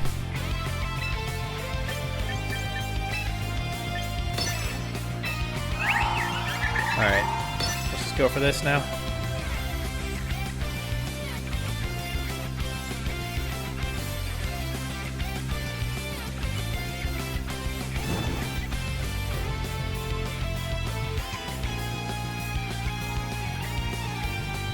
You're not gonna kill Floette? Who knows?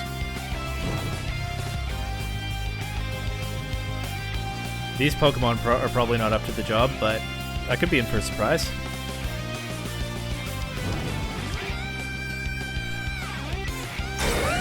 Okay.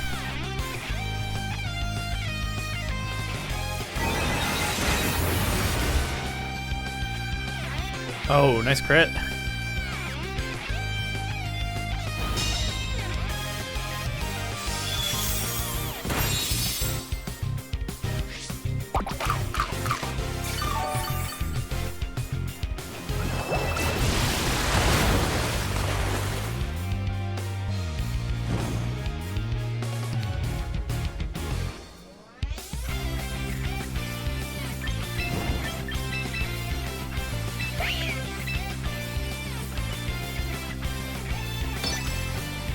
this.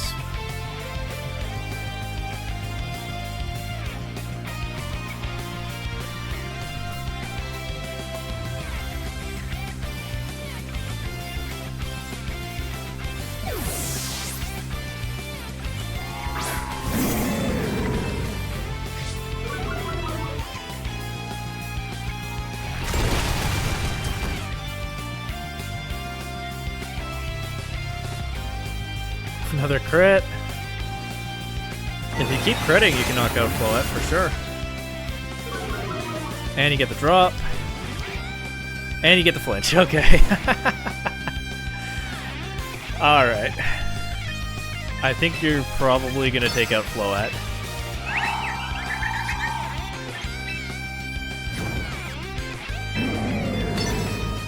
Perfect turn. Sure was.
Okay, I guess I'll do this.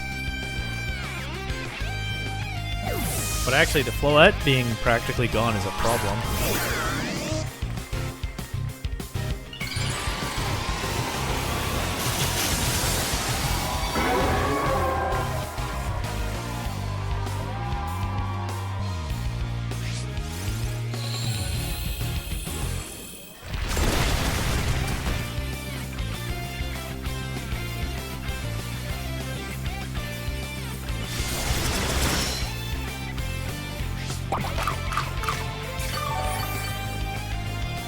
There's no way.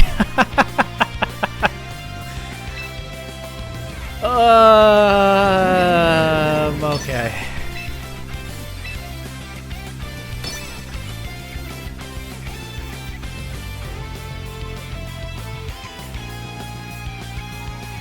Yeah, if I play another big tournament, I am using Rock Slide, Dire Claw, Blizzard, and probably I'm doing all that. Frostlass and King Gambit. Frostlass is the Blizzard user.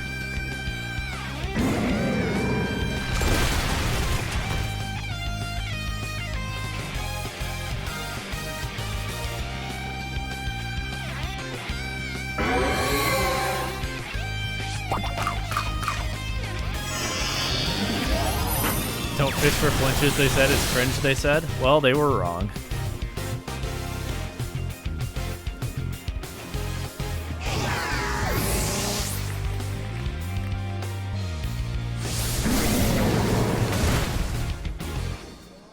Did a lot.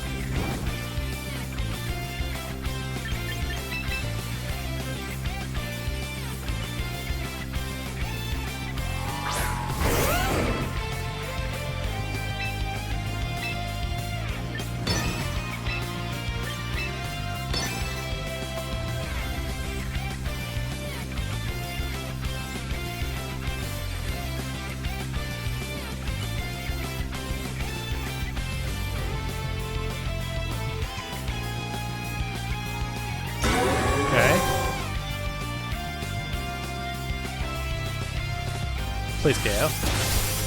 Thank you. Oh, but that breaks my focus sash, so if it's Weavile on the back...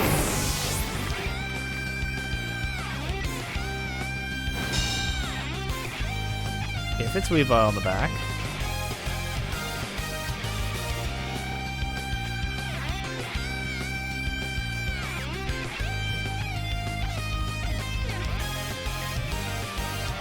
Victory back.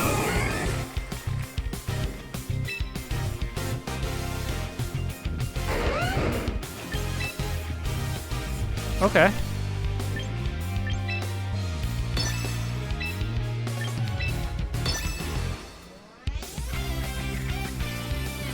What does Victory Bell do here?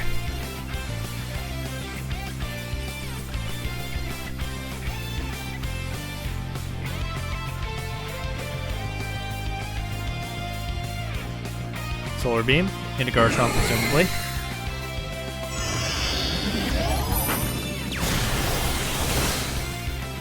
Okay.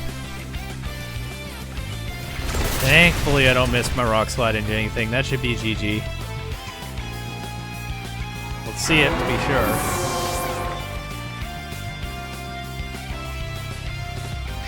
Oh, I forgot about the Occa Berry, actually. What happens, son? That still KOs. GG's, Raymer King. You definitely... you definitely gave me a scare here. And congrats on your run. Hitting your goal is awesome. Did you go 4 and 5 or 5 and 4? You were in the middle, right?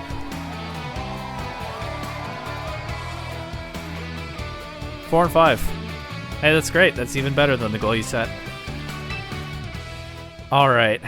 But yeah, I am wiped out, and also it's almost 10 o'clock, and I haven't had any dinner. I don't even know what I'm going to do at this point, but I'll figure something out. But I'm ending right now for sure. Goodbye.